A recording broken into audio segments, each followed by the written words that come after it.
The Natural Empire of the Sea Dragon. This video is purely for entertainment and does not infringe on copyrights or laws. The rights to the novel and image belong to the original author. We do not claim ownership. Don't like waiting and want to listen to this fanfic in full now? Subscribe to our Patreon, where you'll find the best fanfics. Chapter 76, How Ruthless Your Friends Can Be When You Are Hurt. After learning about such an unknown secret, Fugin's expression was a little complicated. She remembered that there was a period of time when the dwarf took the bear man away and taught him some secret skills. There was a little bit of affection between the two of them, but it seemed to disappear after the bear man came back. After that, the bear man also organized a group of druids to practice lightning and body tempering like Attilan. His thunder giant bear form also appeared after that. Sure enough, this so-called control of the five thunders is the biggest obstacle to their love. In fact, Attilan felt that there were deeper factors behind the control of the five thunders that affected their love, but now Fugin had hope. When the bear man mastered the immortal thunder, the two of them could get married and have children. It's just that one is the roar of thunder and the other is the rise of thorns. Can they still have children? Obviously, they are two people. Don't create reproductive isolation because of the druid practice. The bear man and Fugin are not real dragons, and they can't break through the reproductive isolation. Attilan doesn't need to worry about this. He doesn't think that the two legendary druids will not find a way to have children. Auntie, you have to practice seriously, otherwise after you get married, your strength will not be able to suppress the thunder roar form, and what should you do if your wife is not strong enough? Attilan said this deliberately. He just wanted to see if Fugin was like the bear man, hiding a method similar to the thunder roar form. You thought you provoked an ordinary bear man legendary druid, but in fact he was thunder roar. Fugin snorted coldly, and a vine flew out from her white arm quickly, and 7 or 8 different colors and different forms of flowers bloomed in a breath. Don't think that your master is the only one who has the means. I don't just know how to raise honey these years. He has the elemental animal transformation form, and I also have the fairy plant transformation form. Just the slight fragrance emitted by the flowers naturally made Attilan feel that his eyelids were getting heavier and heavier. He only heard Fugin's last words before he fell asleep. Go to sleep, so you can suffer less. However, Attilan didn't know how long he had slept, but he was still awakened by the severe pain in his body. As soon as he opened his eyes, he saw the bear man began to boil the healing potion again. Hey, has the life solidification been released? How can I treat it if it is not released? Because your injuries are too serious, you must wait until the effect of the potion reaches your whole body before the solidification can be released, and then it will solidify again when the effect is insufficient. This cycle is very troublesome to treat. If your master is not from the school of life and is proficient in the spell of life solidification, you will be on the verge of life and death. Using life solidification to treat patients who cannot be cured at present is indeed a very good way of treatment. However, if it is not handled well, they will be solidified to death before the treatment begins. Attilan turned his head and found that the leopard woman was actually staying by the side. He was quite touched until he saw a whole decomposed wild boar next to the leopard woman. Sandri, what do you want to do? The leopard woman, who was drowsy and propped up her head with her hands, was frightened by his shout and jumped up directly. She rubbed her ears and turned around to roar. Why are you yelling so loudly? I heard that you were seriously injured, so I came to see you. How dare you treat me like this? You spoke to the wild boar next to you with all your heart. Did you come to see me, or did you want to enjoy my feast? You even prepared a whole wild boar. Aren't you afraid of being stuffed to death? What do you mean by this wild boar? It looks very tempting, right? I heard that you were injured, so I went to the forest to catch a big wild boar and send it to you to nourish your body, but it's such a pity that you can't eat for a month. I'm so sad for you. Attilan looked at her coldly. Can you put away the smile on your face before you say this, you bastard? It doesn't matter. You can't eat. I will help you eat your share. Although you can't eat, you can still smell it. I'm nice to you.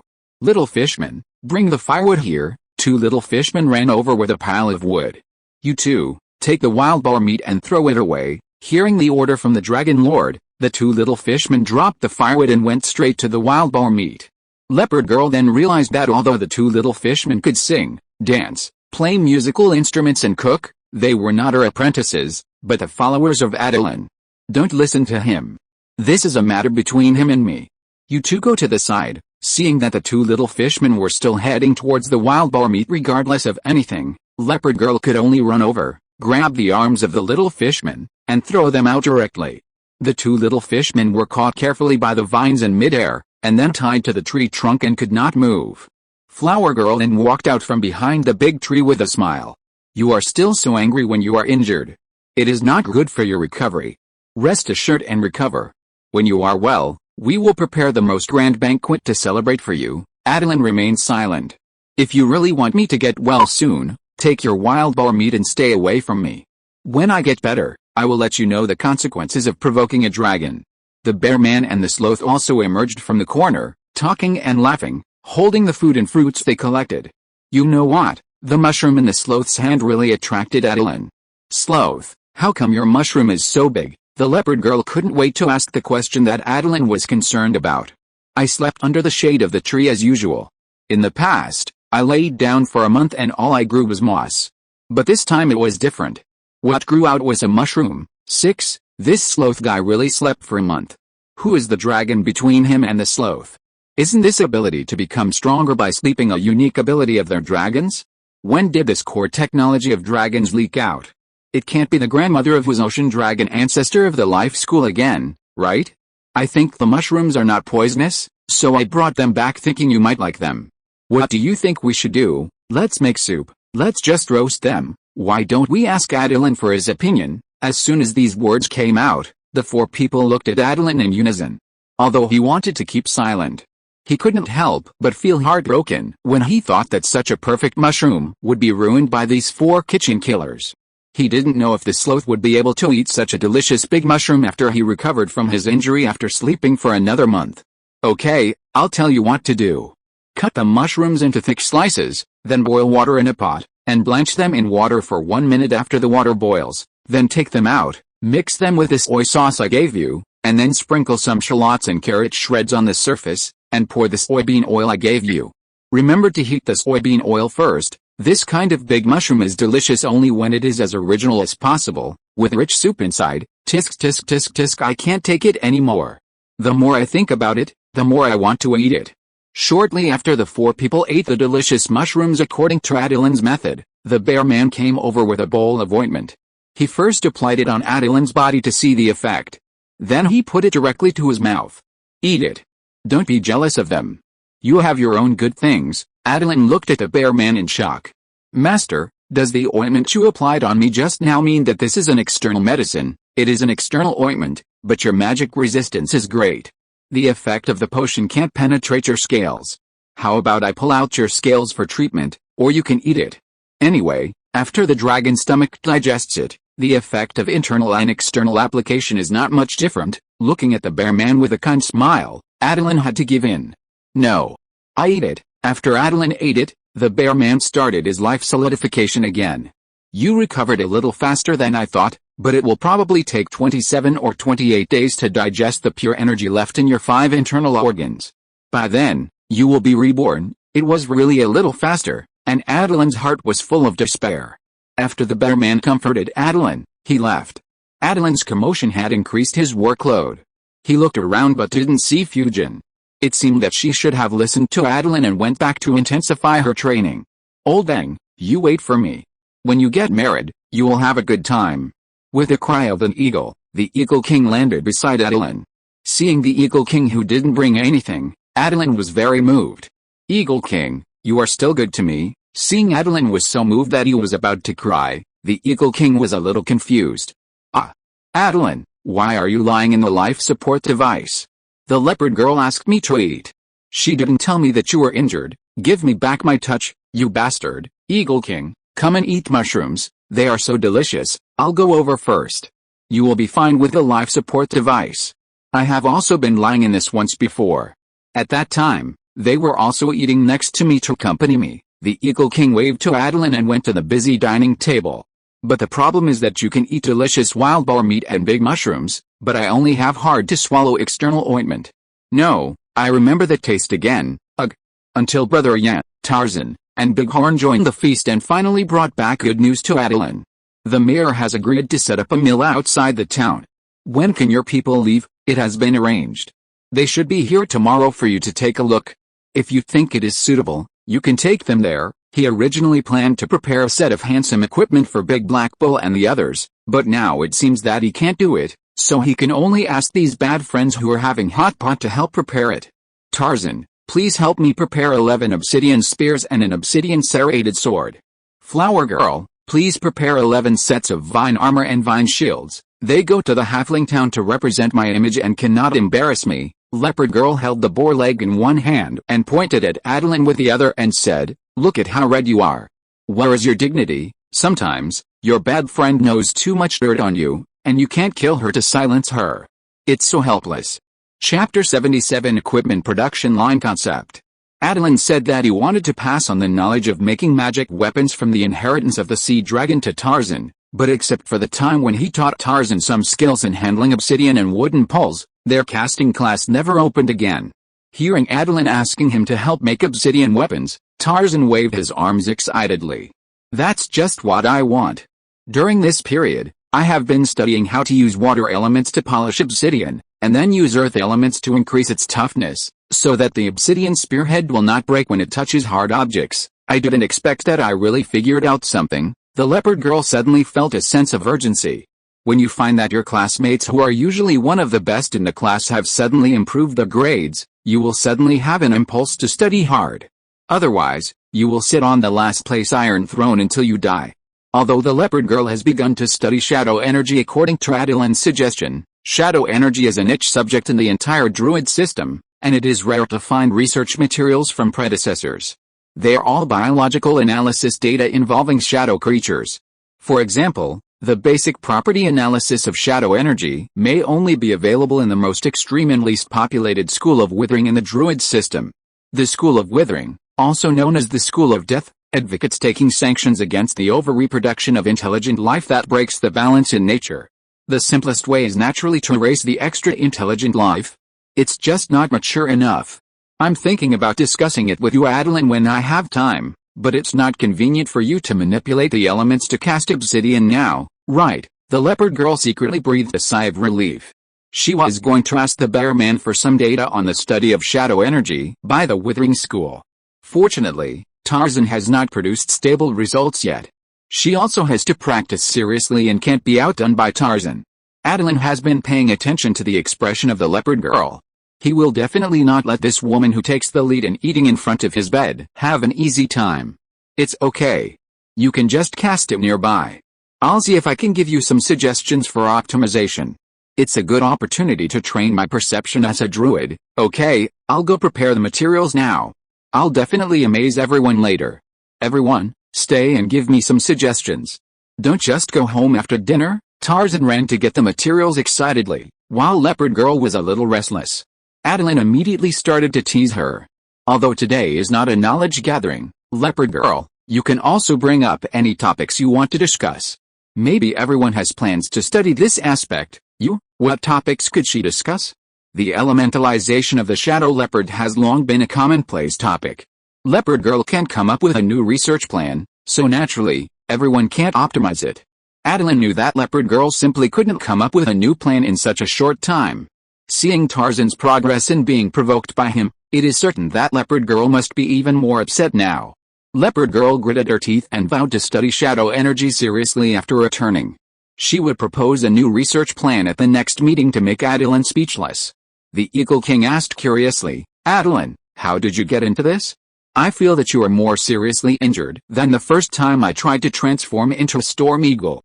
Leopard Girl said that you will lie in the life support device for a month.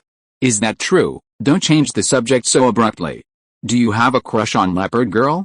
I will perform the totem war dance ceremony of the 4 elements at the same time, and plan to use my life field to temper and absorb the 4 elements, and then give feedback to the participants in the ceremony in the form of a rain of grace with elemental characteristics. It is complicated enough to perform the totem war dance ceremony of the 4 elements at the same time and then rotate the 4 elements.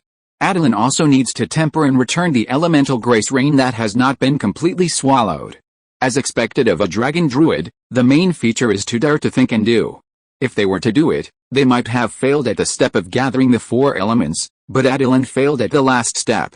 Or rather, he did not fail, but just could not afford the cost of maintaining the ceremony. Attilan's speed of progress gave all the druids present a sense of urgency to improve their strength. Half a year ago, they were still wondering why Master George wanted to take a dragon as his apprentice.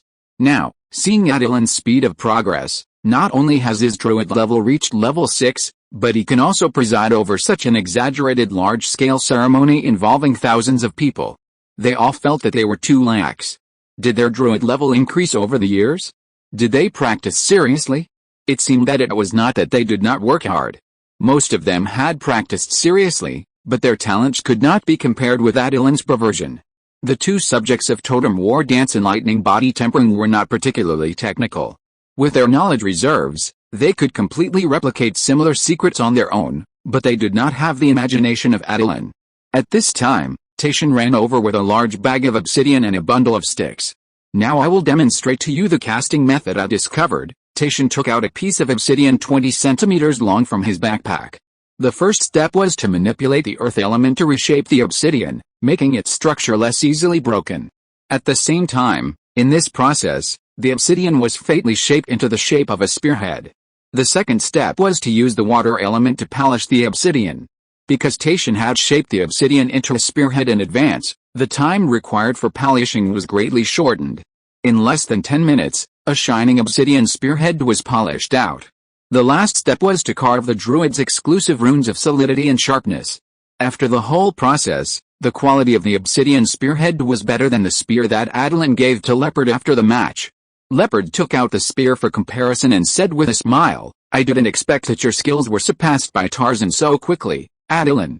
It seems that you still have a lot to learn." Attilan also smiled and said, "Yes, I do need to learn from Tarzan, but the spear in someone's hand seems to be made by me, and it only took me 3 days to make it. I wonder if someone's skills in making obsidian spears have improved now." Leopard glared at Attilan fiercely. Since losing to him, she has been on the road of growing grass. After growing grass for almost 2 months, Leopard was surprised to find that her level of controlling plants has risen a lot. But she is in animal school, and improving the level of controlling plants is not much help for her promotion. This is actually Leopard's superficiality. Compared with other druids in the forest, Leopard is a bit biased. Whether it is animals, plants, or elements, they should be the objects of druids. Is Attilan oppressing her? No, he was clearly helping Leopard Girl understand the true meaning of druid. After the spearhead was made, it was time to enchant the wooden stick of the spear body. These were all oak branches carefully selected by Tarzan. With simple adjustments, the perfect center of gravity was obtained. The runes of extreme speed and return were added, and a magical weapon, the obsidian throwing spear, was ready. Of course, the part where the spearhead and the spear body were connected also needed to be carefully considered, otherwise the spearhead would fly out in battle, which would be a loss of face for the maker and the life of the user. The glue used was a kind of gum selected by Tarzan, and the magic of earth element was used to assist in the bonding to ensure that the spearhead would not fall off. Others were amazed at the exquisiteness of this magic weapon. Such ordinary materials could create an excellent magic spear. Tarzan was really promising. After watching it, Attilan thought that the production process of the spearhead could allow the Minotaur who learned to control the earth element and the Murloc who learned to control the water element to shape and polish it separately. The wooden stick was polished by the carpenter, so there was no need for the druid spell to reshape it. As for rune enchantment, weapons used by soldiers like this do not need enchantment. Tarzan made a magic weapon that can be thrown and used in close combat. Attilan planned to make ordinary weapons that can be copied in large quantities for ordinary soldiers, divided into long spears for close combat and short spears for throwing. Throwing short spears do not even need to be stabilized with earth elements. With a level of Minotaurs and Murlocs, they can only be used as disposable weapons, and the wooden sticks can be recycled. "Tarzan, can you give me the spear?" The leopard girl looked at him eagerly, and Tarzan scratched his head and could only agree. Among all druids, the leopard girl likes to throw spears as weapons. Originally, Tarzan did not like to fight with weapons, until he saw the obsidian serrated sword designed by Attilan, which completely met his aesthetic taste. Compared with the spear, he was actually thinking about how to create a perfect obsidian serrated sword. Compared with the 15 centimeter long spearhead, the serrated teeth of 4 centimeters long and 2 centimeters wide are sharper and less likely to collapse after being shaped by the earth element. The wide wooden board with serrated teeth in the middle can engrave runes with greater power. Even if 1 or 2 teeth are broken, The overall number of teeth is more than 30, and the error tolerance rate is much higher than that of the spear. So Tarzan made another serrated sword on the spot and asked Attilan to give his opinion. When making a weapon that he likes, Tarzan's enthusiasm made the finished serrated sword emit a faint blue and yellow magic aura, which is much better than the obsidian spear in Leopard's hand. Leopard looked at the spear, then at the serrated sword. Tarzan, you are not careful. Tarzan smiled and said, how about I give you this serrated sword as well? What will you use yourself? Tarzan smiled again and said, I am not satisfied with the quality of these weapons. My skills still have room for improvement. The weapon I use myself must be the best. Leopard grabbed the serrated sword. Thank you. Although she was angry, she didn't want to miss such a good weapon. Tarzan's skills were already quite mature, and Attilan could not make any big suggestions. Instead, he told Tarzan about the idea of making obsidian spears on an assembly line and asked Tarzan for his opinion. Tarzan touched his chin and said, although the quality of weapons made in this way is not high, it can be used to arm soldiers on a large scale, and if damaged, it can be replaced immediately. It seems to be a good idea. Chapter 78, after offending the Dragon Lord, he still wants to run away. Attilan immediately smiled and said, then I will find a few minotaurs and murlocs with elemental talents tomorrow, and you can help me lead them. Not only spears, serrated swords, and arrowheads, but any weapon made of obsidian can be made in this way. Even for rattan shields and rattan armor, Attilan also plans to let his followers who have some talent for plant manipulation be responsible for weaving rattan, and use magic to make up for the shortcomings of the rattan armor production process. Soybean oil is too precious, and Attilan cannot use soybean oil to soak rattan armor to improve its defense. He has not found tung trees that produce tung oil in the forest. Another kind of palm oil that is often used as industrial oil, the palm tree that produces it, is also not found, so Attilan can only let his followers use disposable rattan armor that has been simply woven. Among the murlocs who went to Evely to learn the linen weaving skills, there was a craftsman who is responsible for weaving rattan armor. Because the skills of weaving rattan armor were not up to standard, the rattan armor was so easy to fall apart. When the craftsman learns the linen weaving skills, he can transfer to weaving rattan armor. Regardless of the defensive power of the rattan armor produced in this way, at least it is not so easy to fall apart. On the way back by the Bear Man, Attilan thought that he would not be able to practice in the month when he was recovering from his injury, so he would use this month to work hard on internal affairs and make a good development plan for the 3 towns in the next 5 years. Even if he could not formulate a development plan for 5 years, at least he could not promote various plans in such a chaotic manner as he did now, wasting a lot of manpower and material resources in the process.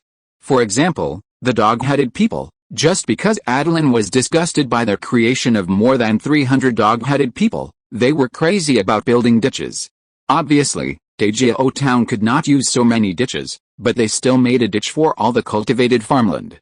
There may be 2 or 3 ditches within the range of irrigation of a ditch. If the dog-headed people used the effort of digging ditches to cultivate farmland, they might be able to have an extra 1,000 acres of farmland. On the north bank where Dajao Town is located, almost all the land that can be cultivated has been cultivated.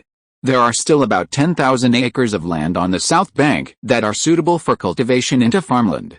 Even most of the soil to the east is suitable for cultivation into farmland. But more than 100 kilometers east of the southwest river is the rainforest. Reclaiming the soil on the south bank can easily attract the tribes in the rainforest to plunder. Food is very difficult to grow, but it is too easy to destroy it. In order to avoid the destruction of farmland by the rainforest tribes, Attilan decided to take the initiative.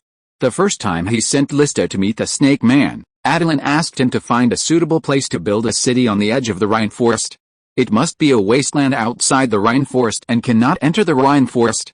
There are quite a few tribes in the rainforest. Attilan has no plan to occupy the rainforest for the time being. If he wants to use the rainforest race to fight internally, he must not arouse their vigilance. A strong dragon cannot suppress a local snake.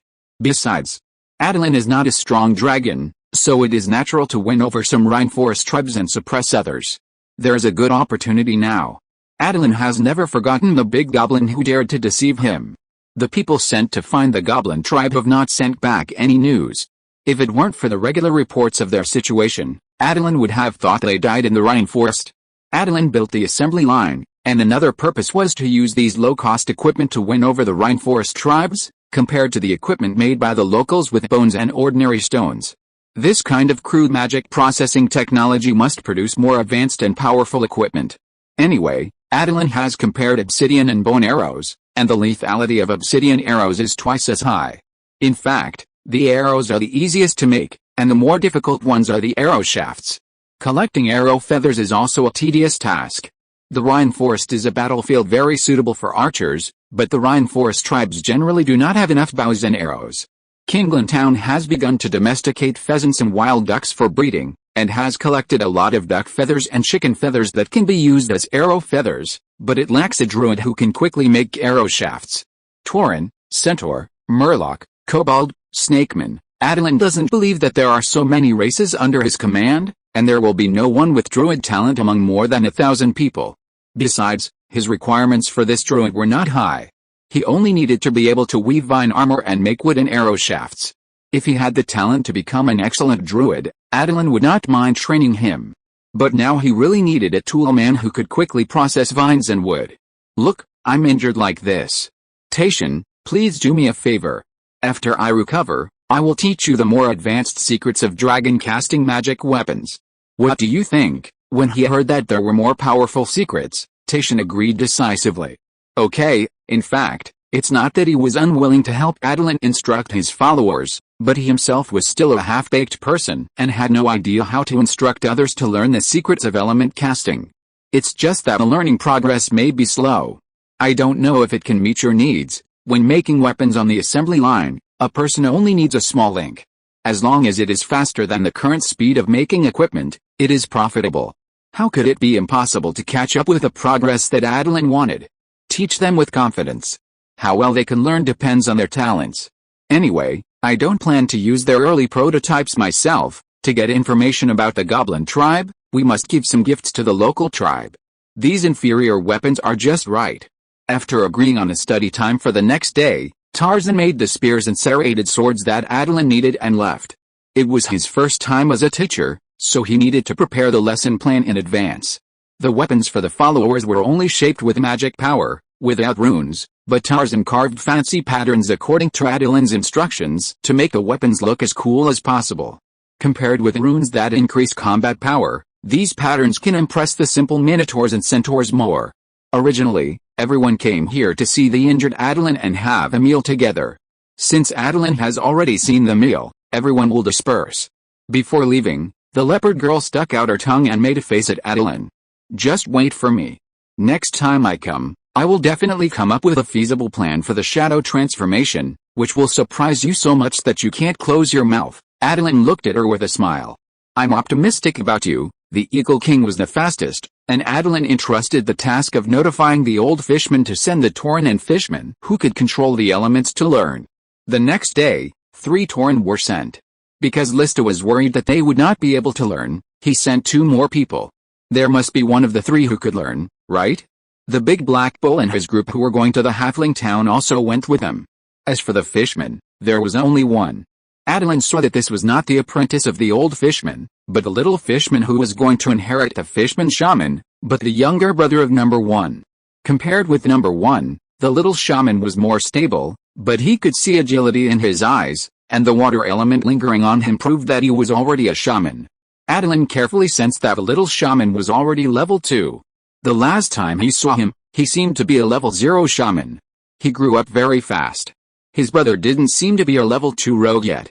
The old Murloc was indeed reliable, unlike the rogue apprentice mentors he found, the goatman and the leopard woman, both of whom were unreliable. The goatman himself was a lousy rogue and was not good at teaching his apprentices. The goatman had put in a lot of effort to let the little Murloc walk on the path of a rogue. The little shaman learned how to polish obsidian with the water element very quickly. There was no need for Tarzan to explain the key points of polishing. The little shaman learned it just by watching Tarzan do it once. Tarzan was so surprised that his eyes were as big as copper bells. Is it so amazing? He spent a day to study this skill based on Attilan.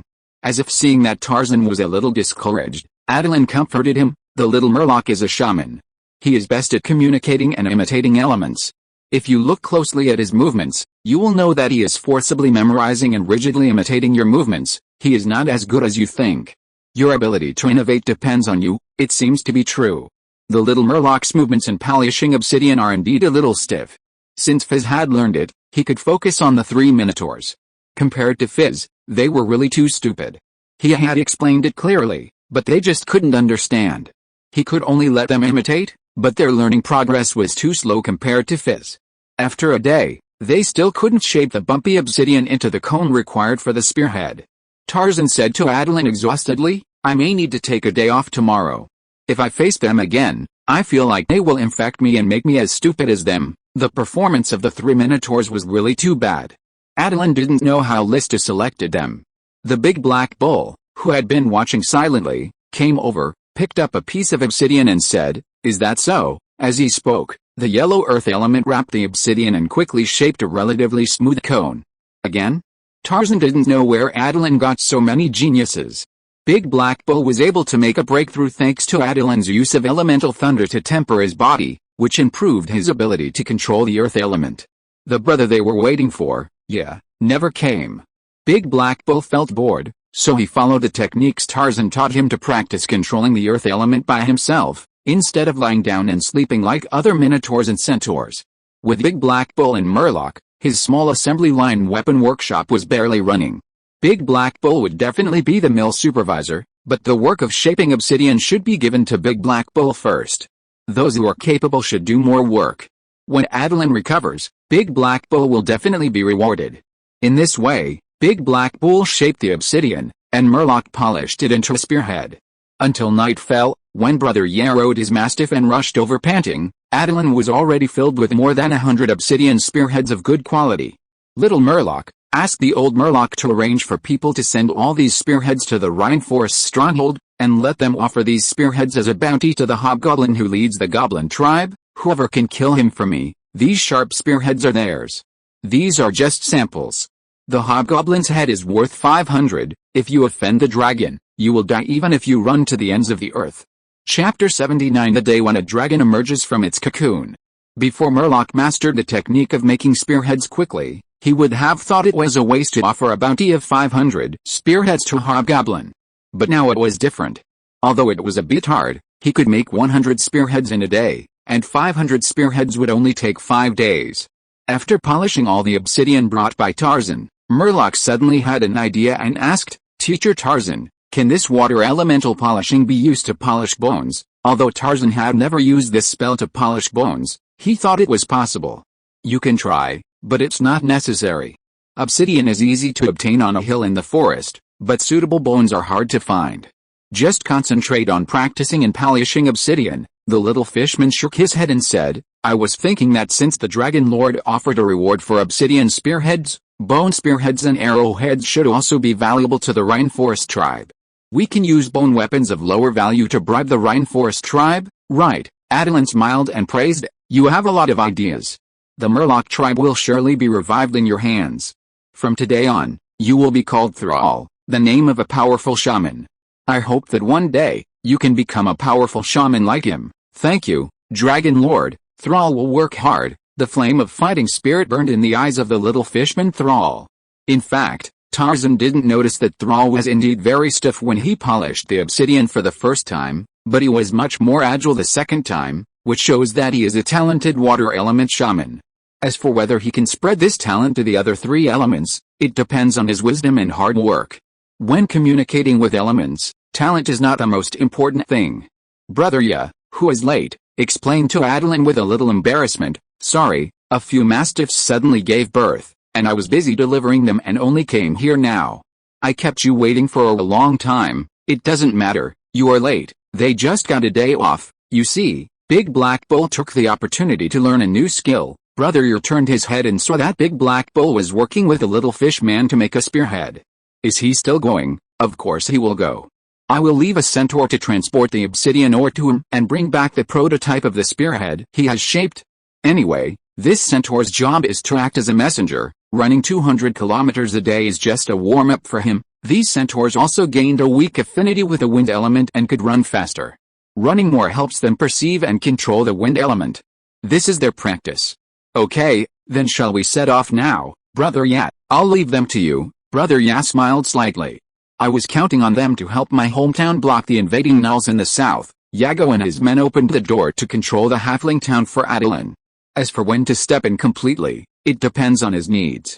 Attilan was thinking, how could a small Murloc tribe with less than 100 people have such talents as Old Murloc, Fisher, Thrall, Fizz, and Ains?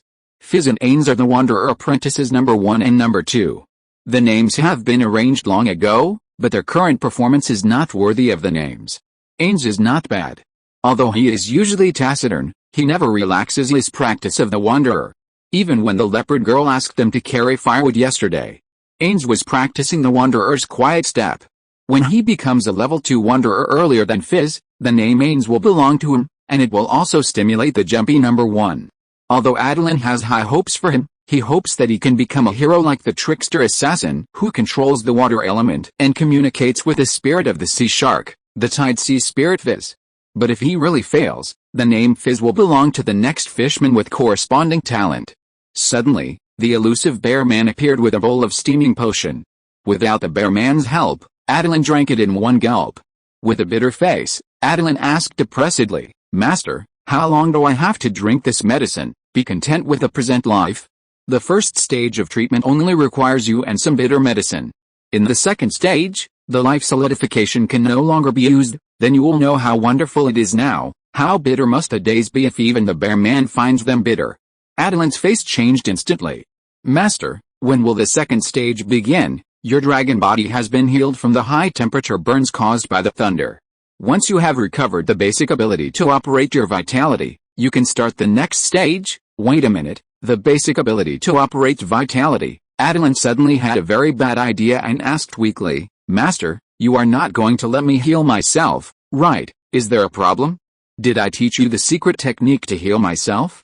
I taught you the secret technique to save your life in practice, but you used it to show your power in the Wild God ceremony. You are very good, Master. As a giant dragon, I think it's okay to be called the Wild God, right? The bear man glared at him and directly used a 5 senses amplification technique on him.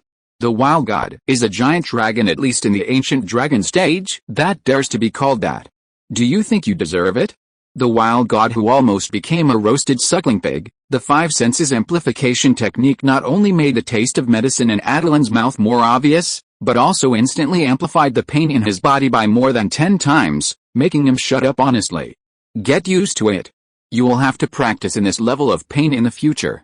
It's not easy to master life control, but once you master it, it will be invaluable to you. I, an ordinary bear man, have developed the thunder roar form you mentioned. Just imagine how powerful the form you, an ocean dragon, will be when you develop it. Okay, Lao Dang, after spending half a year with me, you have also learned to make promises for me. However, what the bear man said seems to make sense. If he masters life control and develops his new form step by step, maybe his ocean dragon body can grow to the level of a legendary dragon. The ancient dragon stage of a legendary dragon is capable of competing with some weak gods. With a challenge level of more than 50, who wouldn't be terrified? Even if ordinary real dragons like them become advanced dragons, they don't know how many thousands or tens of thousands of years they will have to advance to reach a challenge level of 50. The challenge level of an ocean dragon in the ancient dragon stage is 24. With his practice results in the past 6 months, it would be good if his dragon body can grow to 25 in the ancient dragon stage. Of course, after mastering life control, Attilan believes that his ancient dragon challenge level can be raised to above level 30. This serious injury is a crisis, but also an opportunity. Through the pure elemental thunder energy hidden in his 5 internal organs, he can practice life control, and it is also the beginning of his transformation into a more perfect dragon form. Master, do you think it is better for me to develop in the direction of a life dragon or in the direction of full element control? The bear man asked coldly. It's just getting dark, and you're dreaming before you go to sleep? How about I give you a brain activation spell to help you think about it? Pretend I didn't ask. Attilan shrank his head weakly. The bear man turned and left, but he paused after taking 2 steps. Although it's a bit too ambitious for you, I think the direction of mastering the 4 elements is more suitable for your development direction. Have you forgotten that the elemental dragon was created by the elemental dragon god, Legend has it that the elemental dragon god has mastered the 4 elements of earth, wind, water and fire. The most suitable path for you is to obtain the throne he left behind and become the elemental dragon god who protects the elemental dragon clan. Compared to the conferred god dragon, I think you should first consider advancing to the advanced profession of the dragon, the elemental master. There is indeed a profession of elemental master, but Attilan believes that it is entirely possible to advance to the conferred god dragon first, because one of the conditions for advancing to the conferred god dragon is to eat all the treasures of the dragon treasury with a total value of no less than 100,000 gold coins. When he becomes a level 12 elemental master and then goes back to advance to the conferred god dragon, Attilan doesn't know how much wealth the natural empire has helped him accumulate by then. But without 1 million gold coins, Attilan will definitely not approve. Master, can I advance to the god-conferring dragon first, and then to the elemental master? I think the god-conferring dragon is more valuable than the elemental master. After all, the elemental master's expertise and skills should be similar to the advanced professions of the legendary druid, right? The bear man just looked at Attilan silently, without saying anything else, and turned away directly, making Attilan wonder if he had said something wrong. In order not to interfere with Attilan's treatment, the obsidian spearhead assembly line was moved to a location far away from the Oak Hall and closer to the obsidian mine the next day. The 3 Tauren who originally came to learn the shaping of earth elements directly became miners who collected obsidian, but they did not use pickaxes to collect, but earth elements. Because their earth element control level was too poor, Attilan finally came up with such a training method last night, 2 digging, and 1 continuing to shape. Attilan casually reinforced that dozens of obsidian they dug out together. This was also his new training method for training earth element shaping. He mainly wanted to see what the limit of the little fish man was in polishing the spearhead in a day. Attilan and his team were working hard, and Attilan was also making rapid progress. It was only the 3rd day when Attilan found that the red color of his body began to fade. Only then did he clearly feel how difficult it was to deal with the alien energy entrenched in his internal organs. It was indeed the best condition for practicing life control. But it hurt. He wanted to try to circulate his life force to digest this energy, but the bear man was not there, and he no longer dared to try new things casually. When the bear man brought today's external ointment, he finally had the opportunity to ask, "Master, can I try to pull the elemental thunder in my internal organs out to digest it now?" "Don't worry, you haven't built a complete outer life barrier yet. Mobilizing these pure energies will cause leakage. It's a waste and it's not worth the pain you have to endure." Attilan's mouth twitched. Don't think he doesn't know that forcing the energy that would have leaked out to stay in the body for digestion will only cause greater pain. But if his control is strong enough and he suppresses the elemental thunder to operate in the prescribed channel, he can suffer less pain. It all depends on his willpower. Anyway, he would not die with a bear man by his side, and the bear man would not let a single bit of energy leak out, and could not destroy the egg of life constructed by life control. The egg of life is the key to shaping a new form, a bit like the transformation of silkworms, which is the process of insects melting in cocoons and then transforming into new form. Of course, the egg of life is not so perverted, but the pain is no less. Although the process of slow transformation is more painful, it is safer and will not lose life because of a single failure. The egg of life is the ultimate secret of life control. It is obviously not something that Attilan, a little jerk who has not even completely shaped the outer circulation of the dragon body and has not touched the inner circulation, can do. If the conditions this time were not so rare, the bear man would follow through to the end since Attilan has been pursuing excitement. The injury has been suffered, so it cannot be in vain. With the pain of the transformation of the egg of life, the bear man does not think it is forcing the growth of seedlings. Even if Attilan can bear half of the pain, it is already a rare practice. 2 days later, Attilan's body had completely returned to its original emerald green color. The bear man finally brought him not medicine, but a bowl of green life spring water. The special life spring water can help you build the outer cycle and lock the elemental thunder from leaking out. From today on, you can't use life solidification to build the outer cycle. You are at risk of death at any time. Before you die, I will pull you back, and then you continue to build the outer cycle until you succeed. What happens after the outer cycle is successfully built? The bear man did not answer his question, but directly poured him the life spring water. You will know after you build it. The life spring water began to work. The boiling life energy stimulated the elemental thunder to start stirring in his internal organs. Attilan's eyes were full of bloodshot and pain, but he could only grit his teeth and start to shape the outer cycle. This process lasted for 7 days. In the middle, he was on the verge of death once and was pulled back by the bear man. His spirit almost collapsed. He recovered after being comforted by the vine girl. Finally, he succeeded. Attilan felt that there was nothing in the world that could stump him. He was extremely confident at the moment. Master, what's the next step? Construct the inner cycle. Looking at the bear man's smile, Attilan felt his eyes go dark. In fact, you guessed it yourself, didn't you? The two opposite life cycles inside and outside consume the elemental thunder in the body. The special life field generated during the consumption process is the egg of life. The vine girl sent out a refreshing flower fragrance at the right time. It's halfway through. The difficulty of the inner cycle is less than the outer cycle, but it will be more painful. I will help you adjust your spirit so that you can persist until the day of successful construction. After the vine girl encouraged, the bear man spoke sternly. It's already this step. Do you want to give up? Then all the suffering you have suffered before will be in vain. The bear man knew very well that his apprentice's biggest shortcoming was that he couldn't suffer any loss. Attilan gritted his teeth. Master, come on, this time. It only took 5 days for the inner cycle to be constructed. Master, I succeeded. Very good, leave it to me next. The next step of the life grinding depended on the bear man to help him stabilize. As the two layers of life cycle began to rotate relative to each other, a layer of fluorescent green energy field wrapped Attilan, and from a distance it looked like an egg. Dragons fought in the wild, their blood was dark yellow, and when Attilan broke out of his cocoon, he would be considered a true dragon after experiencing life, death and pain. Chapter 80, The Fawn Hero Appears. In the egg of life, Attilan will experience extreme pain. Whether he will passively endure the transformation of the egg of life or actively develop the life level leap effect of the egg of life to the extreme depends on Attilan's willpower. What the bear man can do is to help Attilan to carry out the life cycle more smoothly, and mobilize a natural magic power in time to maintain the normal energy supply of the life cycle. Attilan cannot operate the full effect of the egg of life autonomously now. The bear man, the master, can only assist from the side. He actually planned that Attilan would be unable to bear the training halfway and be forced to stop. Unexpectedly, Attilan actually persisted in one breath. This time, the failure of the challenge of life control is nothing to an ocean dragon. He can still easily reach the realm of natural demigod. It takes good luck to be promoted to a god, but the school of life has always believed that the most important thing on the road of practice is perseverance, so that you can wait until the day when the opportunity appears and seize the opportunity with the most complete attitude.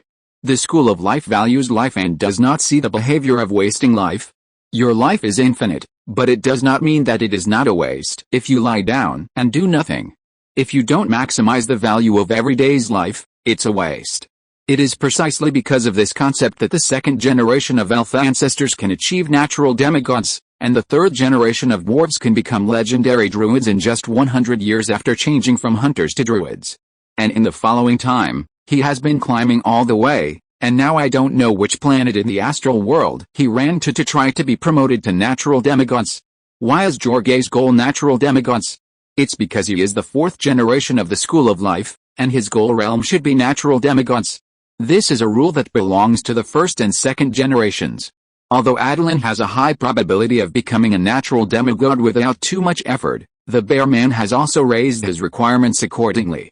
He doesn't ask him to be deified, but he must achieve the natural demigod in the dragon of deification, which belong to the druid and dragon quasi-god realms. According to the precious manuscripts left by the first generation of the ocean dragon ancestors, this is difficult for Attilan, but not that difficult. But the bear man believes that Attilan needs to shorten the time required to be promoted to these two quasi-god realms. The elemental dragon god has fallen for thousands of years. Whether it is the artifacts he left behind or the means of resurrection he prepared, it should be time for them to appear. Then the dragons who master these artifacts will compete for the new elemental dragon god. If Attilan does not improve himself quickly, he may not be qualified to participate in this feast. He can only pick up some leftovers or change the direction of improvement to evolve into legendary dragon species. Although those legendary masters and liches say that the deification is not good here and there, and the legendary body is free, if there is really an opportunity to deify them, do you think they will miss it? After the second generation of elf ancestors achieved the natural demigod, they sought to join the elf pantheon, or the natural pantheon, to deify and become a subordinate god. The third generation of dwarves ran to other planets to be promoted to natural demigods, probably seeking alternative opportunities to deify. The riddle man is also a tradition of the school of life. Just like the bear man hides everything and only reveals a little to Attilan from time to time, the elves and dwarves are also like this to the bear man. Fusion looked at the egg of life in front of her with some worry. Big stupid bear, is it really okay for Attilan to go from the outer cycle to the inner cycle, and the egg of life to the present without a break? The bear man looked at the egg of life with deep eyes and said, "You don't understand." Not giving him too much time to think and directly undergoing the life transformation can allow him to keep his spirit and persist until the end of his practice. Compared with me at the beginning, Attilan is already much happier. The dwarfs created pain for him in various ways in order to allow him to persist until the end of the life transformation. He didn't have the conditions at that time. Where can I find a legendary druid like Fusion who is good at spirit and fairy magic to help remove negative emotions and allow him to construct the life cycle emotionally stable? Attilan is worthy of being an ocean dragon. The egg of life actually produced a rhythm similar to the breathing of life, swallowing and spitting out a surrounding natural magic to form an energy field outside the egg of life. The range was so large that it completely included the oak guards. A big face appeared on the tree trunk and asked in a muffled voice, "Jayaj, I feel like I am in this energy field and am immersed in this sea-like life energy, which produces effects similar to Attilan's lightning breath and water of life." Not only the oak guards, but the bear man and the Fuji girl also felt the subtle nourishing effect. The Fuji girl asked in surprise, "Can the energy field he creates now affect us?" The bear man frowned and said, "He is definitely not as simple as an ordinary ocean dragon. I heard that among the giant dragons, some dragons will mutate at birth and master some kind of magical ability. Maybe, but Attilan said that he can't feel any difference between himself and ordinary ocean dragons. He should not have mutated, right?" The Fuji girl was also a little uncertain. She and the bear man's life level were above level 30. Attilan's magic could affect them, but it should not be able to help them improve their strength. Let's do this. After he adapts to the improvement of this transformation, I will let him use his lightning breath to strike me. Whether he is a different dragon or not, we will know after trying his thunder. Even if Attilan really mutated, the bear man thought that he was very different from those common different dragons. Maybe he would start a dragon research project around his apprentice. Okay, I will come to watch and help to fully stimulate Attilan's talent. I also want to see how amazing this little guy is. On the day when Attilan successfully opened the egg of life, the Goldman Map also returned to his loyal Kingland town with food. Although the food was not much, according to Attilan's extremely unscrupulous way of eating, it should be enough for everyone to hold on until the black beans mature. The Goatman felt a little guilty. It was miserable enough to let everyone have no meat to eat and only eat vegetarian food, and now they had to eat grass and wheat bran. He had actually fallen to the same moral level as Attilan. As a Fey Goatman in the chaotic good camp, he felt that he was about to slip into the lawful neutral camp. As a result, just as the ship arrived at the dock, and he had time to ask people to move the food, the old Murloc took the initiative to run over to him and bring him a shocking bad news. "What did you say? The Dragon Lord is dead." The Murloc sent to the forest on duty said that the Dragon Lord was fine in the first few days, and he was talking and laughing with the druids, but then the Dragon Lord's condition worsened. They can't get close to the place where the Dragon Lord is treated, but they can hear the Dragon Lord's wailing from a long distance, and it gets louder day by day, but then the wailing becomes quieter, and in the past 2 days it has completely disappeared. Everyone knows that the louder the wailing, the more serious the wounded person is. The more afraid that if he can't wailing, the more serious the situation is. Now people in Bighorn Town, Earthfort Town, and the Rhine Forest Stronghold are asking about the Dragon Lord's condition, or they are asking for food. Where can I get extra food to give them? The old Murloc clapped his hands inside. He really didn't want to lose such a good Dragon Lord like Attilan, but the Murloc tribe seemed to have bad luck. Either he was ruthlessly abandoned by the Dragon Lord, or he met a good Dragon Lord. The young Dragon Lord would die before his old bones. The satyr raised his hand calmly. "Why are you panicking? The more critical the moment, the more you as a priest should not panic. Tell them that the Dragon Lord is practicing and cannot see anyone. I will go to Dejao and Tubao to inspect the work tomorrow and send some of the food I brought back over. The fishmen who are going to deliver the food must stay calm. After you have adjusted yourself, The fishmen and snakemen who are going to Kingland Town will receive the news that the Dragon Lord will soon recover. Let everyone work hard and achieve results. There will be rewards when the Dragon Lord comes back, so that when they go to Dajao Town and to Bayao Town, they will not be suspected of lying, because these fishmen and snakemen have been deceived by us together. Call Lista over tonight. You and him are the only ones worthy of trust under the Dragon Lord. Don't worry, with Master Dragon Lord around, he will never die. Empty words made the followers who made people feel uneasy impossible to settle down. The sheep man knew that they were worried about not having enough food, so he could only use a little trick. Fortunately, he learned a lot of bad things from Attilan. Tell them that in addition to the 50,000 kilograms of black beans brought back today, there will be 50,000 kilograms every month in the future. Let them work honestly. Anyone who dares to make trouble will be dealt with by a few commanders, no matter what. He is also a wanderer. Do you really think he is a good man? When the half-goat man stood here, I don't know why the old fish man felt confident. As the plan arranged by the half-goat man went forward, at least the people in Kingland Town were stabilized. When they heard that there would be a steady supply of black beans shipped to Kingland Town, everyone cheered. Late at night, Lista quietly came to the half-goat man's room under the guidance of the old fish man. Sit down, Lista, Lord Mep. The troops reported that you brought back 50,000 kilograms of black beans every month.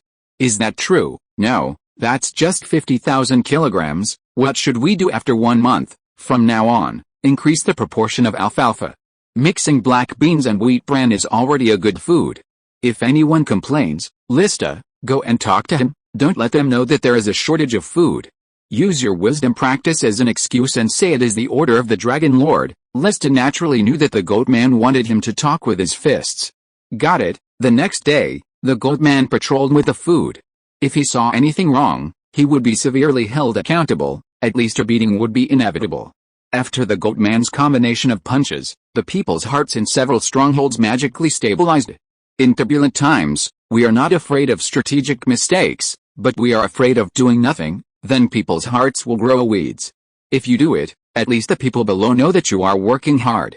Everyone has been on this ship for so long, so naturally they don't want to jump ship casually. This time, the goat man's strategy has established his position in the natural empire. From then on, everyone will recognize that he is the first person under Attilan. Now Mep is Prime Minister Sheep. Chapter 81 Dragon Transformation, Harvest Dance. After calming down the people in several strongholds, the goat man finally had time to go into the forest to see what was going on in Attilan. As a result, the oak hall was shrouded in an impenetrable white fog, and he couldn't get in at all. Mep could only go to the Tiger Man. The Tiger Man had been watching coldly for the past 6 months, watching Attilan waste the time that should have been used for cultivation on unnecessary building of power, while she had been honing her blood, muscles and bones, practicing monk skills, and refining true ki for 10 years. The Tiger Man did not practice any of the 3 common schools of monks, Sanda sect, Shadow sect, and Four Symbols sect, but a new school of monks created by the rigorous bear man who had communicated with the monk master when he was young and integrated the knowledge of druids. Natural sect. The biggest feature is the integration of ki and druid animal transformation and element manipulation, and creatively constructing an elemental animal guided by true ki. Unlike the long-lasting thunder roar form of the bear man, the Dharma image constructed in this way can exist in the monk's body for a long time, but driving the Dharma image to fight requires continuous consumption of the monk's true ki, and the Dharma image will cause great pressure on the monk's body. But the combination of physical, true ki, and elemental triple attack, this punch is unpredictable.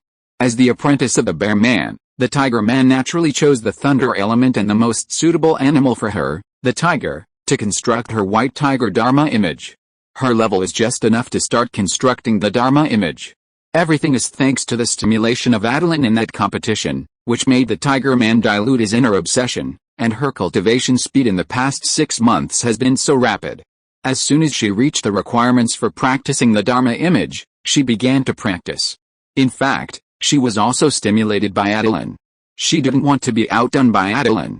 According to the ancient legends that the bear man learned, in the origin of the monks, there are the black tortoise of water and the red bird of fire, the blue dragon of wind, and the white tiger of thunder. She hoped that one day her white tiger form could receive the power of the 4 legendary spirits of the monk, tempering her body into a more powerful form. so that she could kill the despicable green dragon. This was only the third day of her training to absorb the lightning element, but when she was washing her face by the river, she found that her yellow fur had begun to turn white. A white tiger is not the same as a white tiger. Tyr knew that he was still a long way from being a white tiger of the four spirits, and it would not take such a high level to kill an adult green dragon. In the forest, the only places suitable for training to absorb lightning elements, besides the Valley of the Wind where the Eagle King was the Amethyst Mountain where Attilan had been struck by lightning. Tyr practiced in the Amethyst Mountain for a whole day. When she dragged her tired body back to her residence, she saw the half-goat man walking around anxiously. "Mep, why are you here? Aren't you enjoying being the mayor with that little dragon? How can you, as the mayor, still remember that you have a friend like me in the forest?" The satyr touched his horns awkwardly. Although he didn't want to admit it, he had indeed forgotten the tiger man, his friend who saved his life. Especially when Attilan promised him that he could redeem Trina with 10,000 gold coins. Although he was resistant at first, this sentence was still deeply imprinted in his heart. It gradually took root and made him think about when he could earn the 10,000 gold coins that belonged to him for the power he helped Attilan to build. "Tyr, you know me. I am willing to do anything for Trina. Attilan said he would help me rescue Trina. You know, if I could do it, I would definitely do it myself, but I can't do anything. But Attilan is different. He must have a way to help me rescue Trina safely. So can you tell me how he is doing?" The tiger man sighed. She also felt that the satyr's love-brained mind was hopeless. Attilan was clearly fooling him. How could a shadow warrior be redeemed with 10,000 gold coins? "I have been busy practicing these days. I only know that the oak hall was suddenly shrouded by a layer of strange energy yesterday, and then a white mist suddenly rose and covered the oak hall. It should be Master Jaina who took action. Attilan should be fine. In fact, he caused some strange changes that cannot be leaked out, so the master covered it up.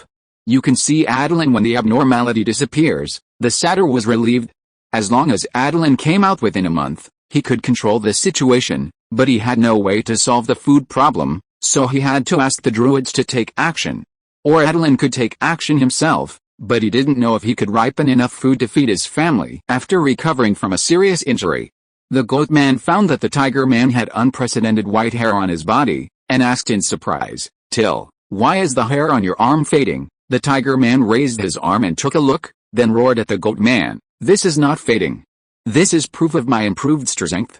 Have you forgotten the master's thunder bear form that you once saw?" The goat man suddenly widened his eyes, his mouth wide in surprise, and said anxiously, "Have you started that practice? You must have a master by your side to practice, otherwise you will become like Attilan. I heard that he overestimated his control and was seriously injured by the surging elemental thunder." After almost a month of treatment, the dragon was not healed, and his subordinates almost got into trouble. "Your body is not as strong as the dragon's body. He was almost struck to death by lightning, let alone you." The tiger man raised his head proudly. "I'm different from him. I know my limits. I will control the power of the thunder I bear and will never be seriously injured by it." Looking at the stubborn tiger man, the half-goat man gave up the idea of persuading him. He remembered what Attilan said, "It's hard to persuade a damned ghost with good words." Attilan and the tiger man are both damn ghosts. Okay, my work will only get busier in the future. If you are seriously injured, I really don't know if I can spare the time to take care of you. I hope you really know your limits." The tiger man didn't want to pay attention to him. "Do you want to stay for dinner? I'll leave and not disturb your practice." With the tiger man's cooking skills, can he still entertain people? She said this to send him off. The half-goat man turned around and said before leaving, "Come to Kingland Town for dinner if you have a chance. I promise to let you taste what real food is. I haven't been by your side to help you cook during this period. What have you been eating? Roasted meat, roasted fish, roasted nuts. They are all cooked anyway. Food is just a tool to fill the stomach. As long as you can eat it, it doesn't matter whether it tastes good or not.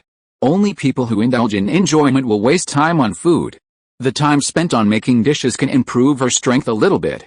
She controlled the output of energy just right and roasted the meat evenly with thunder, but there was always a problem. The food made by the tiger people was not delicious. But it was not particularly unpalatable. Some people just don't have the talent for cooking. The so-called being able to eat is just their last stubbornness. The goat man didn't expose her. Unable to see Attilan, The goat man could only let the centaur guard in front of the fog and run back to inform him as soon as the fog dissipated. The goat man didn't have to wait too long. The white fog dissipated after only 5 days. When he arrived in the forest, he saw a giant green dragon breaking through the sea of trees and heading straight for the sky. In just 1 month, Attilan has changed so much. The change in size is secondary. The most important thing is that Attilan's aura has changed a lot. The goat man felt so unfamiliar. The current Attilan gave people the feeling of a spring full of vitality and energy, which kept bubbling out. As if noticing the goat man, Attilan swooped over his head. Breathing the wind from Attilan, the goat man felt his body jumping happily. Landing lightly behind the goat man, Attilan smiled and asked, "How is it? Am I awesome now?" At the moment, Attilan is 6 meters long, weighs 800 kilograms, has a wingspan of 13 meters, and stands 2 meters tall. The dragon's big head and short limbs in the young dragon stage are basically gone now. Looking at him, one can feel the dragon's strong majesty. I'm afraid that not many followers dare to speak loudly after seeing him. Mep, how is the food collection going? Not good. I only bought 50,000 kilograms of black beans. I'm afraid it won't last long. Just what I want. The centaur blinked in confusion. Do you want to listen to what you are saying? This time I can be regarded as a blessing in disguise. It's just right for you to see how powerful my power is after the upgrade. What are you going to do? Of course, let my group of ignorant followers see what a miracle is. Without saying much, Attilan grabbed the centaur and flew towards Kingland town. Seeing Attilan landing, the old fishman burst into tears. Dragon Lord, I'm so happy to see you. Don't cry, old fishman. Go and gather all the fishmen who can perform totem war dances to attract water elements. I have something for them to do. The old fishman looked at him worriedly. Dragon Lord, you are not going to try the last ritual again, are you? I think we should wait for these stupid guys to practice for a while, so as not to ruin the Dragon Lord's ritual. The Dragon Lord does not blame them, but they must be punished for hurting the Dragon Lord last time. The old fishman directly turned black and white and put all the blame on the followers who participated in the ritual. Anyway, the Dragon Lord would never make mistakes. This time, only fishmen and minotaurs are needed, involving 2 elements of water and earth. It won't be as dangerous as last time. I am sensible in doing things. I won't do such dangerous things again in the short term. Unable to persuade Attilan, the old fishman could only agree. Yes, Dragon Lord, I will arrange it now. When they arrived at Ajao town, the minotaurs heard that the ceremony was going to be held again. They were also a little worried that they would hurt a Dragon Lord again, but the Dragon Lord said so they could only agree. They thought they were still dancing the totem war dance, but they didn't expect that this dance was slightly different from the totem war dance. It was called a harvest dance. Could it be that if they danced, the crops in the fields would mature? 50 fishmen and 20 minotaurs, one on the left and one on the right, began to dance the so-called harvest dance around the beacon. The yellow earth element and the blue water element were summoned and flew to the energy field in the sky again. Everything was just like the last ceremony, except that one was performed at night and the other was performed during the day. Everyone was worried that the result of this ceremony would be the same as the last time. As a result, the 2 colored elements formed of awakens in the energy field and finally merged into a gray-brown energy.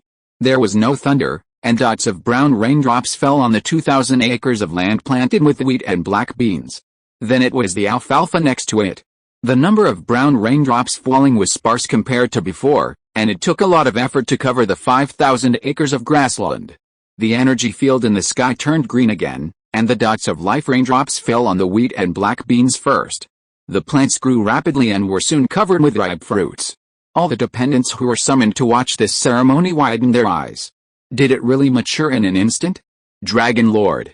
Great Dragon Lord. Then the energy field sprinkled life raindrops on the grassland next to it.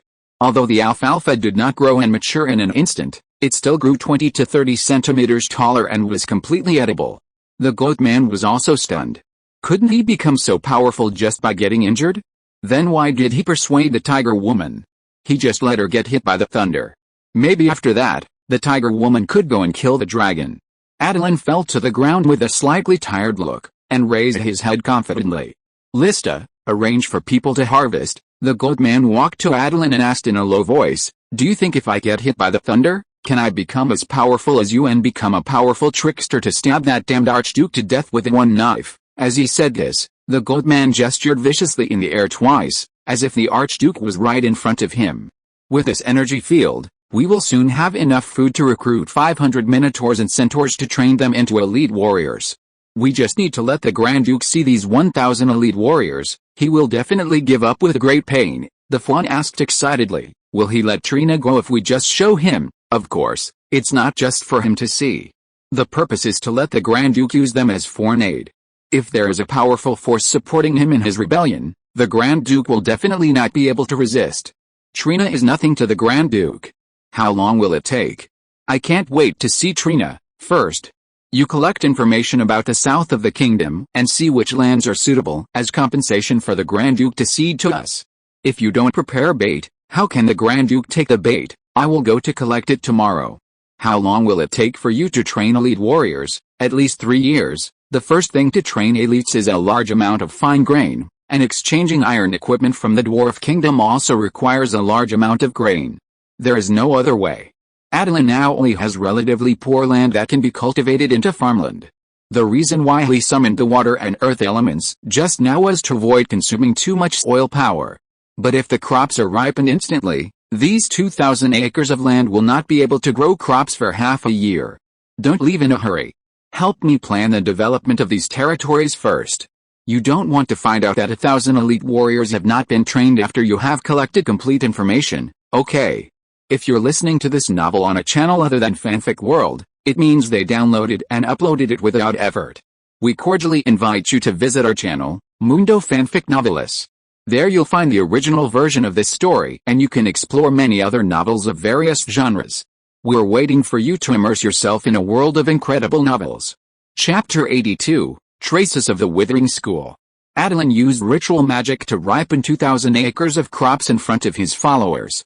He looked very cool, but when he returned to the Oak Hall, he was scolded by the Bear Man. Have you forgotten that you are a druid? You must know how fertile the soil in the wasteland is. Do you know how much damage it will cause to the land if you force the crops to ripen? Attilan said weakly. It is good that I ripened the crops, but I also made plans to fertilize the soil. I have prepared river mud, bone meal, plant ash and other fertilizers that can restore the fertility of the soil. It will not increase the yield much if used on other lands, but it can quickly bring back the fertility of this farmland. In the future, we just need to rebuild the channel of natural magic. The Bear Man glared at him. You just learned a new ability and you can't help but run out to show off. Sooner or later, you will suffer a great loss. Don't use spells like ripening crops casually in the future, especially to feed the growing population, otherwise it will be very dangerous. The Bear Man's tone reminded Attilan of the School of Withering. Master, is there anyone coming to the forest recently? Yes, a great druid of the School of Withering wants me to join their plan to balance the Northern Kingdom, but I don't want to agree to them. But if they see your actions, won't they have something to threaten me? There are too many people in the Northern Kingdom. Wouldn't it be better to let them migrate to other places to live, when the number of humans is too large? In order to compete for limited survival materials, they will start to kill each other without the need for the School of Withering to do anything. The School of Withering is a waste of effort. Attilan remembered that the Bear Man told him that the duty of the School of Withering is to bring death to life and play the role of the natural god of death. Their slogan is that life will eventually usher in the moment of withering, and we bring withering to life. The druids of the School of Withering kill the most, and at the same time, the mortality rate is also the highest. Every druid absorbed into the School of Withering is regarded as a madman by ordinary people. Only the druids of Withering think that they are carrying out the sacred and noble mission of nature. Most druids have neither opposition nor support for the School of Withering. In theory, the School of Withering should be the mortal enemy of the School of Life where Attilan is, but a master of the School of Withering creatively proposed a concept that only by understanding life enough can one know how to make life wither quickly. So he followed a third generation of dwarves, who used to be a hunter, had no objection to killing, but was resentful of taking over the position of the head of the School of Life, and studied for 10 years. After he returned to the School of Withering, he led the team to implement a natural balance project, which made a once prosperous human empire go from prosperity to decline in one fell swoop, and it collapsed into kingdoms and principalities of all sizes in less than 10 years. The original population of more than 5 million people was reduced to less than 800,000 after the end of the 20-year bloody war. A large number of uninhabited areas appeared between the kingdoms and principalities. and the abandoned farmland became large and small forests within 3 years after the hard-working druids took action. Various small animals that had disappeared were running happily in the forest, and the earth was filled with natural vitality again. The Kingdom of the North, located in the north of the fairy forest, occupies the most fertile and coarse soil of the empire. However, due to war, the forest was cut down, and the later generations continued to cultivate and reproduce on this soil. The natural vitality of this soil seems to have dropped to the red line of the School of Withering. The second balance for the Kingdom of the North was arranged so quickly. The empire was broken hundreds of years ago. It seems that the School of Withering wants to reproduce the glory of its ancestors in the Kingdom of the North. However, the one who has destroyed the natural balance most seriously on this continent is naturally the Swamp Dragon Kingdom occupying the center of the continent. In Attilan's view, they are bullies. If they can't beat the Swamp Dragon, they can only take action against the Kingdom of the North, which is in trouble both internally and externally. Why did Attilan not forget to plant trees when reclaiming farmland in the wasteland? It was because they were worried about being targeted by these crazy people. It was also because of this that the fertility was restored immediately after the grain was ripened. The School of Withering doesn't care whether you are also a druid. As long as you destroy the natural balance, they will destroy you. The natural cycle of the wasteland is fragile. If the farmland is overcultivated without soil and water conservation, the wasteland will turn into a desert. Even if the School of Withering doesn't come to the door, Bear Loudang will definitely find trouble with him. Look, isn't this being taught a lesson by Loudang? Master, doesn't this School of Withering have some connection with us? The archdruid won't kill a junior like me, right? The bear man laughed angrily. A druid who can ripen 2,000 acres of grain in one breath is still considered a junior? Do you believe that the madman from the School of Withering is here, and he wants to drag you along to balance the Kingdom of the North? Wait, the bear man looked at Attilan dangerously, causing Attilan to shrink his head subconsciously. There's even more problem. Master, why are you looking at me like that? The bear man grabbed Attilan's dragon horn and pulled him in front of him. You are really ambitious. Dragons have big appetites. You haven't even sorted out the wasteland in the south, but you're already thinking about the northern kingdom thousands of miles away in the north. Why? Will my forest become your territory in the future? Attilan said confidently. You are my master, and your things are mine. Besides, the forest will always be here. I can't cut down all the trees in the forest to build an empire and open up farmland. Wait, he seemed to have accidentally said what he really meant. It was the hand of the bear man that grabbed his dragon horn. The bear man laughed in anger. You really think about my forest? I told you clearly today that the area of the forest cannot be reduced, and even the trees in the forest cannot be dispersed to other places. This forest belongs to me, and it doesn't belong to me either. You should also know that there is a forest in the north, south and west of the lake. Their functions are naturally self-evident. Letting go of the hand that grabbed the dragon's horn, the bear man still couldn't help but hit him on the head. Attilan squatted on the ground with his head covered. I understand. I now have a certain ability to control and transfer water elements. Why don't I transport the water from the lake to the dry desert? This way, the lake will have no power to expand. It's not as simple as you think. If the water in the dragon lake is really that easy to drain, the masters of the elemental school on the north and south sides would have drained the water from the lake long ago by digging rivers. You don't think that a river with such a strange direction like the Southwest River popped up on its own, did you? The three rivers in the Rhine Forest and the big river in the north are all for draining water, but the swamp dragon used a strange magic to imprison the water from the lake on this land. Even if the masters of the elemental school try harder, it will be difficult to expand the amount of water leaking out of the lake. In fact, the expanded water flow will be used by the swamp dragon to expand the water area. It's difficult for the druids of the elemental school to drain water without converting the drainage area into a lake. If you act rashly, you will not only offend the druids of the elemental school, but also the School of Withering. I am afraid that I will not be able to protect you at that time. You also know that our school of life has always been weak in the natural council. The bear man was right. He should keep a low profile now. He should not want to show off just because he has some strength. He is just a weak young dragon with a challenge level of 6 and a druid level of 6. His life level was raised to the young dragon stage in the previous transformation of the Egg of Life. In addition, his tough dragon body after being tempered by the cycle of life successfully raised his challenge level to 6.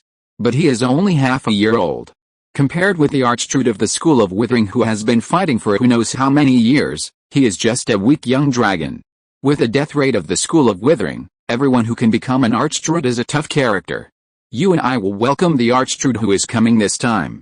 He is the disciple of the archdruid who studied with your master. I hope you will not be shocked to see him. Yes, master, I will definitely not let you down. He said he was going to welcome the archdruid, but in the end he was meditating and practicing in the oak hall, waiting for the archdruid to come. 2 days later, Attilan heard a strange yet familiar voice. This voice was a rabbit pulling a cart. Why is the old naughty boy here? He belongs to the School of Elements and is responsible for the maintenance of the Southwest River you are using now. The School of Withering has a plan to cause a flood in the Kingdom of the North. Some time ago, the old naughty boy was invited by them to refer to the feasibility of the project. Since the old naughty boy came back with him, it means that the flood project was rejected by the old naughty boy. I thought the archdruid of the School of Withering would be a fierce and evil person, but he turned out to be a kind fat man. Master Gauge, it's been a long time since we last met. I've taken the liberty to come and visit you this time, hoping that you can come forward to support our plan. Since the power of the School of Withering alone cannot accomplish such a large project, then why not just not do it, and rely on the power of other druids to complete the plan to destroy the Northern Kingdom? Even if it succeeds, can the School of Withering still get any glory? Don't worry, eat something first. My apprentice has no other abilities, but the food I make is delicious. You're here today, so you must taste it, of course. He noticed Attilan next to him, but he thought that Master Gauge was so powerful that he tamed the sea dragon as a mount, but he didn't expect that he was accepting an apprentice. This is even more difficult than a mount. After all, it is much more difficult to let a dragon follow you seriously to learn than to fly alone. Without the satyr, Attilan can only do it himself. While processing the ingredients, Attilan asked curiously, Master, can I hear about your plan to destroy the Northern Kingdom? The eyes of the archdruid lit up. Of course, no problem. He couldn't win over the bear man directly, but it was the same for him to drag the bear man into the water through Attilan. However, after listening to the self-proclaimed grand plan of the entire Withering School, Attilan's expression was a little amused. Tisk, Master, I feel that your plan doesn't seem to work. Do you want to listen to mine? Chapter 83, Purgatory Dragon Soul. Although he wanted to use Attilan to drag the bear people into the water, the archdruid was very confident in the plan that their School of Withering had planned for more than 10 years. Master, have you noticed that those who are persecuted by your plan are actually the lower class of the Northern Kingdom? They have no ability to resist risks. Once these natural disasters occur, they have no other way to survive except death. But have you ever thought about the destruction of the natural environment of the Northern Kingdom, and whether the lower class farmers really enjoy the benefits in exchange? Attilan's eyes suddenly became righteous, and he slapped the ground with one claw. No. The wealth created by the farmers was taken away by those lords, big and small. And you are going to take away their last lives. Don't you think it's too cruel? Has your School of Withering really hit the culprit who destroyed nature? The destruction caused by large-scale construction of palaces and cutting down forests to build various equipment needed for war is even greater than that caused by reclaiming farmland. Master, why don't you try to kill those greedy lords? Can't the School of Withering do it? Attilan's words directly touched the archdruid's vital point, causing him to fall silent. In my opinion, your plan should be postponed for a few years, and you should select some candidates from the civilians of the Northern Kingdom who are brave enough to fight and dare to take action against a lord, train them into warriors who lead soldiers, barbarians who are brave enough to charge, shamans who can communicate with the four elements and spirits, and most importantly, teach them the concept of protecting nature. And the most important thing is, don't expose the identity and philosophy of your druid Withering School, and let them understand that you are just some righteous men who can't stand the civilians being exploited, when they have achieved something in their studies. You can send them down the mountain and let them overthrow the originally greedy lords. These new lords who have learned the concept of protecting nature will definitely be better than the previous ones. The master frowned and asked, but with a human lord's ability to control their fiefdoms, I don't think professionals who have been trained for a few years have a chance of rebellion. Attilan smiled confidently. Master, have you forgotten the natural and man-made disasters you prepared? These disasters can break the lord's control over the fiefdom and inspire the courage of the farmers to resist. Killing the lord will give them food to eat, and they can survive. Without food, they will die. Resisting the lord will also mean death. For the sake of their wives and children, they will make the right decision, especially this last sentence for them. Are the kings, princes, generals, and ministers of different species? Forget it, this sentence is not suitable here. Attilan felt it was not suitable, but the archdruid kept chewing it over and over again. Kings, princes, generals, and ministers, are they of different species? Of course, what Attilan said was the version after he had localized it. The master's eyes lit up, clenched his fists and said, "No, I think it is very suitable. Other races may have different species, but humans do not have any blood power worth mentioning. The throne should be occupied by wise people, especially those who are willing to protect nature." Attilan started to promote his ideas at the right time. "Master, listen to me. Compared with the current method of balancing nature used by the School of Withering, I think the idea of Heaven's Way, taking from the rich and giving to the poor, is more suitable for us druids. Whoever has more, we should take some of the excess and give it to the areas that are in short supply. According to my understanding, the southwest region is dry and lacks rain, but there is so much water in the Dragon Lake. Although we cannot directly transfer water resources through rivers, as druids, we must have the determination to overcome difficulties, such as designing some kind of spell to quickly absorb the water stored in the lake and then release it to the southwest in the form of rainfall. I think this is a more important project than balancing the Kingdom of the North." The master just smiled awkwardly. He rarely profited from restricting the most powerful swamp dragon on the continent. Only druids were doing this. Other forces were deeply hurt. For example, the humans and dwarf kingdoms in the east formed a coalition to fight against the swamp dragon because the swamp dragon eroded and expanded its territory to their territory. "Master, can you say something? I'm trying to find a way to restore the southwestern wasteland and desert to Greenland. Since the Withering School can easily transform the northern kingdom, then the southwestern wasteland will not be any problem for the Withering School, right?" Facing the pressing Attilan, the master tapped his leg and said with a wry smile, "The problem in the southwestern desert is more complicated than you think. The Withering School flourished after the collapse of the human empire in the north. But when they found that the southwest region was getting drier every year, the Withering School immediately sent people to investigate, but the 3 batches of druids they sent died in the desert one after another. The schoolmaster realized that the problem was not simple. They reported to the Natural Council immediately, and the council sent 3 archdruids to investigate. They finally brought back some news. It turned out that a dwarf wizard in the dwarf dungeon in the southwest Underdark had dug up a treasure. The treasure was used to unify the entire Underdark, but using the treasure also has a price. Every time the treasure is used, the environment outside the Underdark will become a little drier. Moreover, it seems that a large amount of fuel is needed to activate the power of the treasure. There is a shortage of fuel in the Underdark, so the dwarves ran to the surface to cut down trees. They used weapons forged and strengthened by treasures, and the people on the surface were no match for them at all. The side effects of the treasure caused water to evaporate, and the dwarves took the initiative to destroy the natural balance between the surface and underground space in the southwest region, causing the dwarf dungeon to fall into the problem of water shortage. The ambitious people took this opportunity to start a rebellion, advocating that the treasure should be sealed and no longer used, so that the residents of the dungeon can restore their former stability. But after the rebellion was successful, the people found that they were also just coveting the power of the treasure. In order to prevent later-comers from starting a rebellion, they used the power of the treasure to create more powerful weapons. It also caused the water shortage problem to become more serious. When the druids entered the Underdark, the residents of the dungeon took the staffs, swords, and protective gear made of treasures, and fought for a little drinking water. I don't know when the treasure was lost in the process, but no one cares about it anymore. They have used up all the water in the southwest region and exchanged it for endless magic weapons for the entire dungeon. Compared to the desperados who survived the bloody battle in the dungeon, the druids sent by the Council of Nature are too weak.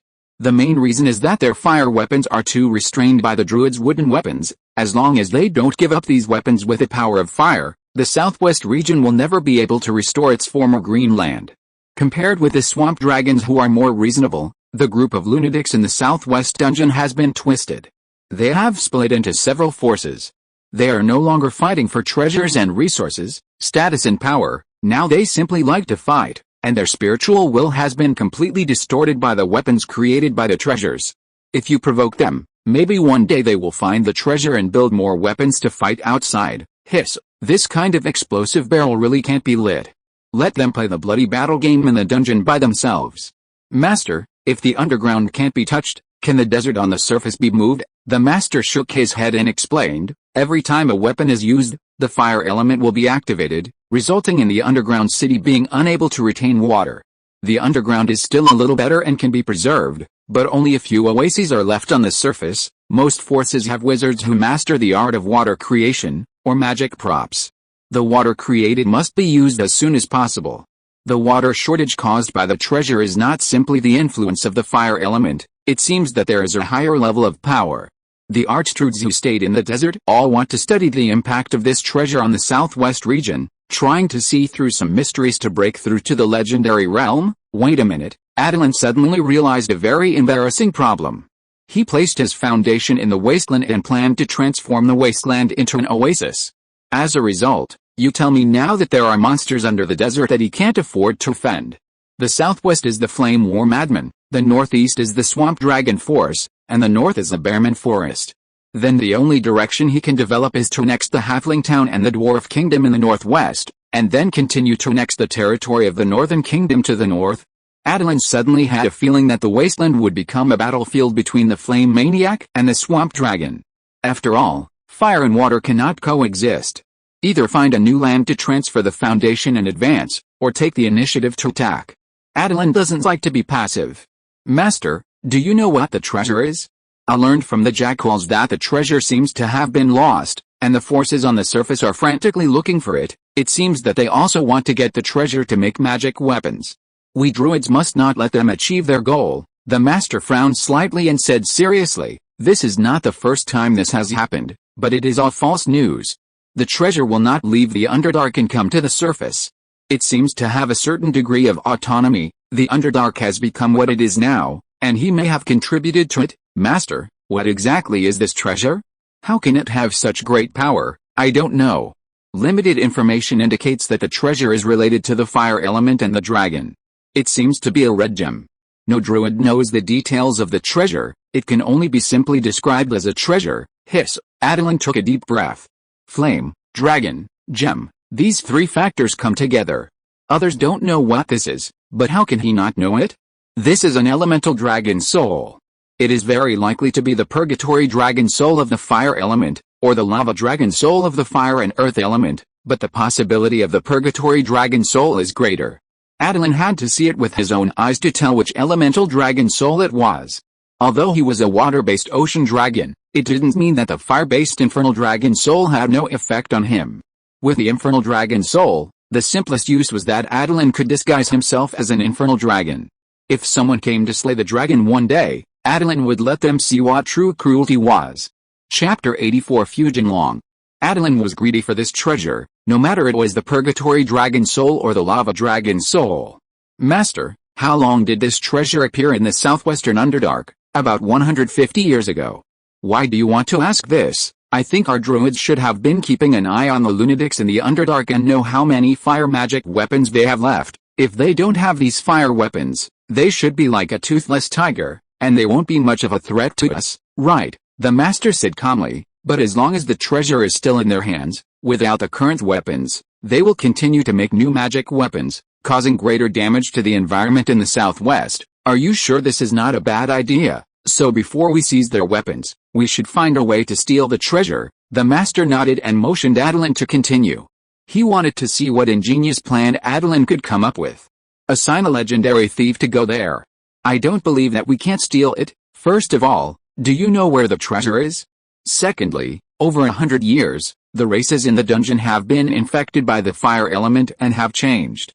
Outsiders will be recognized at a glance. Guess what the final fate of these discovered, sneaky outsiders is? No need to think, they must have all become outsiders.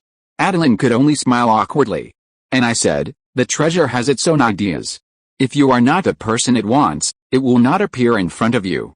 The dwarf wizard at the time did not find the treasure so much. It's better to say that he was found by the wizard on his own initiative, and used the wizard to transform the entire dungeon into slaves of its power. It's hard to say how much benefit this so-called treasure has gained during the decades when the dungeon held rituals to cast weapons. Attilan nodded thoughtfully. The more he listened, the more he felt that this elemental dragon soul was different from what he knew from the inherited memory. Compared with the semi-finished Dragon Ball in the Inheritance, this Dragon Ball assumed to be the Purgatory Dragon Soul seemed to be refined. Then why did his master still die? In short, Attilan now knows one thing. The first point is that getting this elemental dragon soul can enhance his strength. The second point is that weakening the fiery madman will allow him to more safely control the surface and underground of the southwest region. As for the third point, suppressing the power of the Purgatory Dragon Soul will allow the water and soil in the southwest region to recover quickly, and he will have a foundation that can truly annex the entire continent. Occupying the southwest region is divided into 3 steps: destroying the Null Kingdom entrenched near the wasteland, destroying the Blue Dragon Kingdom entrenched in the desert, and destroying several underground fiery forces headed by the dwarfs. If the surface cannot be transformed into an oasis, then occupying the desert will be meaningless. Master, I want to transform the desert back to its original ecology. Do you plan to send people from the Withering School to participate in this plan? No problem, but we may have to wait until the problem of the Northern Kingdom is solved. The Northern Kingdom involves almost all the people of the Withering School. The sooner it is solved, the sooner we can spare people to help you. Don't worry, I can still hold on. Attilan did gain some benefits from the life transformation this time, and his traditional vitality and water element control ability of the ocean dragon were magnified. Although the bear man and the vine girl suspected that he was an alien dragon, Attilan was sure that his abilities were no different from those of traditional ocean dragons. At most, he was larger than the ocean dragons of the same level, and his power had a larger range of influence and better effect. This is not special, right? Just like the swamp dragon transformed the center of the continent into a lake, Attilan could also call on water elements to transform the desert, as long as he controlled the number of water elements he summoned. It should be just right to transform the desert into wasteland, grassland, and forest step by step. It's not that there is no rainfall in traditional deserts, but the sunshine, temperature and desert environment do not have the ability to store rainwater, or the rainwater evaporates before it hits the ground. Moreover, if there is too much rainfall, the rainwater in the desert will turn into floods, impacting the already fragile ecology of the desert. If Attilan wants to transform the desert into an oasis, he can only let his followers plant trees and he provides rainwater for irrigation. The rainwater transformed by his energy field should have a certain resistance effect on the power of the Purgatory Dragon Soul, so that it will not be expelled from the southwest region like ordinary water elements. Of course, Attilan does not plan to transform the desert now. Taking action in advance will only stimulate the desert forces and the Purgatory Dragon Soul underground. Focus on using the desert to train the bloodline ability and druid skills of the ocean dragon. Is the meal not ready yet? The bear man walked in at the right time. Okay, the last dish. The bear man came over. The master was a little regretful that he could not pull Attilan on board. Attilan was also a little regretful, although this great druid was almost fooled by him. But Attilan did not get any substantial help from the School of Decay. Although he knew the true nature of the desert treasure, the treasure that could not be obtained would only make the dragon greedy and anxious, which was harmful rather than beneficial. Attilan only briefly talked about his plan, and the master was already persuaded by him to shift the target of destruction from innocent farmers to the nobles of the Northern Kingdom. When the meal was served, the old naughty boy grabbed a roasted rabbit and started to eat it. Wow! It turns out that rabbits are so delicious when cooked. I thought rabbits could only be used to pull carts. It seems that I was too wasteful before. Really? There are also wild boars, sand sheep, and lizards. You can try them too. Delicious, all delicious, old naughty boy. These meats are delicious, but it is too troublesome to raise these animals. Do you have any technology that can quickly fatten them and give birth to more cubs? It was a very formal dinner. Although only 4 druids, the bear man, the old naughty boy, the master, and Attilan, attended. The master and the bear man discussed balancing the Northern Kingdom at the banquet. Attilan started to fool people again. No problem. I'll check if the animals I've bred have any excellent bloodline in this area. Tell me what you need and I'll integrate it for you. It's definitely a very delicious ingredient, okay? For a master like old naughty boy, the most suitable thing for him to help cultivate his animal species suitable for large-scale promotion and top-quality rare ingredients for the top nobles. In addition to honoring the 3 elders, the bear man, the vine girl, and the old naughty boy, the most important thing about this top-quality ingredient is to drain the nobles of the Northern Kingdom before they are destroyed by the natural way. Until the end of the banquet, the master failed to impress the bear man, and could only sigh and say, I know that compared to other druid schools, our withering school is a bit extreme, but if there were no withering school, this continent would have been destroyed beyond recognition. This is true. Compared with other schools that are more academic, the withering school is more like a doer. Not only the enemies who destroy nature are withered, but also the druids who join the withering school. The other druids still had some plans to protect themselves. The school of withering really fought the enemy to the end, or it could be said that the original school of withering was formed by the group of druids who were least afraid of death. The members came from the three major schools of animals, plants, and elements. Attilan, I will talk to you about a specific balance plan when I have the chance. Now I have to go back to convey your ideas to everyone in the school of withering and see what everyone decides. If everyone agrees with your ideas and plans to rebuild the balance plan, Attilan, I wonder if you can go to the Kingdom of the North. Before Attilan could answer, the bear man spoke. No, he is just a druid apprentice, not old enough to participate in the balance of nature, and a dragon mixed and will make the situation more complicated and easily arouse the vigilance of the Kingdom of the North. Don't forget that the royal family of the Kingdom of the North is a dragon-vein warlock. The master nodded. Indeed, a young dragon is not suitable to participate. The master misunderstood Attilan's age, but the bear man and Attilan did not intend to explain. After sending the master away, Attilan was planning to sneak away, but before he could take off, the bear man grabbed his tail and dragged him back. My good disciple, where are you going, master? You know me.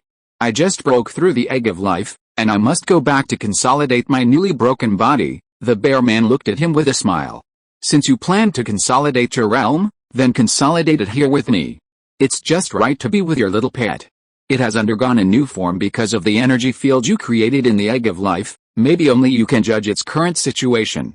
It was only after seeing the creeping spirit that Jaina and I were sure that you are definitely not an ordinary sea dragon. Attilan looked at the creeping spirit that had been sleeping in the corner in confusion. Isn't this still a rattan ball? What has changed about the creeping spirit? You will understand if you wake him up. Creeping spirit, don't sleep, get up. Hearing Attilan's call, the rattan ball moved and rolled in front of him. The vines that were originally entangled were sent away and then entangled again, turning into a vine dragon without wings. Hey, this. How did the vine elf become like this? Hasn't it always been a ball with vines and rough limbs? How did it become a vine dragon? The bear man continued. Jaina said that compared to the original plant elf, the current vine dragon is more like a fairy dragon. Of course, the plant factor is still there, but it happened to stay in your life energy field before. It became like this after absorbing life energy. It shows that you are different from ordinary ocean dragons. There is a powerful force hidden in your body that you can't imagine, waiting for you to explore and discover, but first you have to learn to hide yourself. You have to know that not everyone in this world wants to see a legendary dragon grow up. They will think you are a threat, a disaster, and they are afraid. So what is waiting for you? I think you should understand. Chapter 85, like a tiger with wings. Wind and thunder wings. The creeping spirit has become a vine dragon. Master, how do you think I should arrange it? Just like you trained the oak guards, should I train him into a vine dragon guard? At that time, Attilan was in the egg of life, focusing on the rotation of life to refine the ocean dragon bloodline and improve his control over vitality and water elements.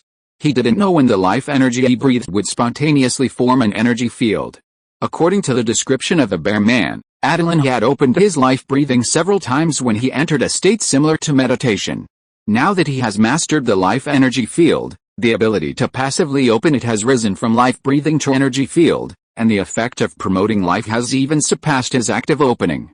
When Attilan completed his life transformation and woke up, the bear man and the vine girl pulled him to actively open the life energy field, but the promotion effect was obviously worse than the passive opening. The main reason was that there was no effect that could improve the bear man and the vine girl. Since Attilan opened his bloodline ability unconsciously, the effect would be better than his active opening, which means that he has not fully developed his body's potential. The bear man analyzed the types and intensity of all the training that Attilan had done in the past 6 months, and believed that it was because Attilan had not done enough physical training that a subtle imbalance between the physical body and energy appeared, which Attilan did not notice. This subtle coordination problem can only be improved by Attilan through constant self-examination and training, and learning cultivation knowledge. The bear man may be able to temporarily reverse it to the correct state. But as Attilan progresses, The state will definitely be deflected again. The bear man will not help correct this kind of basic training. He will only raise possible problems of Attilan and let Attilan experience and correct them on his own. As for whether Attilan is an alien dragon, the bear man concluded that it is and it is not. Alien dragons generally show special abilities that regular dragon species do not have, while Attilan has the abilities that ocean sub-dragons should have. It's just that these abilities that are closely related to life have undergone qualitative changes after being magnified. It looks like Attilan has special abilities like alien dragons, but it can also be classified as Attilan being a top genius of ocean sub-dragons, lighting up the abilities of the race bloodline to the extreme. In a word, Attilan is just an ordinary little genius of the sea dragon. The bear man has already made arrangements for Attilan's physical training. While Attilan was still immersed in the powerful power brought by the transformation of life, the bear man had already begun to create a strong opponent for Attilan who could inspire his training initiative. After selecting the professionals who can still fight against Attilan in the younger generation, there is actually only one Tiger Man left, and even the Tiger Man can only barely suppress Attilan now. Attilan has a challenge level of 6 plus a druid level of 6, and a combat power of 18. The Tiger Man has a challenge level of 4.5 plus a monk level of 11, and a combat power of 20. Attilan has the advantage of flying, and the self-healing technique and life control bring a strong vitality advantage. The only thing that the Tiger Man can suppress Attilan is the combat skills. But Attilan's combat wisdom will not fight with Attilan in close combat, but will use the advantage of words to pollute the Tiger Man's mind. The Tiger Man is dumb and has limited attack power. Facing the thick-skinned Attilan, her words can't cause any harm. In order to stimulate Attilan to seriously polish his body, the bear man needs to strengthen the Tiger Man's training to crush Attilan in hand-to-hand combat. With Attilan's hostility towards the Tiger Man, as long as he is defeated by the Tiger Man with fists and melee skills, he will definitely realize his shortcomings in this area and strengthen it. Last time, it was not Attilan who helped the Tiger Man to transform, but this time it was the Tiger Man's turn to stimulate Attilan. Since Attilan defeated the Tiger Man by trash-talking in the first duel, his attitude towards training has not been 200% serious as before, and he has invested more energy in expanding the territory. This is not okay, but after the bear man stimulated Attilan in various ways, he found that all the means seemed to be less useful than the Tiger Man. The two of them acted as the fuel and catalyst for each other to improve their strength, which was easy to use and worry-free. He only needs to control the degree in the middle, so that the two of them would not become enemies completely, but there must be friction. Fueling the fire is a technical job, and the bear man thinks he is still quite good at it. Because that's how he got through it. He was accepted as an apprentice by a former hunter, and his ability to taunt was used on his group of apprentices, which led to the bear man who finally joined the sect but became the successor, being ostracized by his senior brothers. Although the senior brothers finally acknowledged his achievements, they were indeed not as good as the bear man, but the relationship between them was not good, and these great druids were not senior brothers and could not help the bear man's career and love much. Instead, they stuffed his apprentices and grandchildren to him. Most of the socially anxious druids in the forest were actually the apprentices and grandchildren of the bear man's senior brothers who were almost dead. It's just that the senior brothers did not inherit the essence of the school of life, and could only rely on the study of life by the school of life, combining the things of the three schools of animals, plants, and elements to create some new forms. Some old guys succeeded and failed. They succeeded in creating new forms, but their souls were lost in the power of the new forms. They died after contributing to the soundness of species and the stability of the ecological chain on the continent and the ocean. Don't be surprised when you see a new species you haven't seen before. They are not necessarily the evil products of the wizard's laboratory. The new species derived from the druid's transformation are generally kind and neutral. As long as you don't invade their territory or encounter hungry guys, you will most likely be able to leave safely. The school is free, and most schools don't mind if you have the identity of other schools. As long as you can learn, the old druids don't mind teaching you their unique skills before they die. But you have to pass their tests. They will only pass the skills to the younger druids they recognize. A series of complicated pre-tasks will definitely make people's scalps numb. Of course, the School of Withering is easier to join, and you will be given magic weapons, unique secrets and a fraternity when you get started, which guarantees that you can find the one you like. After all, the School of Withering is doing a life-threatening business. I still hope that the members of the school can have a descendant who inherits the concept of nature protection before dedicating themselves to the great cause of druids. How to deal with the creeping dragon spirit is your problem. I advise you to take the problem of the gradual disharmony between your body and energy seriously, especially since your magic power has further grown after this life transformation. Although the dragon body has also benefited, if you only carry out simple energy training according to the previous method, this problem will be magnified sooner or later. Isn't it nice to be a magic dragon? I am already a giant dragon. How embarrassing it would be to go up and fight the enemy in person. What do I need so many followers for? That's all I have to say. You can do it yourself. Looking at Attilan's look, the bear man knew that he didn't listen. Verbal preaching is always weak and powerless. Only broken bones are unforgettable textbooks. Since Attilan can't be persuaded by words, the tiger man can only speak with his fists and feet.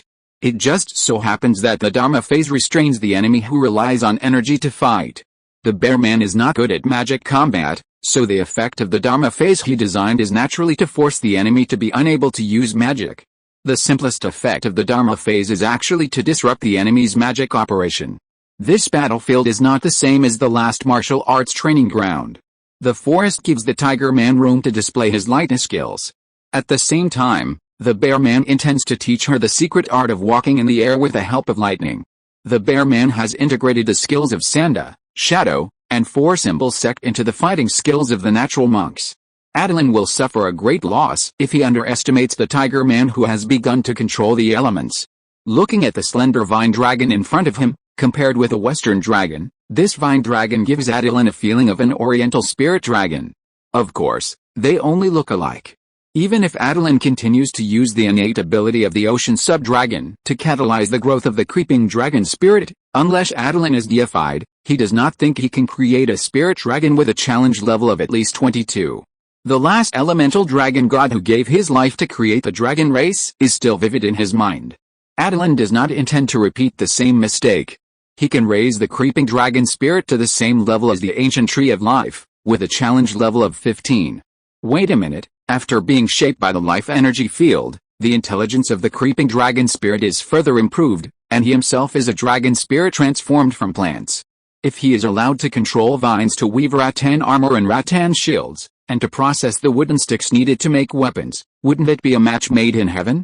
It doesn't seem to be such a word, anyway, it's almost the same meaning. Attilan immediately took the creeping dragon spirit to a place where vines grow. Selected suitable vines and said to the dragon spirit, "Look, it's this quality of vines, pick them all out." The dragon spirit, who was born from vines, was as fast as Attilan in selecting vines. Then weave it into a shield like this. Understand, Attilan picked up a few vines and used plant control to weave them into a shield, and then used natural magic to strengthen the shield to achieve a defense that is not inferior to that of a shield soaked in tune oil. The creeping dragon spirit wove the rattan shield smoothly, but he was not skilled enough in injecting natural magic, and the rattan shield he made had many defects. It doesn't matter, just don't use it for yourself and sell it to the Rhine Forest tribe. Making rattan armor is not as simple as making a rattan shield. The complicated weaving process alone confused the vine dragon spirit, and finally it just wove a ball of rattan. The vine dragon spirit immediately lowered its head in frustration. It doesn't matter. It's great to be able to weave a rattan shield. Just when Attilan was exploiting his pets, the bear man found the tiger man who was being struck by lightning in Amethyst Mountain.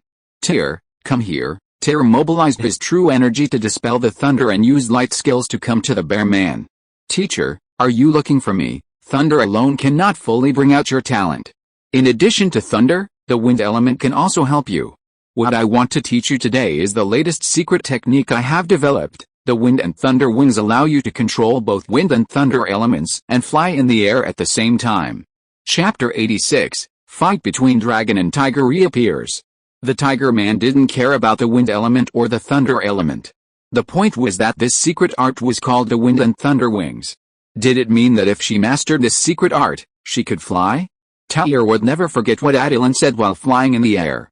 No way, no way, no one who can't fly wants to fight a dragon, right?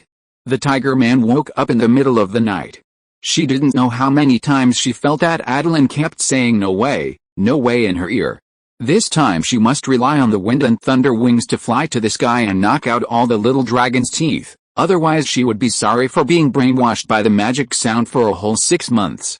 The more she thought about it, the angrier she got.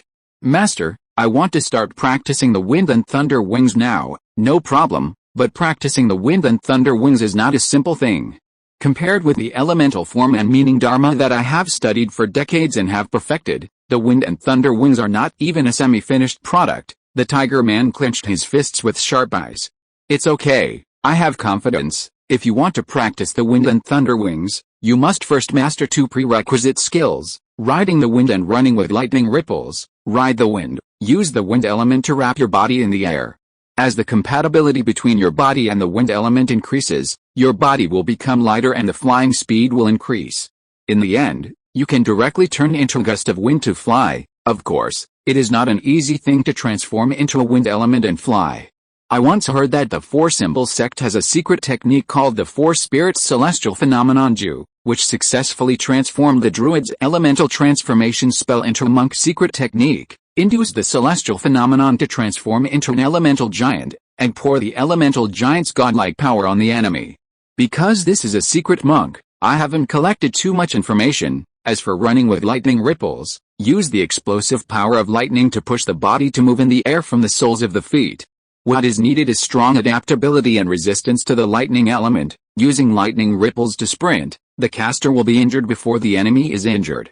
Similarly, when practiced to a high level, although one cannot transform into the lightning element, one can make the enemy experience the feeling of being kicked by lightning. Even though the tiger person hasn't practiced the wind and thunder wings yet, the 2 air flying secrets mentioned by the bear man are enough to make the tiger person excited. She asked puzzledly, since these 2 secrets can allow me to fly in the air, why should I wait until I have practiced the wind and thunder wings before looking for trouble with Attilan? The bear man smiled mysteriously. Because it's not enough. These 2 secret arts are hard to work in Attilan's life energy field. You can't rely on them to resist the energy field's dispersal effect on the wind and thunder elements. The wind and thunder wings are different. You can think of the wind and thunder wings as a broken version of the elemental Dharma, like a signal tower that efficiently gathers and absorbs wind and thunder elements. Only by relying on the wind and thunder wings can you break through Attilan's life energy field and effectively attack him. I don't need to guess that he will definitely rely on the life field to suppress his opponent in battle. His melee ability is too poor. Tiger, you can help him strengthen it. It happens that the wind and thunder wings have a wind and thunder combat form that can stimulate your body to burst out more powerful physical strength. He is now more and more inclined to the magic dragon, so it's a good opportunity for him to see the shortcomings of the magic dragon. Dragons have strong magic resistance. Dragon slayers generally choose to slay dragons from a physical perspective to target the weaknesses of dragons, but Attilan doesn't even pay attention to improving physical confrontation and defense. The bear man's personal participation doesn't mean anything, so let's stimulate him through the tiger man. The tiger man smiled, revealing the sharp claws hidden in the pads of his flesh, and said, no problem, master, just leave it to me with confidence. I will make Attilan pay attention to the importance of hand-to-hand combat training. Very good, then let's start practicing riding the wind. According to the classic records of martial monks, wind and tiger spirits have a good compatibility, and thunder and dragon spirits have a good compatibility. Therefore, the white tiger and the blue dragon among the 4 spirits can be wind or thunder. It is only because the Four Symbol sect worships a white tiger spirit that controls the thunder element that it has become widely circulated, so I think you can try to practice the wind and the 2 phases, and then connect them together through the wind and thunder wings, and try to merge the 2 elemental phases. If you can really succeed, then killing an adult green dragon is a piece of cake. The green dragon that Tyr wanted to kill was not easy to kill. Green dragons are very cunning dragons. If the bear man was allowed to go, the green dragon would find that it was no match for the bear man, and it would most likely flee thousands of miles away. And from then on, she kept her identity secret and chose the most classic tactic of the dragon, which was to outlast the old man. Before practicing the Dharma, the tiger man's daily practice was to meditate and respond to nature, absorb natural magic and transform it into true ki, and temper her muscles and blood. In fact, she rarely came into contact with elements, let alone the secret art of the Four Symbol sect that combined magic and martial arts. She was considered a more traditional martial arts monk of the Sanda sect, Not as good as the immortal monk of the four-symbol sect. Today was only the first time she came into contact with a wind element. Talia was surprised to find that her adaptability to the wind element even exceeded that of the thunder element. If she trained with the wind element, she could even build the Dharma faster. But building the Dharma does not mean that she can defeat the green dragon. Her goal is to defeat the green dragon instead of building the wind element white tiger Dharma. According to the bear man's estimation, if she wants to defeat the green dragon, she must master the wind and thunder element white tiger Dharma to achieve a 100% sure kill. She only has one chance. If she lets the green dragon run away, she may never see the green dragon again in her life. The bear man did not show up. But she, the little character who was let go by the green dragon, showed up, and the green dragon might relax its vigilance. Tyr knew that the green dragon let her go because he wanted her to grow into perfect collection under the catalysis of hatred. This is the green dragon's unique hobby. Compared with other dragons who like to collect gold, silver and jewelry, the green dragon prefers to corrupt the minds of heroes and control them as collections and puppets. It was just the first time she practiced riding the wind, and the tiger man successfully controlled the wind element to carry her body and fly up. Even the bear man admired her talent. If he had this talent, he would not be disliked by Jaina's father. It's not that he disliked his poor talent. If Jaina could combine with someone who also had the potential of a natural demigod, when the two of them became natural demigods, their children would be natural seeds of demigods. This is the reason why the bear man insisted again and again. He has suffered so much all his life, and he doesn't want his children to suffer with him, so he doesn't want to get married and have children before he becomes a natural demigod. If Attilan knew what the bear man was thinking, he really wanted to point at the bear man's head and ask him if he didn't want his child to suffer, so he could let his orphan child suffer? The bear man was actually lucky enough to meet a natural demigod seed like this one, and he also hoped that his child could be as lucky as that person, growing up carefree as a darling of nature. As for Attilan, his own goal was to build a natural empire, and he was also thinking about becoming a god. As his master, the bear man naturally had to strictly supervise him and guide him on the right path as much as possible. 3 days later, after seeing that the tiger man had basically mastered the wind control, the bear man went to see Attilan's situation, and what he saw was that Attilan was leading a group of people to set up a weapons production line. Ding ding dong dong, digging obsidian, and cutting down trees to make sticks and splicing them with obsidian, made his peaceful forest become smoky. The bear man was furious. He thought Attilan would practice seriously, but he was busy with these unimportant things. Attilan, what are you doing? Why don't you practice? Attilan's body stiffened. I don't know if other people have had this experience. Attilan was like this when he was a child. When he was tired of studying, he just turned on the TV and his parents came back. Then he was always playing and didn't study seriously. It's the same now.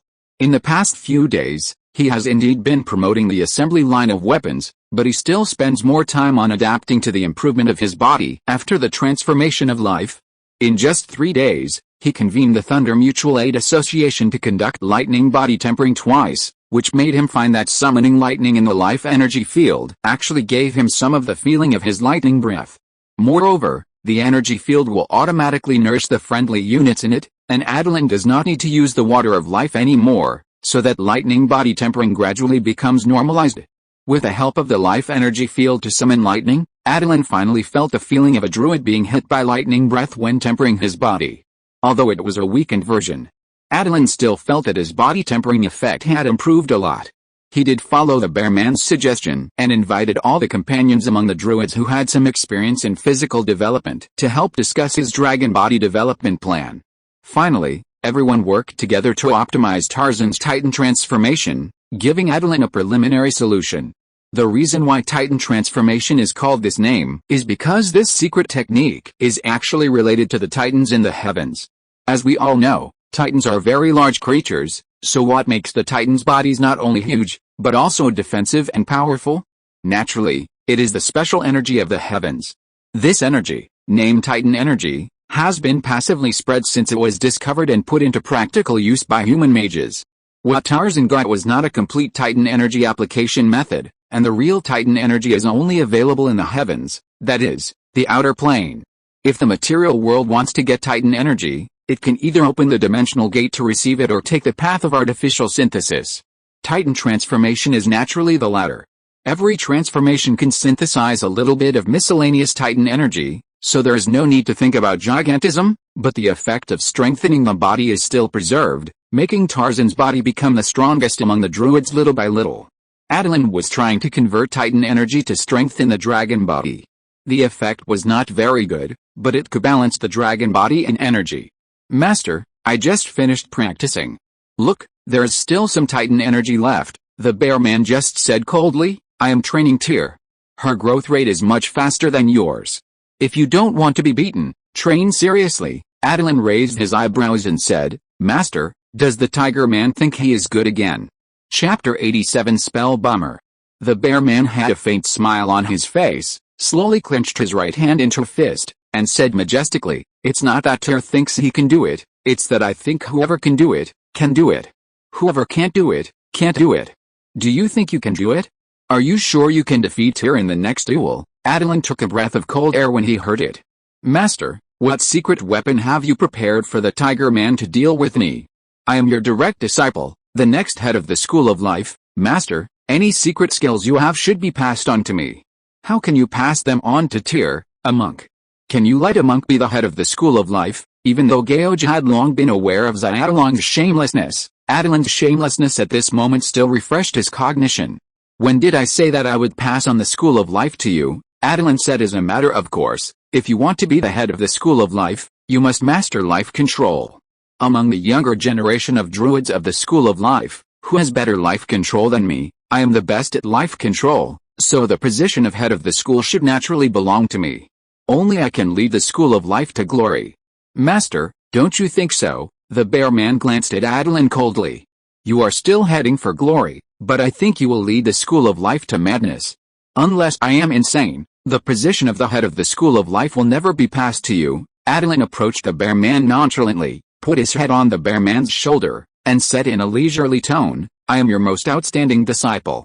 Master, do you think I am not motivated enough? I am just afraid that you are too motivated, and this small school of life is not enough for you to toss. Attilan looked around and lowered his voice and said, there are no outsiders now. Master, please tell me the truth, how many people are there in our school of life? Except for me, is there really no one who has mastered the control of life? First of all, you have only undergone a life transformation, which does not count as the control of life. Secondly, who are the people in the school of life? Unless you really have mastered the control of life, I can't tell you. Finally, you are not the only one practicing life control. There are druids who are more advanced than you. Dragons have high talents, and there are also druids with outstanding talents. You should not take yourself too seriously. Attilan rolled his eyes. Master, you have to tell me who this person is, so that I can exchange experiences with him and make progress together. Right, the bear man glanced at him indifferently. Your strength is almost catching up with Tyr, but if you don't focus on improving your strength, the gap between you will widen again. Attilan's pupils shrank slightly, and then he grabbed the bear man's arm and began to shake it. Master, you can't just teach your unique skills to the tiger man. I am your dear disciple. If there are any secrets, I should have a share. I don't care. If you don't teach me today, I won't let you go. The bear man wanted to pull his hand out of Attilan's arms, but Attilan held it tightly, and his claws were hooked on it. He was afraid that he would hurt himself if he pulled it out by force. I'm teaching Tyr how to control the wind and thunder elements. Why are you joining in the fun? Have you figured out how to use the water element? Besides, aren't you planning to pursue the advanced profession of elemental master first? With your foundation, you should be able to compress and crystallize the water element, but can you do it? A series of questions came at Attilan, who smiled without any embarrassment. I can also learn the wind and thunder elements. Wind, rain, thunder and lightning are inseparable. After mastering a whole set of secret techniques, I can also better rain in the wasteland and turn the wasteland into green grassland as soon as possible. Master, don't you think so? Let me practice the wind and thunder secret techniques with the tiger man. The bear man pulled his arm out from under the claws of the little dragon. The arm turned wide in an instant, and even the claws of the dragon could not penetrate it. This gave Attilan a clear understanding of the bear man's defense. Don't think I don't know what you are planning. I won't reveal her information to you, nor will I reveal yours to her. You just need to dig into the power of the sea dragon and you will benefit endlessly. Basic druid knowledge and a series of spells for controlling life. You may not be able to master them in 10 years, and you won't be able to digest more new knowledge at all. A level 6 druid can develop a lot of abilities. Are you sure you have learned and mastered each one? The basics are very important. Don't always think about soaring into the sky. Theoretically, a level 6 druid can master all druid spells of level 3 and below. Of course, it is definitely not as convenient to obtain the corresponding spell knowledge from the natural environment as to obtain it directly from the natural gods you believe in. It is the spells obtained by sensing the natural environment. The version may not be advanced, but the classic version of the spells can definitely be used, and the power is not weak. Like the bear man who is in charge of this forest with 20 to 30 druids, there are people trying to practice spells and develop new versions all year round. If your perception ability is good enough, in fact, you can get it for free. Although Attilan was shameless, the bear man didn't let him practice the wind and thunder secrets to gather intelligence, but he knew that the bear man would definitely want the tiger man to target his weakness of not being good at close combat. But he just wanted to do the opposite. He wanted to prove to the bear man that even if his opponent learned the melee secrets against him, he could still turn into a spell bomber and win this game. Your eyesight is very good now. I hope you can keep it up until the end of the competition and don't let me down. If you can really win, then I don't mind teaching you a little trick. Attilan immediately ran over and hugged the bear man's arm happily. Don't wait until later, teach it to me now. How can I lose to her? Even if I give her 2 hands and 2 legs, she is not my opponent. The bear man took a deep breath speechlessly. I still like your rebellious look just now more. Although Attilan's tone is quite big, what he said means that he has no intention of landing at all. So naturally he doesn't need to use his hands and feet. He intends to win purely by long-range spell bombing. Since Attilan is so confident, let him see the effect of the Dharma image in breaking the spell and see if he can still be so confident.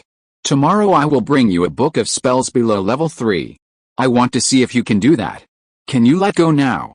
Only by letting Attilan suffer a loss first can he pay attention to the issue of melee combat, and you can also remove the responsibility of his master's inaction. Attilan unclasped the hand that was holding the bear man. I am expressing my admiration for the master. I don't care about a mere book of spells, then I won't give it to him, master. You are my master. How can you take back something you have given away? Looking at Attilan's ugly face, the bear man really didn't understand how there could be an individual with such a bad personality among the sea dragons. Is this also a gift? That's it. I'll leave first. Someone will send the things to you tomorrow. After the bear man left, Attilan began to think about who he should choose to be his sparring partner during the period before the competition. Eagle King? Tarzan? Leopard Girl? Since the training is for the Tiger Man, it is natural to gather all the druids in the Thunder Mutual Aid Association who can help this competition. Everyone is good at different spells. As long as they combine their spellcasting experience, Attilan believes that he can learn the spells that are powerful enough to attack the Tiger Man and consume the least. He must learn all the spells from 0 to 3 rings and master them. Since the bear man thinks he is a spell dragon, he must carry it through to the end. The first person to find is naturally the Eagle King. When the Eagle King saw that Attilan, who had just separated not long ago, actually took the initiative to fly to the Storm Valley to find him, he knew that nothing good would happen. I'm busy and don't have time to help you. Attilan looked at the Eagle King weakly. Eagle King, you make me so sad. Are we still good friends? You rejected me before I even opened my mouth. Sure enough, love will disappear, right? The Eagle King coldly combed the feathers of the Storm Eagle in front of him with an arc of electricity, and pointed at the Storm Eagle in front of him with his eyes. You can see that I'm very busy. After I finish combing this Storm Eagle, there are 13 more waiting for me. It takes almost half an hour to comb one. Do you think I still have time to waste on you? Looking at the arc of electricity in the Eagle King's hand, Attilan smiled and moved his claws forward. Isn't this a weakened version of lightning quenching? You want to use this method to stimulate the giant eagles so that their feathers can store more electricity, and at the same time improve the adaptability of the lightning element, and make their form more perfect. I can help you, but before I help you, you have to help me. After all, this matter is urgent. You also know that I have always been at odds with that tigress. It's good that I won the fight last time, but Master actually strengthened the Tiger Man based on my weakness. Isn't it obvious that he wants to see me lose? You are not only helping me, but also fighting against my master. If I win, you win. If the Tiger Man loses, it means that my master loses. Doesn't it mean that you defeated my master? proving that you are indeed a genius druid among the younger generation." The Eagle King blinked, always feeling that there seemed to be something wrong that he couldn't explain, but this was indeed a good opportunity to compete with Master George in druid knowledge reserves from the side. "So what do you want me to do?" "I want you to help me practice." "It's just practice." As if they don't often get together to practice now, why make it so grand? "I agree." Attilan followed the same method and found other people. The first thing he said was, "So and so, I need you to help me practice." He also promised some empty promises. They had been together for such a long time, how could Attilan not collect their needs? Now he put it forward and it hit their hearts directly. When Attilan's detailed explanation of spells brought everyone together and proposed the concept of spell bomber, everyone touched their chins thoughtfully. "Only I can hit you, but you can't hit me. This spell bomber is good." Leopard Girl began to think about what animal to choose for her flying form. Chapter 88. The fight begins. The fight begins. The spells that the bear man prepared for Attilan included 34 spells from 0 to 3 rings.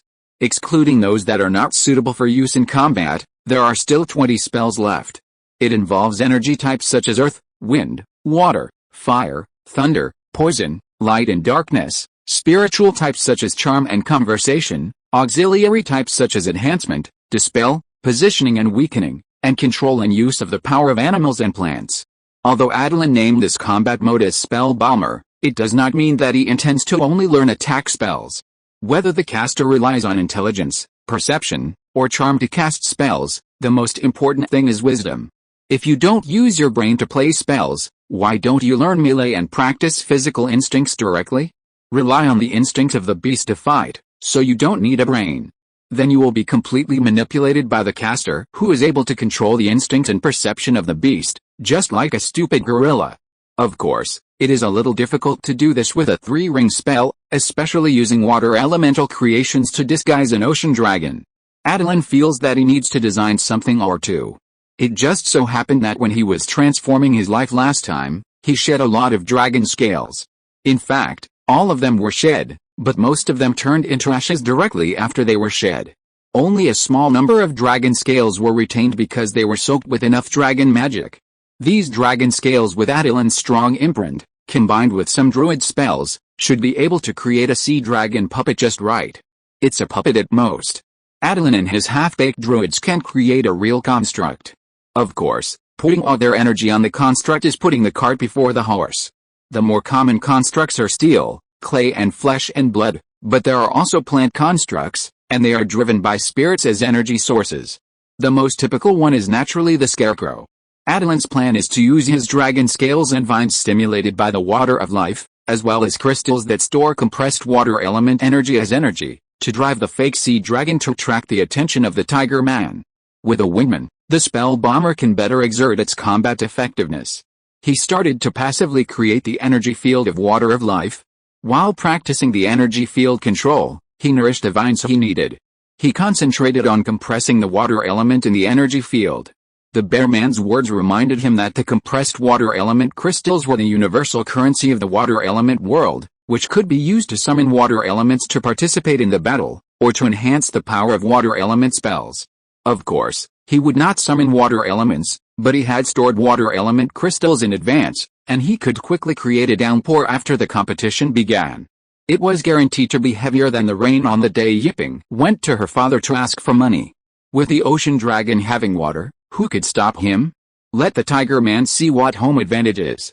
There is nothing else in the lake, except water elements. I really don't know how the swamp dragon gathered water elements. Wait. The reason for the drought in the southwestern desert is that there is a dragon ball, suspected to be the purgatory dragon soul. Then the central region has become a swamp. Could it be that the swamp dragon got a sea dragon soul of the same quality? Possessing the blood of ocean dragons and then obtaining the ocean dragon soul, the swamp dragon can naturally shape such a large area of lakes and imprison the water elements in it, making it impossible for the druids to divert the water. If the ocean dragon soul was ownerless like the purgatory dragon soul, Attilan would have some ideas even if it had other masters, but its owner was an ancient swamp dragon, and the swampland was not necessarily the credit of the ocean dragon soul. Attilan had no idea at all, and it was still right to continue discussing spells. Who knows this wind wall spell? There must be many people who can use it, but the druid who used it best was unexpectedly not the Eagle King. Flower Girl, I didn't expect you to be good at wind wall spells, but why did you learn this defensive spell? Since you have a tree spirit, you should know vine wall spells. Is wind wall spell more useful? Similar defensive spells include fire wall, earth wall, stone wall, but there is no water wall. Of course not. This actually involves a field secret art of the fairy school that I have carefully constructed for many years. Wind, flowers, snow and moon. Attilan's eyes were instantly bright. He liked to hear this kind of secret art. Wind, flowers, snow and moon. It sounds very much like the fairy school. Tell me more, the Eagle King interrupted directly. Have you forgotten that your goal is to understand the spells in the spell explanation? The Eagle King is right. Concentrate. It is really not easy to master so many spells that are most suitable for Attilan's casting method. According to their inference, even with the help of the spell explanation, it will take at least half a year to fully understand it. I think we should choose some spells to practice according to the situation of the tiger people. It is really unnecessary to practice all of them, but the question is what this so-called wind and thunder secret art is. Why don't I go and find out a little bit? The bear man touched his chin and thought. These days, he intentionally or unintentionally guided everyone to study the earth element spell, and the harvest was not small. Attilan also knew that the bear man was a fool. But he did not blame the bear man, but secretly helped him. The bear man naturally had to repay his kindness. Are you sure you can hide from the master's perception? Facing Tarzan's doubts, the bear man said confidently, I am training an earth demon bear. It is normal to ask the master for advice. Who would use such a stupid method to sneakily transform and run over to peak? Tarzan nodded in agreement. Why don't we all take turns to ask the master for advice, and help you get information about the tiger man? Attilan waved his hand majestically. No, I want to defeat her in an upright manner. If you have any questions, just go and ask normally. Even if you encounter the tiger man, don't tell me what information you have learned. Do you want to tell the half-made ocean dragon puppet next to you how you defeated your opponent in an upright manner? When you think Attilan finally has a chance to save face, he will only let you know what is even more shameless.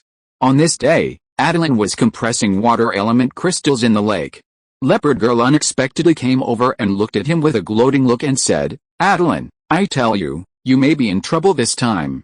You don't know how powerful the secret technique that Tiger Man practiced this time is. Stop. I said I don't want to know, and asked you not to tell me. Why are you still talking about it? Leopard Girl was surprised as if she met Attilan for the first time. It turns out that what you said that day was the truth. I thought you were just pretending, but in fact, you wanted everyone to help you find out clearly. Since you said so, then I can only say that the tactics you prepared may not work. You'd better be mentally prepared. Not working? How powerful secret technique did Liaodang teach Tiger Man? Did the bear man say that the tiger man was training to vomit blood last time he went to ask Liaodang for advice? Attilan thought that he was forcing the tiger man to train regardless of his body, just to teach him a lesson. Now it seems that it's not the case. It's just that this secret technique is as painful as life control. It seems that the tiger man is getting stronger by vomiting blood. He also had to work harder. It was impossible to fight hand to hand, and it was impossible to fight hand to hand in this life. This battle was scheduled for 1 month after the spell explanation was sent, that is, 3 days later. There was not much time left for Attilan to develop. He only mastered 17 of the 20 useful spells, and only 9 of them were truly proficient. However, there was still good news. Through continuous research on spells, his bloodline spellcasting ability was upgraded to Warlock level 2. The strength of spellcasting did not increase, but the speed was faster and the consumption was reduced. This made him more confident in this battle. Finally, this day came and the competition officially began. Unlike the last martial arts field, this battlefield was an environment with hills, woods, and grasslands. The radius of 1 kilometer was their battlefield. The bear man even allowed Attilan to cast spells to ignite the plants within the range. Before the battle began, Attilan was allowed to take off directly, without having to stay on the ground and stand face to face with the tiger man. The goal was to achieve the most realistic state of the two sides. Mighty little tiger, how are you going to fight me today? As he spoke, Attilan took out a handful of water element crystals and threw them directly into the air. In just a moment, the sky was covered with dark clouds. It took less than a minute for the sparse drizzle to turn into downpour. This is your tactic. You want to defeat me with rain? You underestimate me too much? Rain will only be my tool." The tiger man jumped flexibly, using his light skills to step on the tree trunk closest to Attilan and rush directly up, with raindrops in his hands forming a ball of water. Attilan would not give her a chance to get close. Before the tiger man jumped out of the tree trunk, the big tree under her feet suddenly moved and waved its arms to hide her. The tiger man could only throw the water ball in his hand, step lightly on the water ball with his toes, and then fly a distance of 20 meters to another big tree. So this is the function of the water ball. The tiger man deliberately showed off his skills, which instead aroused Attilan's vigilance. If the tiger man only had this one trick of borrowing power from the air, she would not have used it at the beginning. She deliberately exposed her trick just to make him think that the tiger man in the air was not a concern. After activating a big tree again, Attilan wanted to see what other tricks the tiger man had. The tiger man was also a little surprised. Today's little dragon was completely different from the last time. There was no acid mist and lightning breath. It seemed that he really only wanted to use magic to make a magic bomber. It was raining so hard at the beginning, how could it have no effect on her at all? Attilan could sense the tiger man's traces through the rain, but the tiger man could not lock Attilan. As the white mist rose, the tiger man could hardly see the little dragon in the air. And she had to deal with these two activated tree men first. After punching a tree man away, the tiger man was a little surprised. How could a rough activated tree have such a high hardness? Then Attilan's words came from the air. "Didn't you eat? That's all you have? I have some food here. Why don't you eat it and then we fight?" A bunch of berries created by magic fell from the sky and landed on the muddy ground. "Eat it. You're welcome." The ground was covered with rotten fruits covered in mud, and the tiger man's anger began to rise uncontrollably. If you're listening to this novel on a channel other than Fanfic World, it means they downloaded and uploaded it without effort. We cordially invite you to visit our channel, Mundo Fanfic Novelis. There you'll find the original version of this story and you can explore many other novels of various genres. We're waiting for you to immerse yourself in a world of incredible novels. Chapter 89, Reorganization of the Army. Hidden in the clouds, Attilan observed the tiger man's movements clearly. When he saw the tiger man clench his fists subconsciously, he knew that she was anxious. At this time, he naturally continued to exaggerate and stimulate the tiger man. "Oh, mighty little tiger, why don't you eat it? Don't you like it?" The tiger man said nothing, with a flash of brilliance in his eyes. He stepped forward and crushed the berries in the muddy ground with one foot. He directly hit the activated tree man who was waving his arms to attack her. The tiger man's palm was as powerful as breaking mountains and splitting rocks. The surging true energy penetrated the hard trunk of the activated tree man. The trunk with a diameter of nearly 1 meter was actually broken by the angry tiger man's palm. Attilan hid in the clouds and marveled. The true energy wave launched by the tiger man half a year ago was not so powerful. Just from this palm, it can be seen that her growth in the past 6 months is not much inferior to Attilan.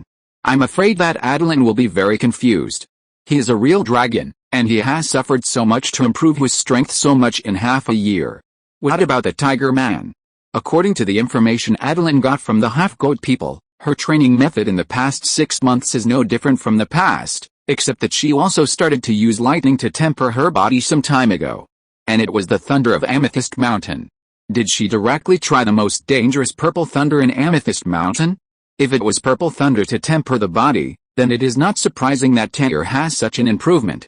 There is another possibility, that is, the secret technique taught by the bear man to the tiger man improves the speed of cultivation very quickly, so fast that it is faster than life control. If there is such a secret technique, there is no reason for the bear man not to teach it to him. Let's try the tiger man's lightning resistance first. Since you don't like to eat berries, then eat a spell. A mud tentacle suddenly stretched out from the mud under the tiger man's feet. If the tiger man hadn't used King One to jump up, her right foot would have been almost caught by the mud tentacle. Bang! Bang! There were 2 more mud tentacles, and 3 tentacles formed a triangle to suppress her in the middle. Little tiger, I wonder where you can run now. The tiger man clasped his palms together, and tiny arcs of electricity danced between her arms. Suddenly, as her arms rotated outward with great force, the fragile mud tentacles were directly shattered. You want to catch me with just these few mud tentacles? Wishful thinking, she squinted her eyes confidently and observed the situation in Attilan in the sky. As soon as the Tiger Man finished speaking, she felt a gust of wind imprisoning her in place, and then a bright lightning penetrated the rain curtain and hit the Tiger Man. What about this? The thundercloud and the rain cloud were sandwiched together. After one lightning hit, there was another one. After 3 consecutive lightning hits, the Tiger Man could actually control his body to burst out his true energy to break the immobilization technique and move, avoiding the 4th lightning. The wind and thunder secret technique is indeed well deserved. Through the Tiger Man's performance against the immobilization technique and the thunder cloud technique, Attilan knew that she was very adaptable to the wind and thunder elements. In addition to the water element, Attilan is best at controlling the lightning element. Now that the power of lightning attacks on tiger people has been greatly reduced, how to deal with tiger people is tricky. Do you think Attilan will do this? Of course not. Since everyone knows that tiger people are practicing the wind and thunder secrets, how can Attilan still use lightning attacks as his trump card? The wind element's immobilization technique and the thunder element's thunder cloud technique are all trying to test what the wind and thunder secrets that tiger people practice are, but this little tiger is hiding it quite deeply. In addition to the true key, he just used some lightning to hit the mud tentacles, but there is not much special about it. Further testing is needed. The life energy field has been successfully constructed silently. Next, Attilan will start his own performance. Little tiger, it's time to show you my real skills. Pure life energy was injected into the big trees in the arena. All suitable trees and vines were temporarily activated by Attilan, and they staggered and surrounded the tiger people from all sides. Of course, Attilan knew that these temporarily activated plants could not hurt the Tiger Man at all, and the physical strength consumed by the Tiger Man was not given as much as his magic power. But what's the problem? He has nothing else, but plenty of magic power. Attilan grabbed a handful of water element crystals and stuffed them into his mouth.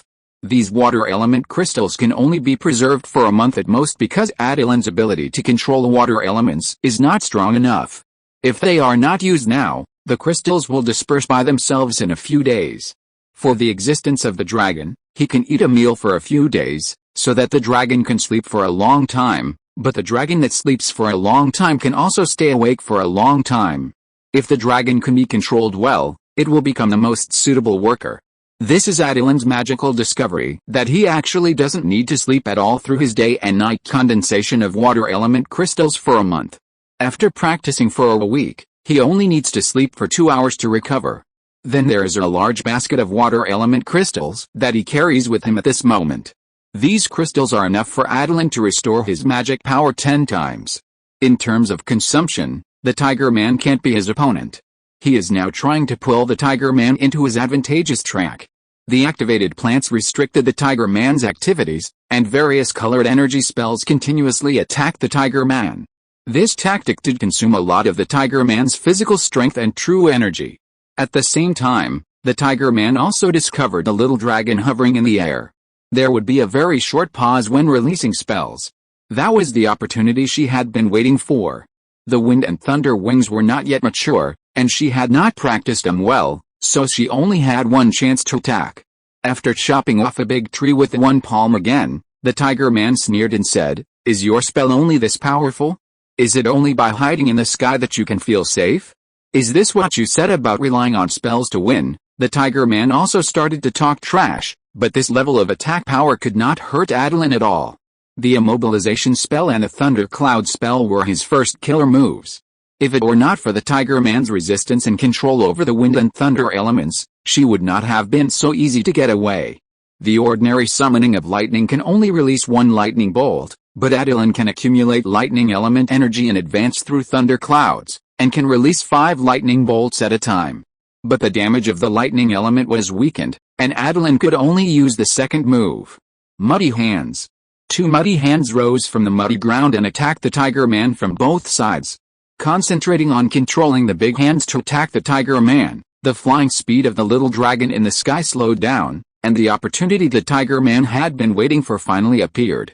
In an instant, fierce wind and thunder elements gathered in the Tiger Man's arms, and a pair of gorgeous energy wings condensed on her back, like a sharp arrow, shooting straight at the ocean dragon in the air. Even if the ocean dragon tried to flap its wings, it was too late. The Tiger Man flew to the back of the ocean dragon, and a palm containing wind and thunder elements penetrated into the body of the ocean dragon, trying to disrupt the energy flow in the ocean dragon. Then the moment his palm touched the dragon's back, the tiger man's face changed. The feel of this dragon's back was wrong. This was not a real dragon. He was fooled. That's right, it was vines. Suddenly, dense vines stretched out from the dragon's scales disguised as bark, and tied the tiger man tightly like last time. The tiger man smiled confidently. Do you think you can still trap me like last time? Break them. Even though she mobilized all her energy, she only broke a few vines. How could it be? This is not the creeping spirit from last time, this is the creeping dragon spirit. If we look at the changes in the life level, the creeping dragon spirit is the biggest beneficiary of Attilan's life transformation last time. No matter what kind of creature it is, as long as it has something to do with a dragon, it is not simple. You used thunder and lightning last time, but you can't defeat me this time. The real Attilan was still hiding in the clouds, and his voice still came from the puppet. God knows whether the tiger man really has no strength to break the vines. Yes, the tiger man does have the strength to forcefully use the wind and thunder wings once. Try it and you will know. The north wind blew, and the temperature in the arena suddenly began to drop. That's right, this time it was not the breath of lightning, but the ice storm. The strong ice flower directly froze the tiger man and the creeping dragon spirit into ice cubes, and the ice cubes continued to grow and fell directly into the muddy ground, mixing with the mud swept up by Attilan, forming a muddy iceberg more than 10 meters high. At this time, after confirming that the tiger man had no ability to resist, Attilan emerged from the rain and mist, and at the same time gathered the water vapor to form a rain cloud in the sky again. If the tiger man could break free from the iceberg, he could launch an attack at the first time. It was a pity that he didn't know how to seal, otherwise he would combine the ice storm to make an ice seal, and the tiger man would definitely not be able to escape. Master, look, can we determine who is the winner now? The bear man looked at Attilan. Yes. From the beginning, he knew that the Attilan in the air was fake, and the real Attilan had actually been hiding in a low-flying white cloud. You won. You have the style you always have. If you continue to grow in this way, I think close combat will never happen to you. I'm just afraid that when you really need to fight in person, will you still fight? How could he not? How could he not understand the principle of relying on oneself rather than others? I will always use actual combat to train myself. The tiger man is a good opponent in actual combat. I had a good time fighting today. Attilan smiled kindly. He won, and it was not very tiring to win. The remaining water element crystals should not be wasted. They can be used in the water-deficient Western Wasteland. That area seems to have been purified by druids. It is just right to use the water element crystals to restore vitality to the Western Wasteland polluted by demonic power. 2 months have passed. If he hadn't held a ceremony to ripen the grain, I'm afraid his followers would have run out of food. However, he ripened the grain, and there should be enough food to eat. He can finally start formal military training for his followers. Farming all the time will only weaken the combat effectiveness of the Tauren and Centaurs. He does need followers who can farm, but followers who can fight are more important. This time when he returned to Dajao town, he wanted to select a group of elite Minotaurs and Centaurs from his family as regular troops. They would no longer need to be responsible for farming, but only need to conquer the Null Kingdom in the southwest desert. It was time to prepare to attack the Null Kingdom. Chapter 90, A Huge Increase in Military Strength. Last time, Attilan ripened 1,000 mu of wheat, which yielded 300,000 jin of wheat flour after harvesting, and 1,000 mu of black beans, which yielded 150,000 jin of black beans after harvesting. Of course, these grains still have moisture, and the weight of the grains will definitely decrease after drying. Attilan's control over the life energy field is not enough, otherwise, even if he ripens the grains, he can actually double the grain yield. The wheat yield per mu in the wasteland farmland should be less than 200, and the black bean yield per mu is just 100. He used the remaining life energy in his body after the breakthrough to ripen the wheat, and he slightly increased the yield, which is about 20% for wheat and 40% for black beans. Now there are a total of 20,000 mu of farmland, 10,000 mu of which are planted with black beans, and 10,000 mu of forage grass can continue to grow as long as the root system is not damaged and composted. It can be harvested 3 or 4 times a year, with a yield of up to 3,000 to 4,000 jin. By the way, he also ripened 2,000 mu of forage grass, which yields 800 jin per mu. These 1.6 million jin of forage grass combined with 450,000 jin of grain, are enough to eat. There are still 6,000 mu of black beans planted before, and the maturity period is this month. This is another 700,000 to 800,000 kilograms of black beans, which is a good time to train soldiers. Moreover, after being raised by the dog-headed people, the sand rabbits have become a scourge in the wasteland. Because of the negligence of a team of dog-headed people, hundreds of pregnant sand rabbits ran away from a breeding site. This group of idiots also concealed the news, because at that time, the scale of sand rabbit breeding had expanded to more than 10 sites, and each breeding site had hundreds or thousands of sand rabbits. A sand rabbit only needs to be raised for 3 months before it can be eaten, because the first 3 months of rabbits are a period of rapid growth. Although sand rabbits can only grow to more than 3 kilograms in 3 months, it is enough. Now it can provide Attilan with more than 1,000 sand rabbits a month, which is about 3,000 kilograms of meat. Although it is not much, it can also let the family members eat some meat when mixed into the big pot. Sand sheep are not so fast, and it takes about 8 months to be better. In addition to the sand rabbits in Tubao town, another animal that grows the fastest is chicken. The eggs laid by the pheasants that were captured at the beginning, the hens that hatched have now started to lay eggs, and the stable supply of chicken can now reach 4,000 to 5,000 kilograms per month. The 500 acres of carrots are also about to mature. After they mature, we will continue to expand the scale of planting and make carrots regular food. This batch of food is used to train elite warriors and exchange iron armor and weapons with the dwarves. The food in half a year will be used as military rations, and then Attilan can lead the army to the south. There are only a few thousand gnolls. Even if he only has 200 minotaurs and 200 horses, friends who often lead troops know how big the gap is between armored soldiers and unarmored soldiers.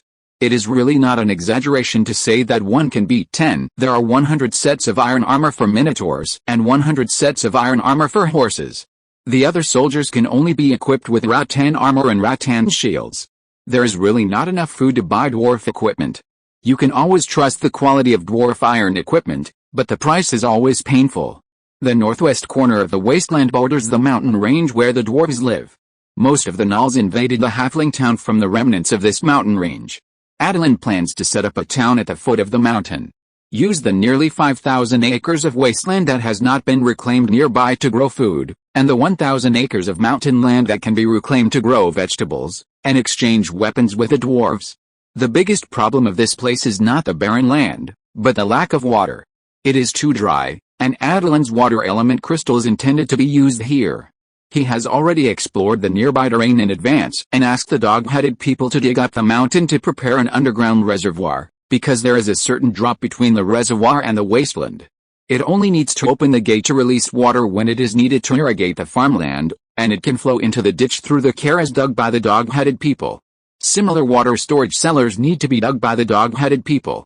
Although there is no river here, there is still a small amount of rainfall, but the rainfall will evaporate quickly. Therefore, it is necessary to dig underground water cellars to avoid direct sunlight to evaporate water vapor.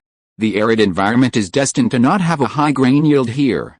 But it's not that there is no way to solve it, but the amount of work will be huge. It can't be done with just 600 kobolds, maybe 60,000 kobolds will be needed.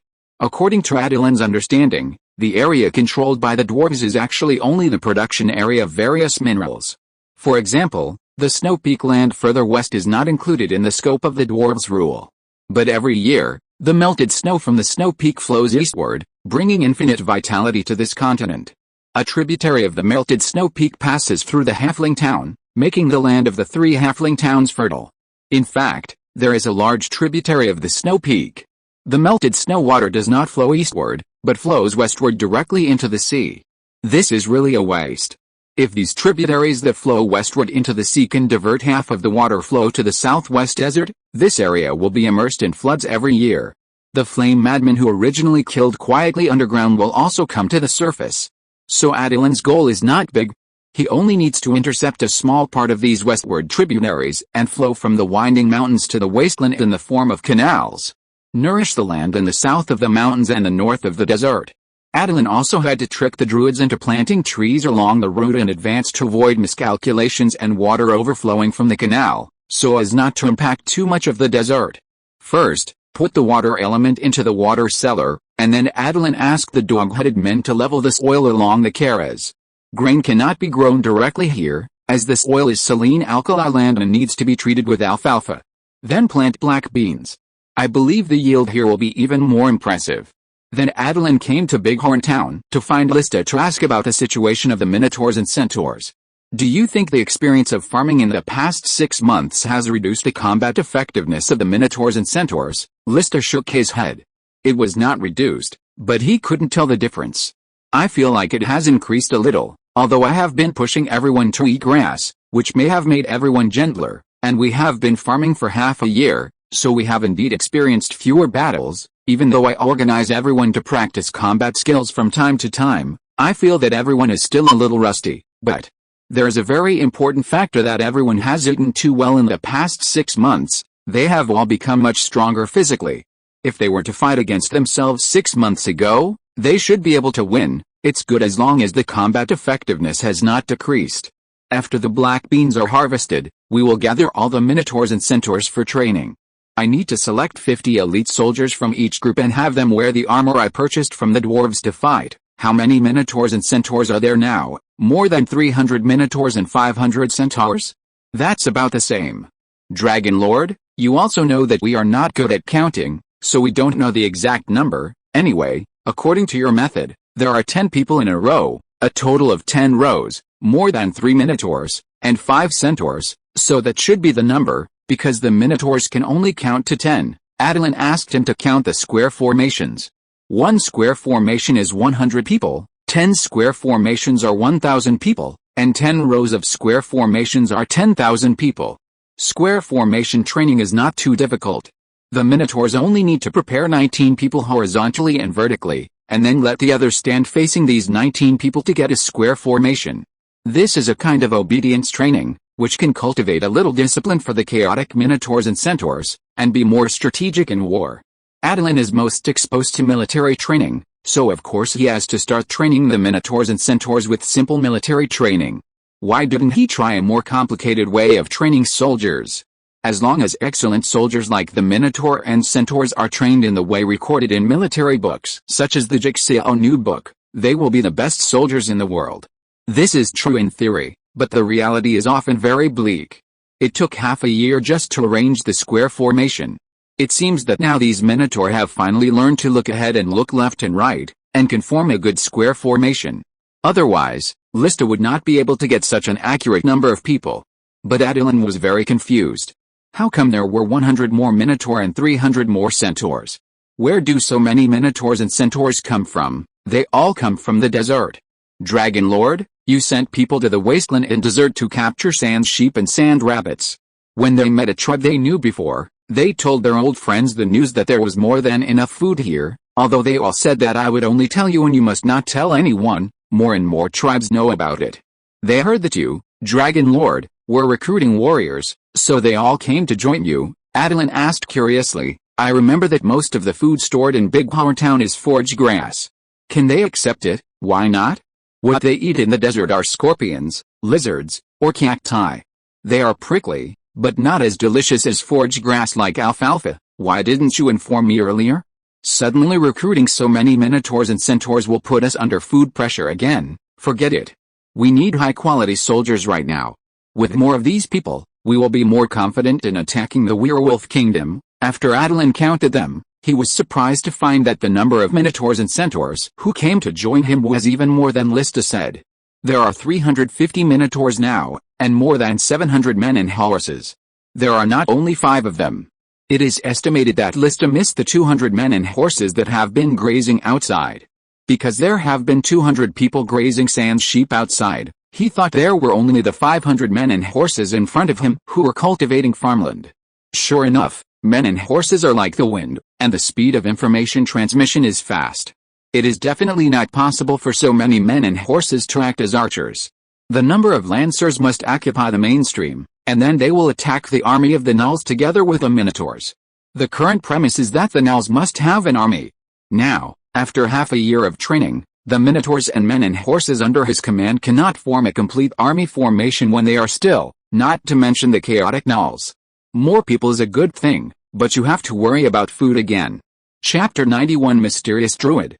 After checking and confirming the exact number of minotaurs and centaurs, Attilan found that there were more than his rough calculations, 354 minotaurs and 712 centaurs.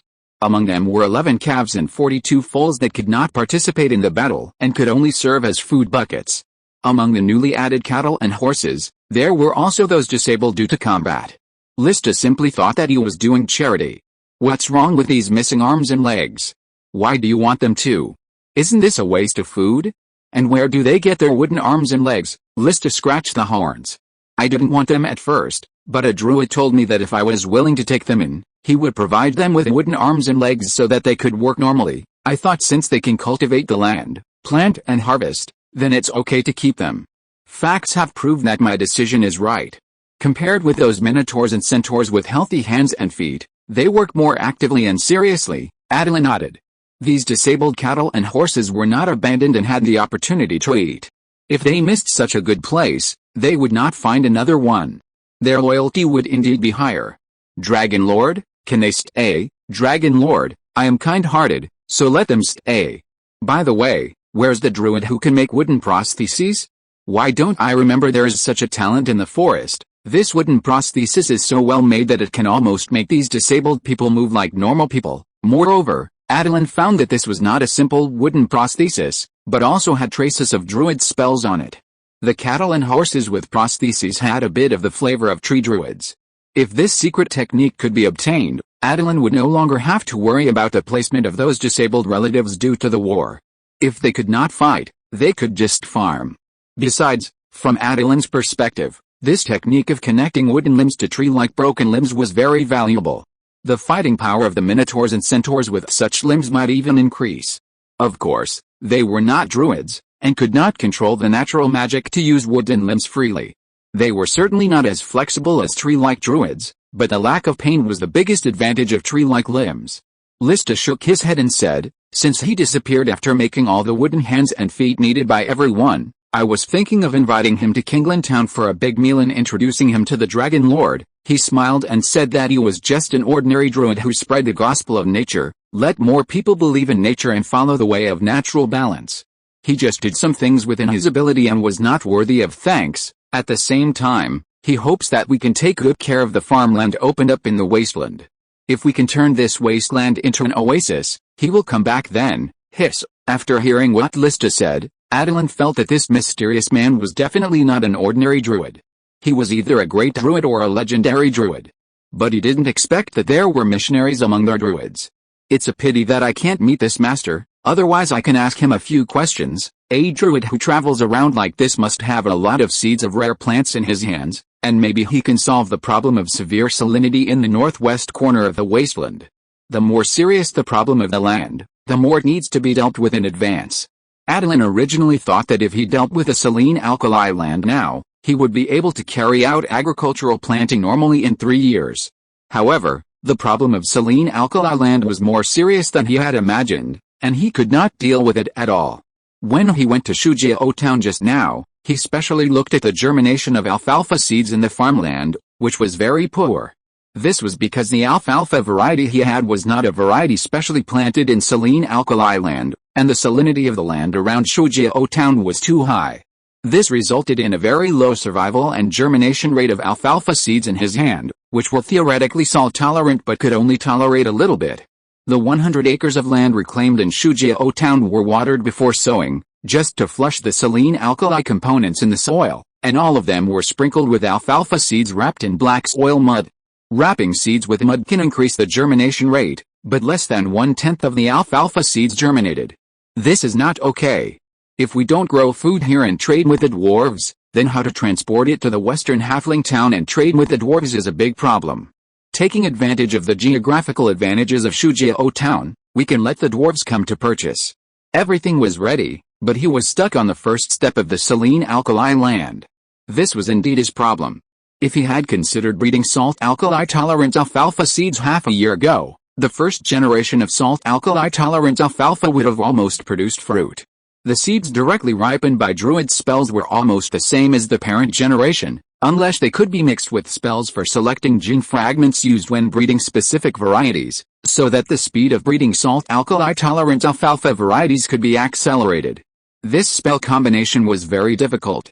Anyway, a level 6 druid in Attilan could not rely on the dragon magic of the ocean dragon to complete the exquisite spell combination by flying bricks with great force.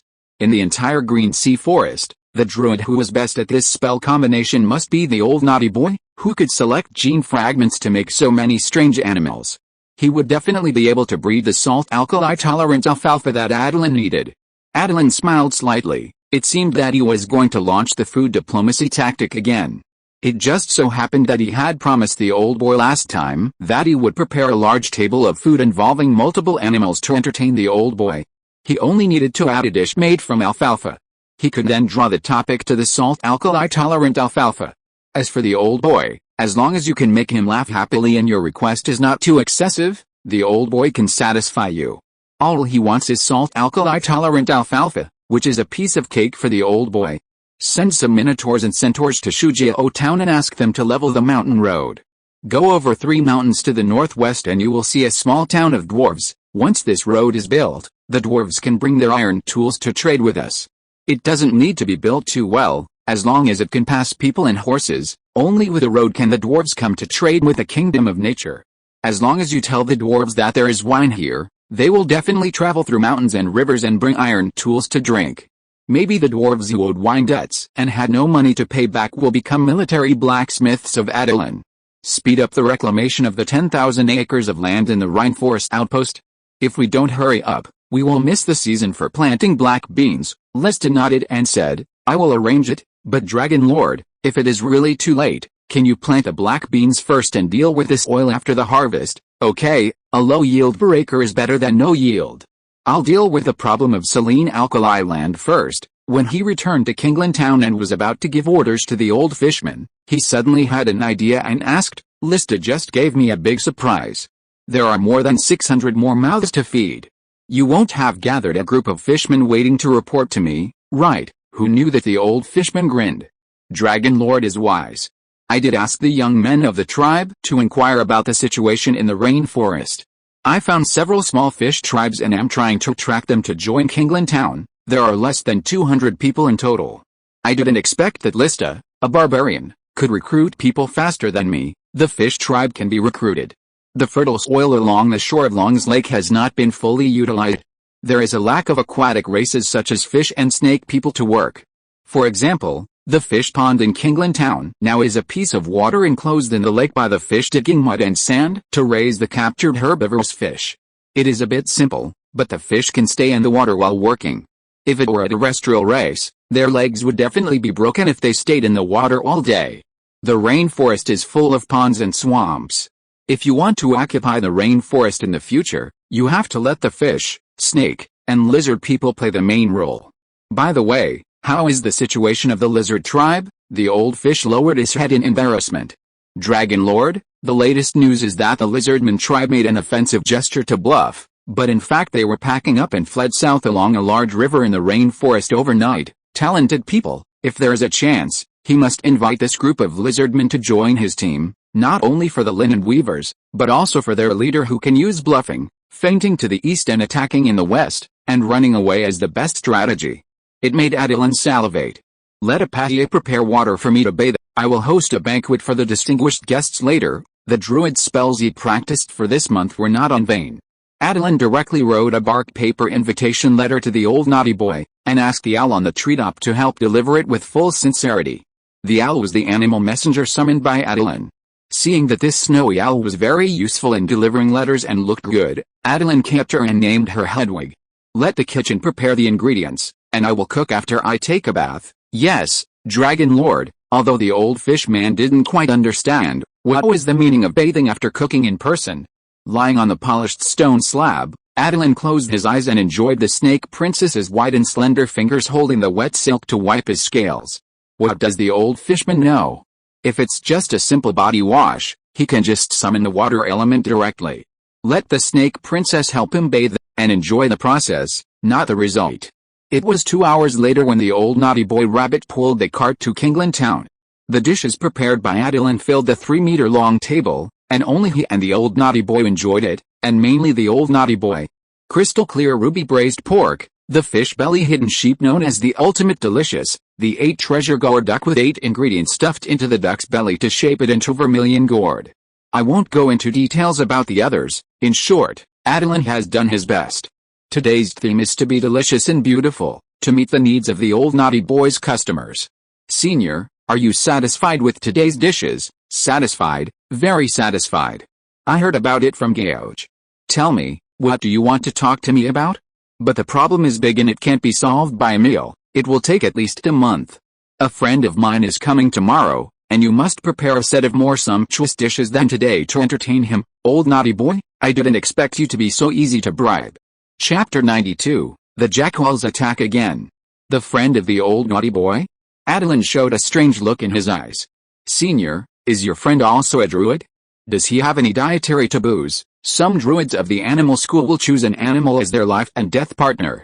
Even if they starve to death, they will not choose to eat this animal. Yes, he has been running around this continent all year round, just to let the greedy lords of various races learn to respect nature. But if these guys can learn to respect, can they still be lords? If the lord is not extremely vicious, even a giant dragon may not be able to intimidate his followers. He is destined to be useless, but this is the path he chose. As a friend, I can only wish you the best. The old naughty boy suddenly became so serious that Attilan was a little uncomfortable. It turned out that he didn't understand, but was just an optimist who knew how to enjoy life. Since it is impossible to have an infinite life, then live a wonderful life with a limited life and raise the height of life. Only in this way can it be considered that the trip to the world is not in vain. We didn't win the last race. We will have another race in 3 days. It's time to return my wild boar chariot that I have lent out for a few months after the race. Attilan was about to say a few words for the centaur. Senior, my centaur friend loves your wild boar chariot so much. I hope you can bear the pain and give it back. I am willing to give you a whole pig feast. The old naughty boy blew his beard and glared. That wild boar chariot is also my favorite. How can I give it away so easily? I hope you can let your friend train a wild boar to pull the chariot yourself. Attilan didn't understand and directly put forward his conditions. 3 meals, no more. I don't have so much wild boar meat here. What's wild boar meat? I'll give it to you. It's annoying to raise so many wild boars and keep them in the forest. It's better to kill them and eat the meat. My requirements are not high. You can cook half of the meat for me and take the rest. The old naughty boy's words made Attilan's eyes light up. How many wild boars do you have, senior? You can kill the males and eat their meat. Leave the females to me. I'll keep them for you. When you come to Kingland Town in the future, you will have plenty of wild boar meat to eat. There are only a little over 100. I will release a batch from time to time to regulate the ecology of the forest. There are not many wild boars left with me. It just so happens that I plan to raise something new. I'll leave the wild boars to you so that I have enough space to cultivate them. New breed? If you talk about this, Attilan will not be sleepy. Senior, what new breed? I've also been studying the issue of meat animal breeding recently. It's a good opportunity for me to learn a thing or two from you. Don't worry, I will bring you tuition fees every day that will satisfy you. The old naughty boy waved the chicken leg bone. No problem, this topic happens to be related to you, huh? When I was helping the School of Withering evaluate the project of using the river to create floods, I found 2 giant lizards that ran out of the dragon lake. They have the blood of titan lizards and swamp dragon lizards, which are very valuable for research. I plan to use them as a basis to breed a titan dragon lizard with stable bloodline. Hiss, titan dragon lizards sound very worth investing in. Attilan didn't have the capital to be an investor, but he could be a technician. Being able to fully participate in this experiment, Attilan felt that his knowledge of animal and elemental druids would definitely be improved by several levels. Speaking of my old friend, he was also an absolute genius in bloodline cultivation. Until he had his arm bitten off by a titan black crocodile he cultivated, he denied his achievements in bloodline cultivation, chose other druid development directions, and quickly became an expert master admired by many druids. The techniques I use now are what I learned when I was his assistant. It's okay to toss wild boars and rabbits, but if I want to cultivate a mature and stable titan dragon lizard, I guess it depends on him. Following the old naughty boy's deep eyes, he looked at Attilan. So, do you understand what I mean? I understand. Attilan would never let go of such an outstanding expert. He would squeeze out the value of every stone. What's more, if this genius senior druid leaked a little technology, It would be the result that Attilan's followers could not achieve in 10 years of development. Senior, just tell me what his hobbies are. I'll see if I can cater to his interests. He seems to be not interested in anything except an indescribable passion for nature. He has been traveling around all these years. With his intelligence, he must know that his actions will not be rewarded. Attilan scratched his chin, feeling that this person had a very big and clear goal, so he seemed to be not interested in anything else. In that case, Senior, your friend's goal is not to become a natural demigod, right? The old boy scratched his messy beard. Now that you mention it, I feel that it is indeed a bit similar. His approach is indeed similar to the most orthodox advanced natural demigod of traditional druids, the Nature Walker. Nature Walker. Attilan remembered that when he and the Bear Man first met, the Bear Man introduced him as a Nature Walker. Isn't that the druid's advanced profession? That's right. The druid has such an advanced profession because by following this path, one can become a natural demigod. Although the chance of success is very low, this is an unknown green dragon druid. He combines some of the knowledge of the giant dragon's conferred dragon profession to create a profession for druids to advance to natural demigods. Compared to the 100% successful conferred dragon, there are many uncertainties and dangers in natural walkers. 8 out of 10 druids who advance to natural walkers die a violent death, including that green dragon. Of course, the reason he died was that he leaked the information about the conferred dragon. He used himself to experiment and perfect the natural walker profession, and after angering the 5-colored dragon, he naturally paid the price with his life. It doesn't sound like something a green dragon should do, but there are many weirdos among the giant dragons, and there is no shortage of a selfless green dragon who would sacrifice his precious life for the druid cause. A green dragon contributed the information of the conferred god dragon to create a semi-finished natural walker, and the founder of the School of Life was an ocean dragon. It is hard to say that the method of promotion to natural demigod mastered by the School of Life does not contain the knowledge of the conferred god dragon. It is indeed difficult to promote to natural demigod, but there is no mature force behind it to support it. But mature forces, such as a certain natural god, compared with natural demigods who eat from the same pot as them, they still prefer gold metal workers to cultivate a saint. After the saint dies, their kingdom of God will get a strong combat force supplement. There is no need to worry about someone snatching food from them. Becoming a natural demigod is the first step. How to survive under the open and secret calculations of the major gods is the problem. For example, the elf ancestor of the School of Life is the same as having no one. The Bear Man once told Attilan that he could not be with a vine girl, and his life was hard, but even if he became a natural demigod, would the life of the elf ancestor be easy? There are more people staring at the elves, and they are more powerful. Senior, the natural demigod is too big. I don't have any good solution, unless the Titan Dragon Lizard can help him achieve the natural demigod. Attilan just said it casually, but he didn't expect the old boy to stroke his beard and think seriously. There is a way. They are all people who want to become natural demigods. He must be interested in your master. As long as you drag your master into the water, this matter can be solved. Senior, it's just a Titan Dragon Lizard.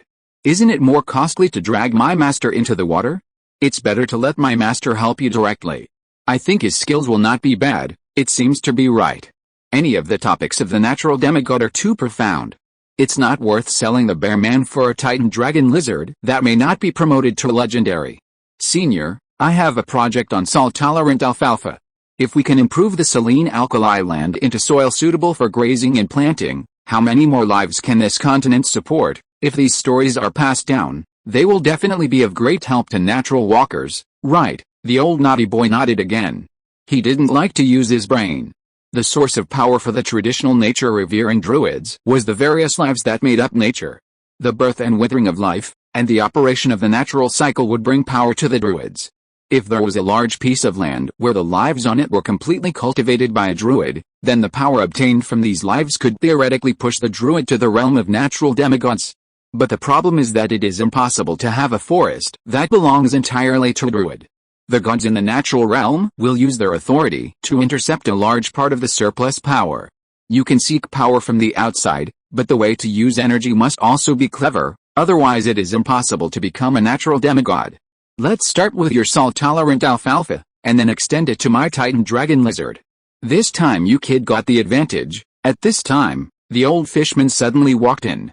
Dragon Lord, a Jackal army of more than 500 people launched an attack on Tubao town. There are only 100 minotaurs and dozens of dog-headed men there.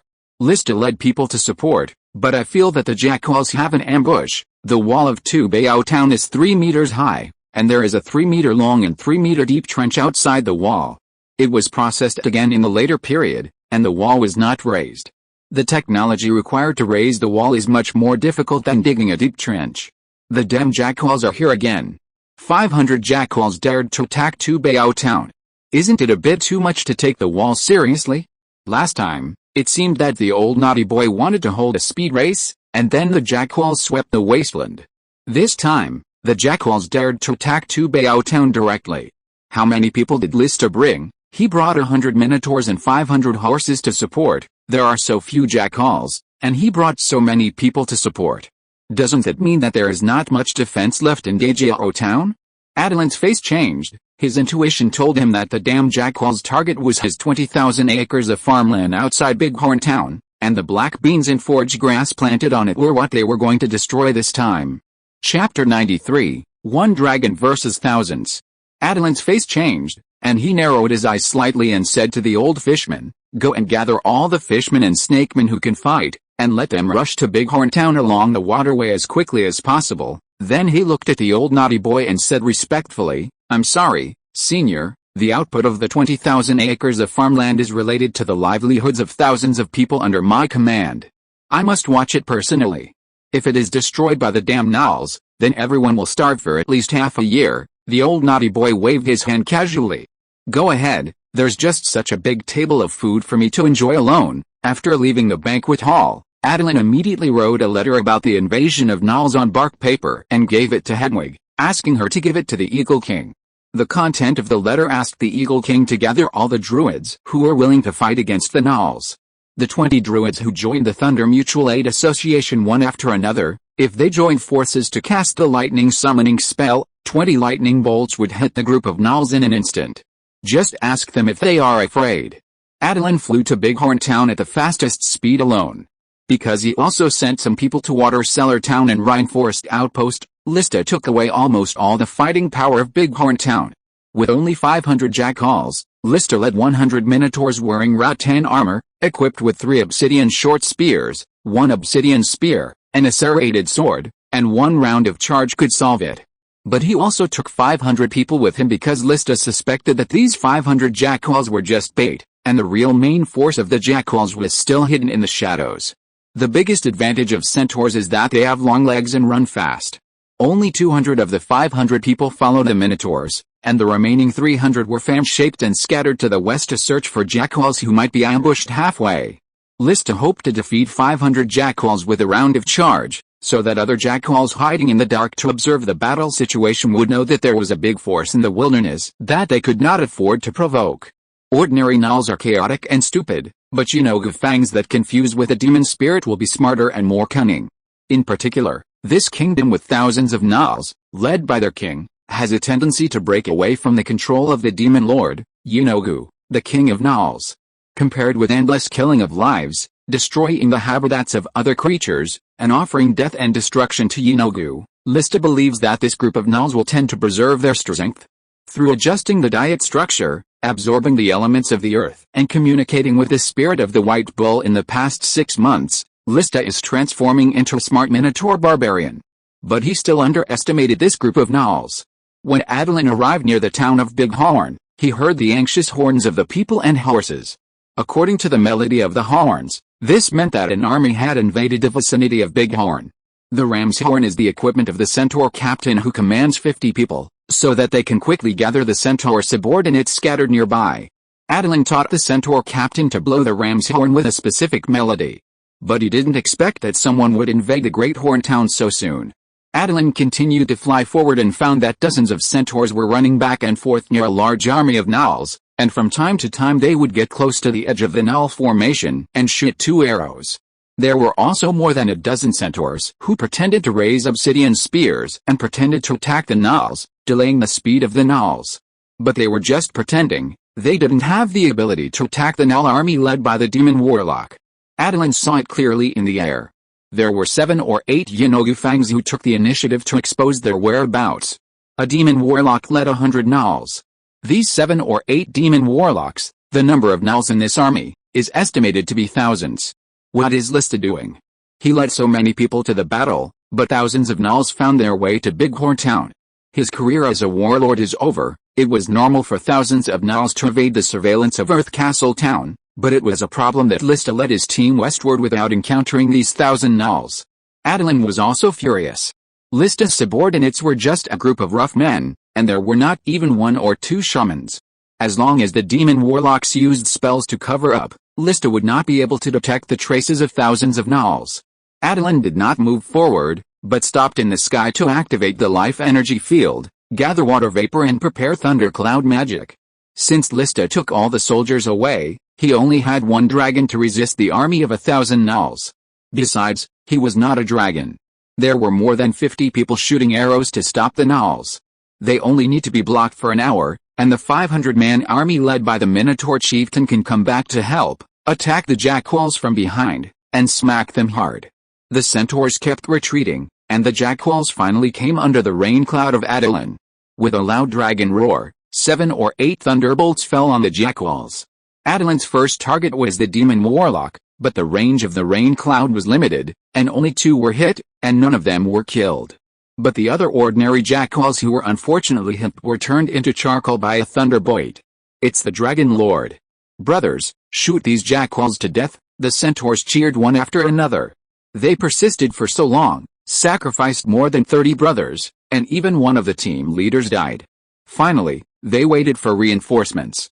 The thunder looked mighty, but it killed 6 jackwalls. Attilan has not yet mastered the chain lightning that can jump in the crowd. But he can make the lightning fork. The second round of lightning didn't have enough time to brew, and there were only 4 lightning bolts. They split in midair and hit 8 jackwalls. Even after the power was halved, they almost killed them directly. It was still too wasteful. There was no way. This was a spell designed for one-on-one combat. It was too wasteful to use it on these jackwalls. It was better to be more traditional. A green ball spewed out of Attilan's mouth and fell in front of the jackwalls and exploded. The thick acid mist made the jackwalls keep scratching their necks with their claws after breathing. The acid mist suffocated them and was full of pain, as if tearing their necks would make them feel better. Because they would not have to suffer if they died. The improved acid mist breath became an acid mist ball, which extended the attack distance, and the acid mist after the explosion covered a larger area than the simple breath. Although it was not as flexible as the direct breath, it was very safe. If the acid mist breath was simply used, Attilan would have to lower his altitude, so that the jackwall's bows and arrows and the demon warlock spells could shoot him. The most important thing was that it was safe. Even though there was no magic consumption originally, the breath that was like spitting at the dragon consumed as much magic power as a 3rd-level spell after he operated it. The effect was very good, and dozens of gnolls in the front row were covered in it. Before the demon warlock cast a spell to blow away the acid mist, Attilan released 2 more acid mist balls, which successfully stopped the gnolls in fear. No matter how the demon warlock threatened, they did not move forward, and even took 2 steps back. The dragon roar just now had already shown that their enemy was a dragon, and a dragon that mastered the terrifying acid mist spell. Looking at the miserable and distorted corpses of their companions, the cunning gnolls did not want to die in such pain. The demon warlock directly used a spell to make several gnolls scream in more pain and die, which allowed the large army to continue to move forward. They must destroy the farmland reclaimed by Attilan's followers. The 1,500 gnolls they brought were just consumables. As long as the war potential of this wasteland kingdom was destroyed, everything would be worth it. Seeing that the gnolls below were still advancing, Attilan directly summoned a row of ground spikes, skewering the gnolls in the front row, but this stimulated the gnolls to speed up their pace. Fortunately, this place is not far from the southwest river. Attilan can attract a lot of water vapor to create rain clouds and rain, and then use the rain to turn the land under the feet of the gnolls into a swamp. The cold rain made the earth shrouded in mist. Attilan quietly and nimbly moved through the rain and mist, aiming at a demon warlock and exhaling a charged lightning breath. The dog thing was directly purified by the positive vitality in the breath, screaming in pain, and his eyes were burned by energy, leaving only 2 holes. Dirty bugs, get out of my territory. Otherwise, only death awaits you. Attilan is not letting this group of gnolls go, he is just delaying time, while looking for the real leader hidden among the gnolls. Ordinary gnolls are cannon fodder, aren't these low-level demon warlocks? After swooping down and spewing lightning to kill a demon warlock again, the gnolls inevitably began to riot, and even the demon warlocks were a little uneasy. But they suddenly calmed down, which made Attilan, who was swooping down and preparing to spit lightning, realize that something was wrong. Sure enough, a bone spear flew towards Attilan swiftly and powerfully. He moved flexibly and yanked the bone spear away with his tail. He knew that the group of demon warlocks calmed down because of the leader. Sure enough, the bastard couldn't help but attack him. Although he was determined to become a magic dragon, it didn't mean that he really didn't exercise. The druid's keen perception allowed him to lock on the gnoll who fired the bone spear. At first glance, it was an ordinary black dog, but at second glance, he could faintly feel the demonic power surging in his body. This is a level 10 demon warlock, very difficult to deal with. Attilan narrowed his eyes slightly. Now that he found the real boss, he would not be polite. In an instant, 7 or 8 vines emerged from the soil and entangled with the black dog, but they were all burned by the demon fire fired by the black dog in time. His body was still surrounded by a layer of dark energy shield. This was to guard against Attilan's lightning breath. Not to mention other jackals, the black dog was terrified when he saw the effect of the lightning breath. He fired the bone spear again, but Attilan easily dodged it. He summoned flying demons to harass him, one claw after another, one tail after another, and they were all gone like dumplings. Thunderclouds gathered above the black dog's head, and the thunder containing life energy fell. The black dog quickly fired a dark fireball to resist, but it couldn't stop it at all. The dragon's thunder was too fierce. 3 thunders fell in succession, shattering his fireball and shield. At this time, a muddy hand suddenly stretched out and grabbed the black dog. The black dog looked at Attilan in horror, who was getting closer and closer with lightning energy in his mouth. The dazzling lightning was the last thing he saw. Attilan snorted. Is this the only strength a level 10 demon warlock has? Chapter 94, The Southern Expedition. As soon as the black dog died, the demon warlock led his men to flee in all directions. Attilan killed a few gnolls fleeing to the east and forced them to change their route. He didn't care.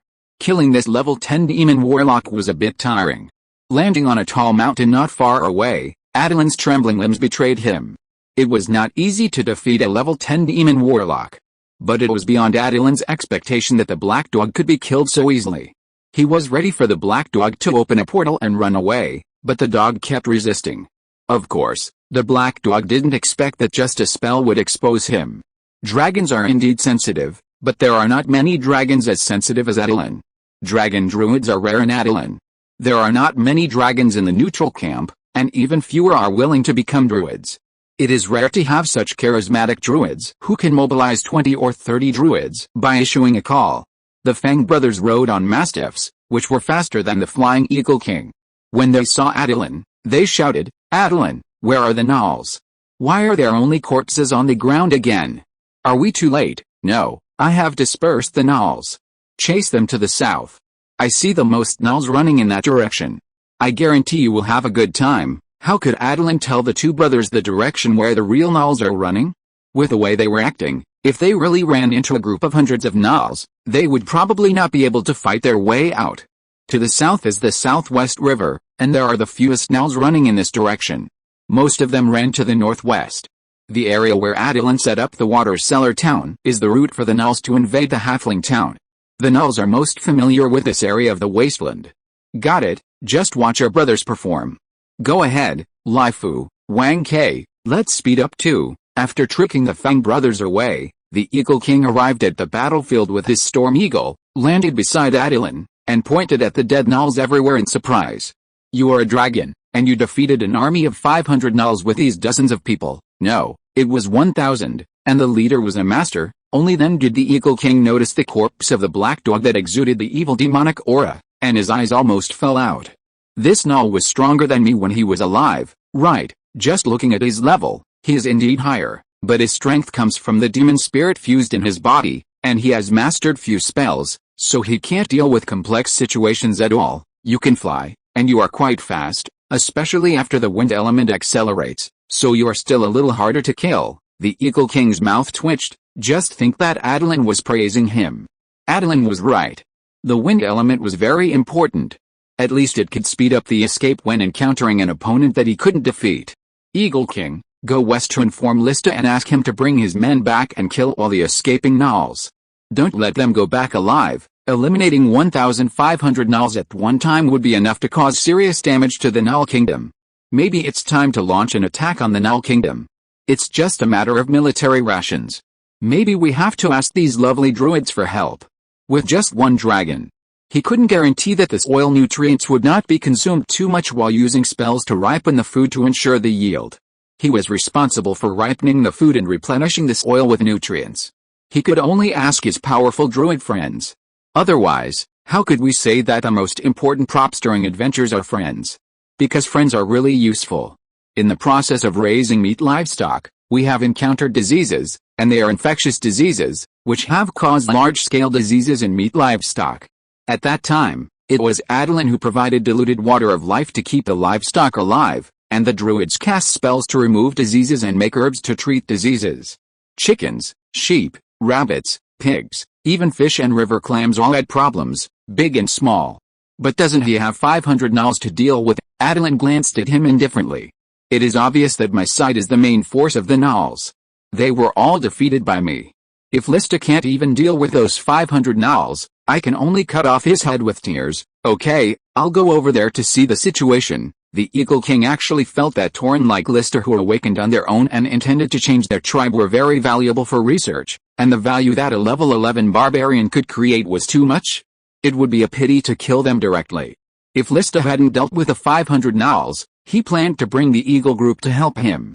The fishmen and snakemen were also very fast, going downstream to attack the jackals who had fled to the southwest river.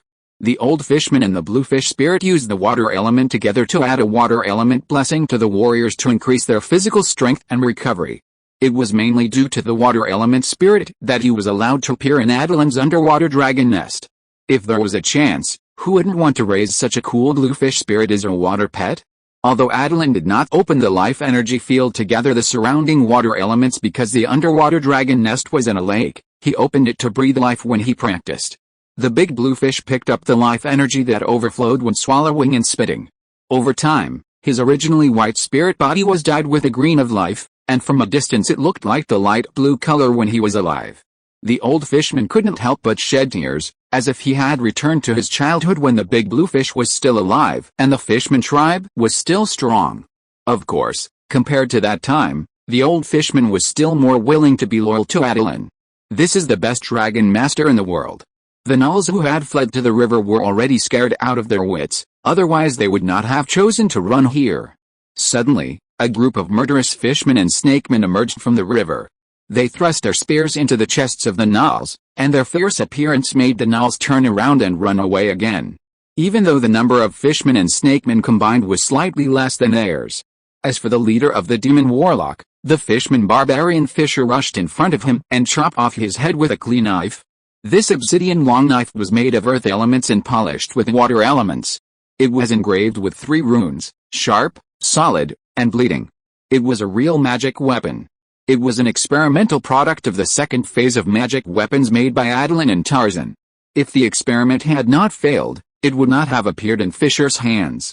Soon, Brother Ya and Brother Ye also rushed to the southwest river, and together with them, they eliminated this Gnoll army, and then continued to search and eliminate other Gnolls in the southwest. When the Eagle King found the Tauren, Lista had already killed all 500 Gnolls neatly. At the same time, he also received news from the 100 men he left behind and was rushing back. It turned out that there were still hundreds of gnolls heading directly to Bighorn Town.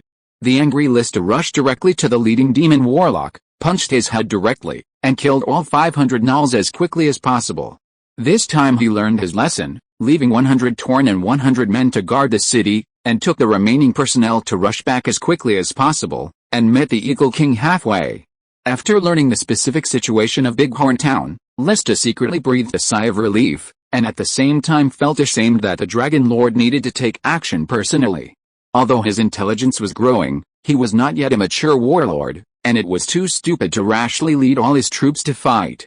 When the other druids arrived, they were all shocked by Attilan's 1 dragon against 1,000. After recovering their strength, Attilan, who at least did not shake, led them to the northwest to hunt down the gnolls. The 3 armies led by Attilan were like 2 big pliers, encircling the gnolls. There must be some gnolls who ran away. Anyway, the bodies of the gnolls were counted in the end. There were only more than 800 gnolls killed in the invasion of Big Power Town, and more than 100 of them ran away from the gap in the encirclement. When the Minotaur saw Attilan, he knelt directly in front of him. "Please punish me, Dragon Lord. This time I made a mistake in command. If it weren't for the timely appearance of the Dragon Lord, I'm afraid everyone would have starved." "That's good to know. Next time, use your brain to command. Just go down and get 100 whips yourself." Lista made a mistake and must be punished, but his combat performance was so outstanding that he killed more than 200 gnolls by himself. The number of kills in close combat was more than that killed by Attilan with the magic. 100 whips would be enough to punish him slightly. In the end, Attilan didn't put people in the right position. At the post-war summary meeting, because Attilan consumed too much magic power when he was fighting 1,000 dragons, other druids got a lot of opportunities to show their abilities, and they couldn't suppress their excitement. They would definitely not be so excited to fight against intelligent races such as humans, but the gnolls are different. They are the creations of demons, and they have not yet completely escaped the control of demons and become a free race. You know, even goblins and ogres are more popular than gnolls. So when it comes to killing gnolls, the druids will not be soft-hearted. The problem is that after killing the gnolls, they still have to purify them, which is quite annoying. "Everyone, the gnolls have attacked the peaceful wasteland many times. We can no longer tolerate the continued existence of such forces that destroy nature, so I decided, after 1 month, I will take the initiative to attack the Gnoll Kingdom. What do you think?" The leopard girl was the first to slap the table and jumped up excitedly. "Support. I used that magic spear to skewer 3 gnolls at once today, so cool." Other druids also expressed their support, especially Brother Yang and Brother Ya, who only destroyed a small group of troops because they ran fast. Who told them to travel light, so Attilan didn't dare to give them an important task. "Very good, then we only have one problem to solve now, the food and weapons needed for the expedition. In fact, there is only one problem. With food, we can exchange weapons with the dwarves. I need everyone to work with me to ripen the 10,000 acres of black beans planted on both sides of the Southwest River. As for the existing wheat, black beans, and dried meat, I plan to use them all to exchange for the dwarves' iron weapons and farm tools." 10,000 acres. Attilan, you are going to tire us to death. If we destroy the Gnoll Kingdom, we can get a large desert oasis. With the oasis as the center, we can try to cultivate a forest that belongs to us. With this forest, don't you want to try what it feels like to be a great druid? This time, it was the Eagle King who slammed the table first. Done. Chapter 95 Black Armor Elite Cavalry. A forest covering an area of more than 10,000 square kilometers. Are you tempted? Let's do it. If there's a forest that can regulate natural magic and assist me in absorbing Titan energy from the heavens, I dare not imagine how fast I can improve. Tarzan's words directly ignited the desires of the druids present. The temptation of a forest is too great. Even if they can only absorb less than 5% of the natural magic from the forest, it is enough for them to have the hope of reaching the realm of the archdruid. Even if it doesn't work, at least they have the opportunity to advance to level 18 and obtain the longevity of the druid. With 10 times the lifespan, the archdruid and even the legendary druid have the opportunity to peak a little. As a druid, who would not be motivated? I'll join. The bear man raised his hand happily. A forest transformed from a desert, even if he casually mobilized the natural magic to toss it around, the worst result would be that the forest would turn back into a desert. But in this process, his earth demon bear might be successfully cultivated. As long as it is within the controllable adjustment range of nature, the spirit of nature is happy to see all kinds of creatures tossing and turning. Every kind of spiritual emotion radiated by intelligent life carries power, but intelligent life can only use a small part of it, and most of it has been taken away by the gods and demons in the sky and underground. The old horse knocked on his pipe. I agree to participate, but I don't want to open up an area of the forest. Attilan, you can help me give the foals born in the next 10 years of the tribe a druid natural baptism. No problem. Attilan smiled and slapped the table. Very good, everyone is very energetic. For the great druid, for nature, let us work together in the next 1 month to create the glory of the druids. Attilan's words instantly ignited the enthusiasm of all the druids present. For nature, everyone raised their arms and shouted. At this time, the half-goat man walked into the banquet hall of Bighorn Town in a daze. Why are you all gathered together today? In order to prepare for the speed race, the goatman went to the halfling town to practice, and had no idea what happened in the great horn town today. Halflings have always had the tradition of holding sprint races and mastiff riding competitions. Because Brother Yat has been trying to breed giant mastiffs with larger bodies and better endurance, he has started to promote mastiff chariot competitions in the past 2 years. The appearance of mastiff chariots has finally given halflings a certain frontal combat capability. Attilan thinks that halflings should not pursue frontal combat capability at the expense of the main goal, and operations like shooting arrows from behind are the most correct choice for halflings. It's just that because halflings are generally weak, the lethality of shooting arrows from behind using conventional bows and arrows is quite limited, and the crossbows, with a manufacturing technology mastered by halflings, are not much more powerful than bows and arrows. On the contrary, compared with bows and arrows that can be fired once every 5 seconds, the efficiency of crossbows that can only be fired once every 40 seconds is too low. As for the iron crossbow owned by the dwarves, they never sell it to outsiders, because they are worried that the craftsmanship of the iron crossbow will be leaked. After learning that it was the gnolls who invaded, the goatman angrily slammed the table. Today I went to the halfling town not only to practice the speed race, but also reached a preliminary agreement with the dwarfs' messengers who stayed in the halfling town to trade for iron armor with mutton jerky, fruit wine, and wheat flour, trade iron soldiers with bean powder and lizard jerky, and trade iron farm tools with linen. Attilan's eyes lit up. Can Kingland Town produce linen stably now? The goatman looked at Attilan speechlessly. You stay in Kingland Town for a while every day. Don't you care about anything else except letting the snake princess wipe your scales? Attilan was not afraid at all, and looked at the goatman with righteousness. Why wouldn't I care? I've been busy practicing martial arts with the tiger people recently. After the battle, I'll go deal with the problems in Shujiao Town. It's very troublesome to deal with such a large area of saline alkali land. I personally cooked a banquet for the old naughty boy, and the jackals invaded again halfway through the meal. Do you think I'm busy? Besides, wasn't it me who went to build relationships with Evely? Attilan turned back to look at the druids. By the way, the old naughty boy will host a druid master tomorrow. Let's all go together tomorrow to let the master see the outstanding young druids of our bear forest. When the time comes, everyone should perform well and try to make the master satisfied so that he can teach everyone his unique skills. Even if the master only teaches 1 or 2 legendary druid skills, everyone will benefit a lot. This master's style is almost the same as the bear people. The druid skills he mastered are indeed worth learning. When they heard that the master was going to meet the old naughty boy tomorrow, everyone immediately went crazy and stood up and said they would go home to adjust their state and make sure to show their best attitude in front of the master. Attilan shot himself in the foot. If he hadn't mentioned the master, the discussion would have been about how to increase the fertility of the soil. Now, the druids all had to go home to adjust their status and prepare their specialties so that they could show themselves in front of the master tomorrow. After the druids left, Attilan and the goatmen began to discuss the reward for the defense war against the invasion of the gnolls. In this war, the largest number of casualties were the centaurs who blocked the advance of the gnolls. A total of 42 centaurs died, many of whom had just joined the Wasteland Kingdom not long ago. They had not even mastered the Hurricane Totem War dance. Through this, Attilan also discovered a subtle role of mastering the Totem War dance in war. Among the more than 100 centaurs who blocked the attack, the surviving centaurs were not without being attacked by the gnolls' spears and cold arrows, but at the critical moment, these flying props were blown by the wind, or the centaurs slightly accelerated under the breeze. These attacks were avoided. Those who died didn't have this little luck. The centaurs have performed so well that they must be rewarded. This time, the armored equipment will be given priority to the elite centaurs. We should prepare 100 sets of armor for them first. As for the Minotaur, you still remember that I proposed to install a round iron plate on the chest outside the rattan armor. This will not only enhance the defense of the rattan armor, but also consume fewer resources. Prepare 100 of these round breast armors for the Minotaur, so that they can have armor. The goatman breathed a sigh of relief.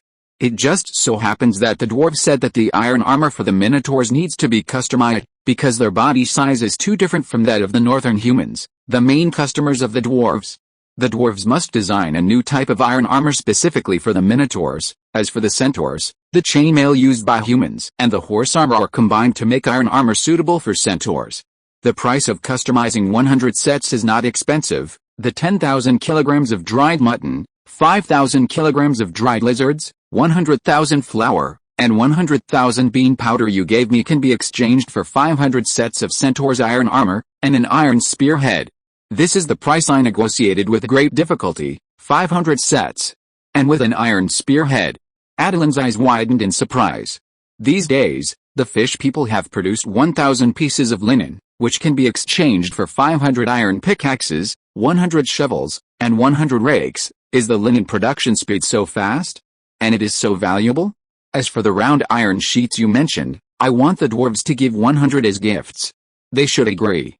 After all, it is such a big business. Genius, business genius. I didn't expect a goat man to have such excellent business negotiation skills. Will the dwarf be so generous? The goat man snorted coldly and said, I often go to the halfling town to drink. I have been to all 3 towns. Those dwarves will tell anything when they are drunk.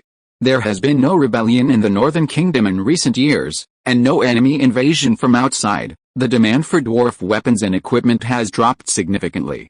The dwarves have to come out of the mines, give up their beloved blacksmithing life, and cultivate the barren mountains of the dwarf kingdom to plant wheat and carrots. We are the most likely major force to purchase dwarf armed forces next, and we have taken out so many daily necessities for the first purchase. Naturally, the dwarves have to give us a preferential price and wholesale price. These bearded men really only care about iron and wine. Few dwarves have higher requirements for food. Anyway, as long as they can fill their stomachs and not starve to death, it's fine. Mep, you have done a great job this time. 500 sets of iron armor for horses and men, excluding the old and weak who cannot wear iron armor for a long time. Attilan feels that he can organize a black armor elite cavalry.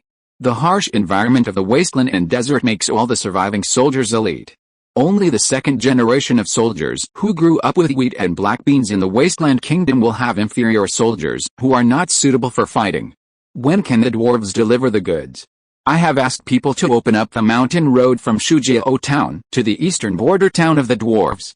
When the time comes, let the dwarves bring their armor directly to Shujiao town to deliver the goods. No problem, I will take people to Shujiao town to build a granary tomorrow.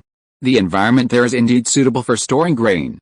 We will inevitably have to make large transactions with the dwarves in the future. The environment of Dajiao town is surrounded by ditches and is still too moist, which is not conducive to grain storage. It is more appropriate to put it in Shujiao town, so the road from Dajiao town to Shujiao town must be repaired. It is too troublesome to let the minotaurs and centaurs carry the grain directly. It is better to build a road for them to pull carts for transportation. They can only carry 400 kilograms at a time, and can pull carts to carry 2,000 kilograms. Attilan nodded repeatedly. Remember to ask the dwarves to send 2 maintenance workers. These equipment may need some details to be adjusted. Send a few clever snakemen to help the dwarves. See if you can steal some technology. The goat man raised his eyebrows. What?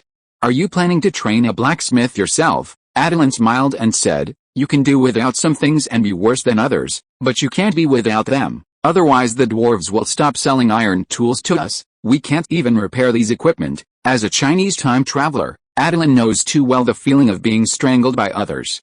The goat man nodded in agreement. I'll take care of the arrangements. The centaur suits will be in place in a week at the earliest, and then you can start training armored assault cavalry. Well, I can't wait to see my black armor elite cavalry. If you're listening to this novel on a channel other than Fanfic World, it means they downloaded and uploaded it without effort. We cordially invite you to visit our channel, Mundo Fanfic Novelis. There you'll find the original version of this story, and you can explore many other novels of various genres.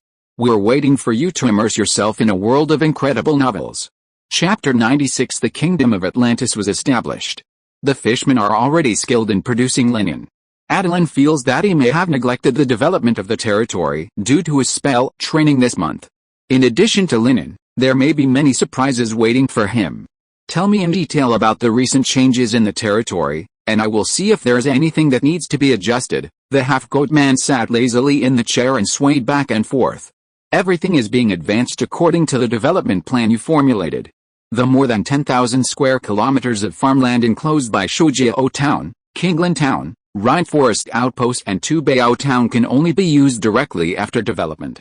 The soil east of the Southwest River and close to the rainforest is the only farmland. The half-sheep man couldn't help waving his arms and yelling, I've looked carefully. The soil over there is even more fertile than the soil you cultivated with riverbed silt, wood ash, and bone meal. The yield of wheat grown directly is as high as that of the 1,000 acres. I'll ask them to speed up and work hard to reclaim more farmland to the south between the Southwest River and the Rhine Forest outpost. I've suspended your plan to reclaim farmland in Shujiao town. That place only has some sparse weeds growing on it, and the soil is several times poorer than that of the wasteland. It's not suitable to waste time reclaiming it now. If we use this time to reclaim the Rhine Forest soil, the difference in grain production will be at least 5 times. I know what you want to do, but I've calculated that the manpower and resources spent on reclaiming saline alkali land can be used to reclaim Rhine Forest soil and transport grain to Shujiao town. It will save a lot of resources compared to directly reclaiming saline alkali land. Compared with Attilan's proposal to plant plants to improve saline alkali land, the goats thought it would be better to find a piece of land with acidic soil, dig some soil back and mix it with the saline alkali land. Wouldn't it be a high-quality grain-producing land?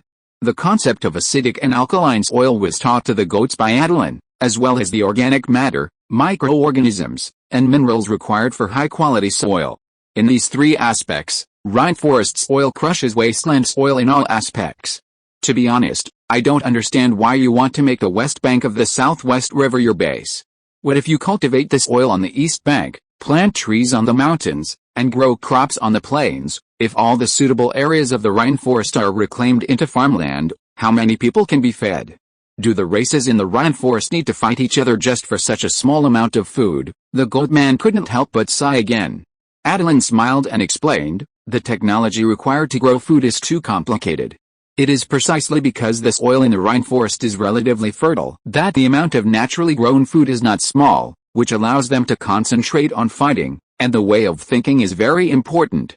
They all believe that plundering can not only keep their people well fed, but also squeeze the enemy's living space. The hatred accumulated over a long period of time has made them lose the possibility of living a peaceful farming life. Look at the dwarves. Their fighting power is many times stronger than that of the halflings. Why don't they use force to rob the halflings of their food, but instead use iron tools to trade with the halflings? That's why the dwarves are civilized. They know that exchanging food from the halflings through peaceful means such as trade will bring greater benefits than plundering. The halflings suddenly realized. I was wondering why you didn't rob the halflings after you conquered a group of minotaurs and centaurs. It turns out that you can earn more by trading. It seems that the old men and the centaurs use nuts, fruits and game from the forest to exchange for food with the halflings. Those fruits just grow there, and don't need too much maintenance from the centaurs. They just need to be picked by the centaurs when they are ripe. Game, on the other hand, requires the centaurs to hunt with bows and spears. By the way, when I went to the halflings this time, I found that many halfling families began to reclaim wasteland. I planned to exchange your mutton jerky, lizard jerky, fish jerky, and wild boar ham smoked with spices. Fresh meat is not easy to sell, and live meat is not easy to transport. It is better to make jerky to extend the shelf life, and it is more convenient to transport. It just consumes more salt. Attilan clapped his paws. Yes, he had misunderstood the location of Shujiao town. This is saline alkali land, and we should find a way to use the salt and alkali in the saline alkali land. Salt can be used to eat and pickle various foods, and alkali can be used to treat the oil and wool so that wool can be made into wool yarn better. Shujiao town will not consider farming in the future, but will be used exclusively for raising meat animals, processing wool yarn, and processing various dried meats. It is enough that the soil can grow the grass needed for breeding. Okay, then we will vigorously develop the land south of the Rhine Forest outpost according to your idea, but we will not touch the Rhine Forest, and develop in the direction of the south where there is no forest, until we touch the place where intelligent life lives. We will build a stronghold 100 miles away from their village to declare sovereignty. How much land do you think we can cover? The goat people knew that the intelligent life Attilan meant was a large force like the dwarves, whose troops had perfect combat effectiveness, and they could not afford to provoke them for the time being.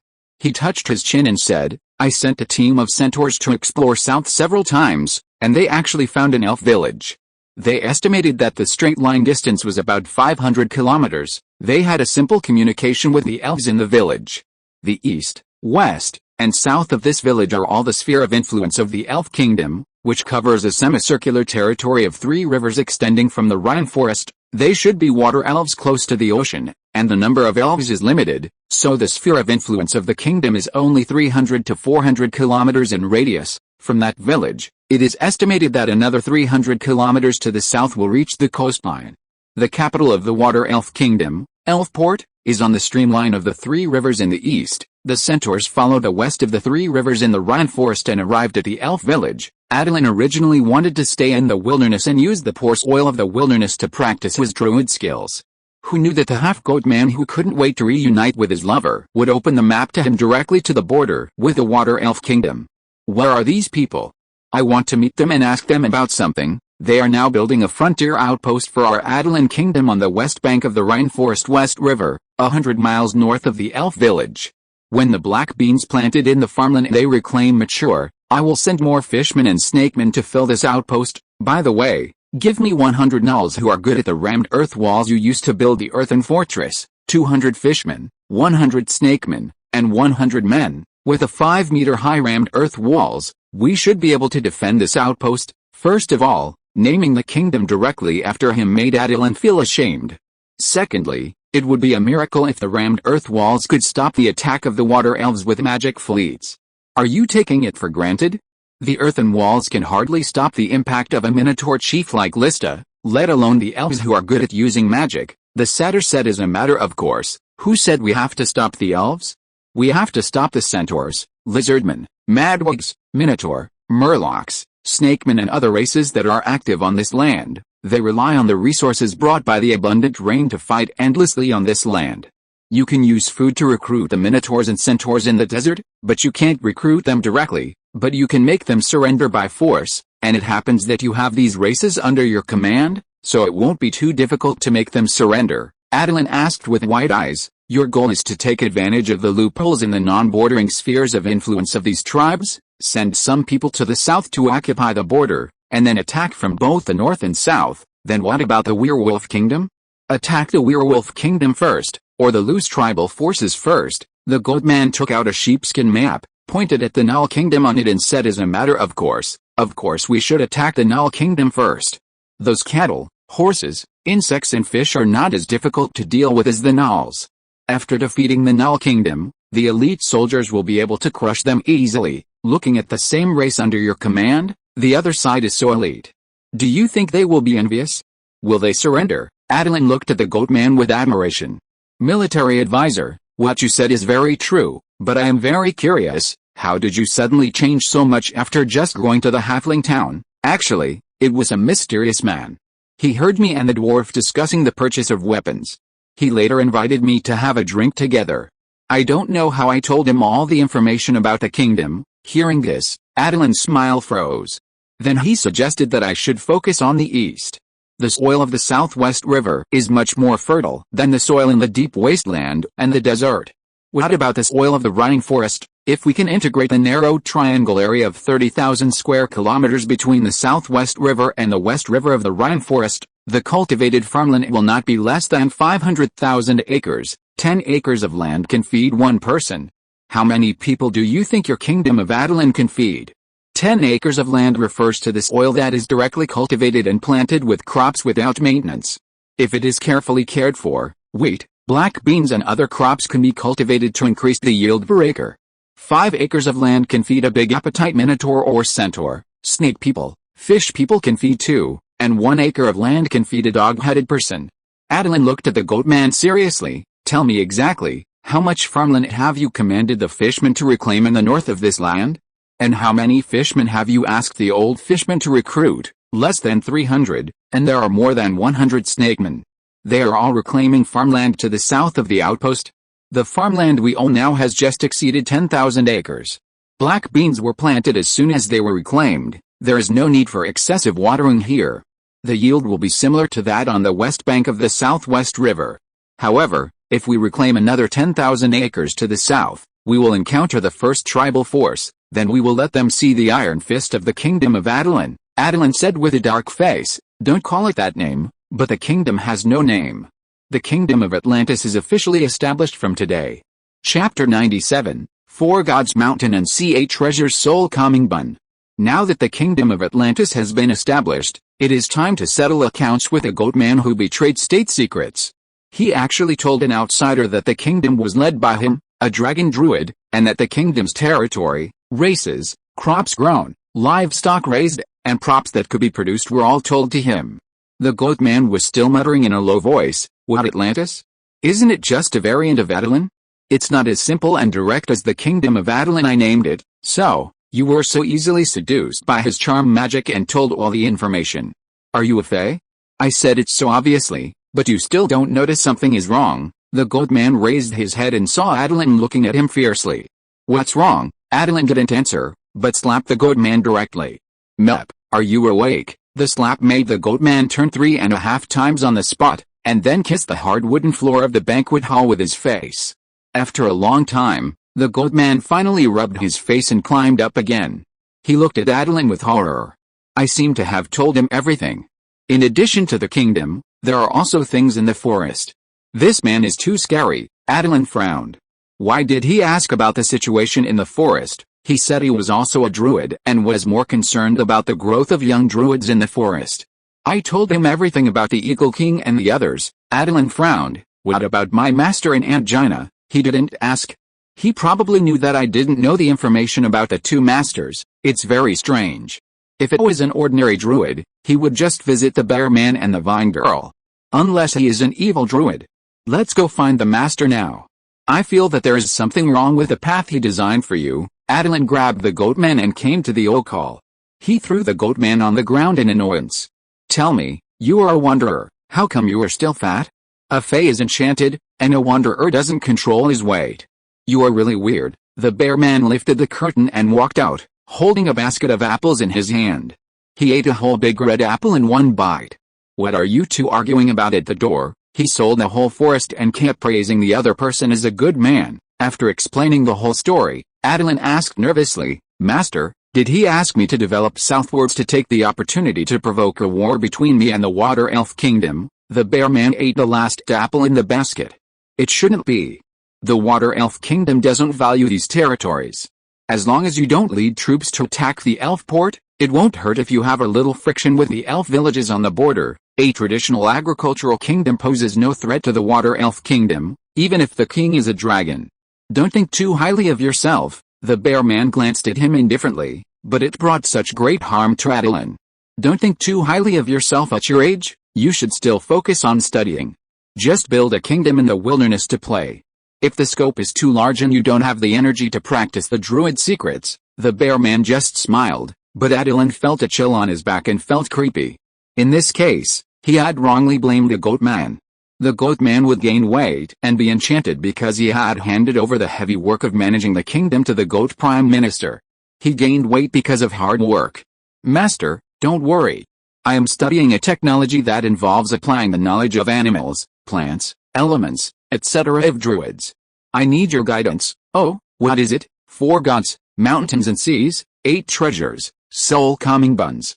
The 4 gods refer to the 4 spiritual forms of azure dragon, white tiger, vermilion bird and black tortoise that Master and the Tiger Man discussed.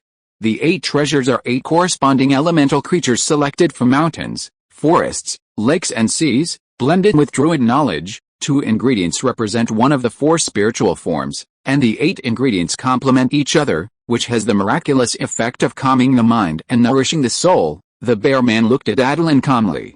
"Such a powerful magic dish, I wonder how far you have studied it." Attilan smiled and approached the bear man. "I'm still selecting the 8 appropriate elemental creatures. I already have 4, bear paws, deer tendons, eagle claws, and silver cod. I'm halfway done. I'm also trying to use magic to cultivate wheat that is more vital. It's also difficult to make dough that can hold elemental power. At least the existing ordinary wheat flour can't do that. It takes time to cultivate wheat, and it takes a broad vision to gather 8 kinds of treasure ingredients. I can only ask Master for help to see if I can solve the remaining wheat and elemental ingredients." Attilan's 4 gods mountain and sea 8 treasures soul calming bun is a replica of the 4 gods seafood 8 treasures soul calming bun of the Shero family, but he doesn't have seafood here, but there are a lot of lake seafood. But those that contain elemental energy live in the inner lake encircled by the swamp dragon. The lake seafood in the outer lake is delicious, but the elemental energy it contains is not enough to participate in magic cooking. The bear man rubbed Attilan's dragon head. You have a lot of mountain and sea treasures and mountain delicacies in my forest, but where are you going to find seafood? Do you dare to poach seafood raised by swamp dragons in the inner lake? Attilan blinked in confusion. Seafood? Isn't this freshwater? How can it raise seafood? Have you forgotten that you once caught a giant squid in the lake? Yes, squids seem to live in seawater, freshwater squids. This swamp dragon is something. He immediately asked seriously, Master, is this swamp dragon also a great druid? The bear man shook his head, looked towards the depths of the lake and said, I don't know, but I know that Cestus must have mastered the magic of transforming nature without being too serious to completely break the balance of nature. Even if he is not a great druid, he is also a very terrible warlock. Attilan nodded in agreement. In terms of destructive power and spell effects, the warlock level brought by the dragon's natural blood magic can be superimposed with the warlock professional level of acquired practice. However, the various expertise effects of the warlock profession and the promotion of the life level must be studied step by step. The bear man knocked on his head and pulled his thoughts back. So don't even think about going to the inner lake to provoke the swamp dragon. Then he could only use giant squids to fill the gap, and then catch a batch of giant squids and use the fish farming technology he optimized to breed giant squids. In the past, the Murlocs used this secret technique to breed their mounts, the big bluefish. Now it is used to breed silver cod, so that the secret technique can return to its original form. That's right, the Murloc used to be a fish breeder for the swamp dragon, and was taught this incomplete secret technique to increase the water element energy content of fish. The Murlocs use it to nourish the big bluefish and make their mounts even better. Silver cod is a superior ingredient to the flounder used in the original soul calming bun. The Murlocs finally went deep into the edge of the inner lake to catch a few, and brought back the silver cod that accidentally swam out of the inner lake to breed. Because he knew the value of the silver cod, the old Murloc also specially asked Attilan to nourish it with the water of life to ensure the vitality of the silver cod. Bear paws are earth elements, deer tendons are earth elements and life energy, eagle claws are wind and thunder elements, and the very important fire element ingredients are missing. Master, is there any in the forest? At this time, the half-god man raised his hand weakly. Aren't we discussing the issue of leaks? Why are you suddenly talking about the four gods mountain and sea treasures soul calming bun? Attilan, do you want to surpass Tyr in the research of the four gods? Yes. Forget about the druid with ulterior motives. Master, is that the evil druid you offended before? The bear man waved his hand casually. There is no evil druid who has offended me on this continent, you can rest assured. Attilan felt that it was not that there were no evil druids, but that all those who had offended the bear man had been killed by him. I remember there was a little girl who joined your Thunder Mutual Aid Society. She was breeding fire lizards and fire snakes, but they were small. She kept the fire elemental creatures in a clay pot to prevent them from escaping and setting the forest on fire. Who is that? The soul-soothing bun was Attilan's secret weapon for entertaining the druid master. It involved many elemental creatures bred by young druids, so the topic could be directed to them. Moreover, developing this soul-soothing bun would allow Attilan to unite the young druids. This druid who studied the fire element was actually a member of the Thunder Mutual Aid Society, but Attilan had no idea about it. It was not that she hid it too well, but that Attilan did not know enough about the members. Some people just like to think slowly by themselves and enjoy the lonely atmosphere. In the final analysis, Attilan did not guide their thoughts enough. Most people silently cast spells and were struck by lightning when they were tempering their bodies, and they just buried their heads in eating when they attended banquets. They never expressed their opinions and followed the crowd to implement the resolutions of the meeting. Sometimes, Attilan felt that he really could not lead these background boards. She and Sandry are good friends. Just go ask Sandry directly. Attilan was about to leave when he suddenly thought of the wheat problem. Master, the wheat problem has not been solved yet, the bear man said coldly. If you can practice in Amethyst Mountain for a month, I will help you solve the wheat problem. Attilan gritted his teeth and stamped his feet. I promised. But I have to see the wheat first. No problem. The bear man went to the warehouse to take out a bucket of sealed wheat and gave it to Attilan. When will you go to temper your body? After I make the soul-soothing bun for the first time, even if it is not perfect, I will practice first, and then perfect the recipe of the soul-soothing bun after it is finished. At this time, a man in linen clothes, leaning on an oak stick, slowly walked over. Long time no see, Georgie. You are living well, bloody, the half-goat man whispered in Attilan's ear. That's him. The druid who charmed me to tell the information. The old naughty boy walked in with a giggle. We are old friends. Hundreds of years have passed. Why haven't you let it go? Attilan narrowed his eyes. He smelled the scent of gossip. The monthly tickets are killing me. Let me update more. Chapter 98, Bearman and Love Rival. Attilan remembered that the old naughty boy said that Zuran had one hand bitten off by the Titan black crocodile. Now there is no sign of regeneration of flesh and blood. It seems that Zuran must have taken the hand bitten off by the Titan black crocodile back from the mouth of the black crocodile. Even with only one hand, Zuran can still defeat the Titan black crocodile and take his hand back intact. This master is a talent. Attilan moved lightly and moved to the side of the old naughty boy and asked quietly, Senior, what is the grudge between this Zuran and my master? The old naughty boy blinked. No grudge, it's just that when they were young, they both liked Jaina, but Jaina did not choose Zuran, who was equally talented as her, but chose the mediocre Geoj instead. Do you think the arrogant Zuran will be convinced? Especially Geoj has always shown an attitude of not taking the initiative and not refusing. Who can stand it? Attilan had always thought that the bear man was a pure old virgin, but when the old naughty boy described him as not taking the initiative and not refusing, he instantly felt that Laodang had the potential to be a scumbag. It's just that practicing to control the five thunders does require maintaining a pure yang body. This secret technique passed down from the first generation of ocean dragon ancestors is indeed very similar to the traditional oriental boy's skills.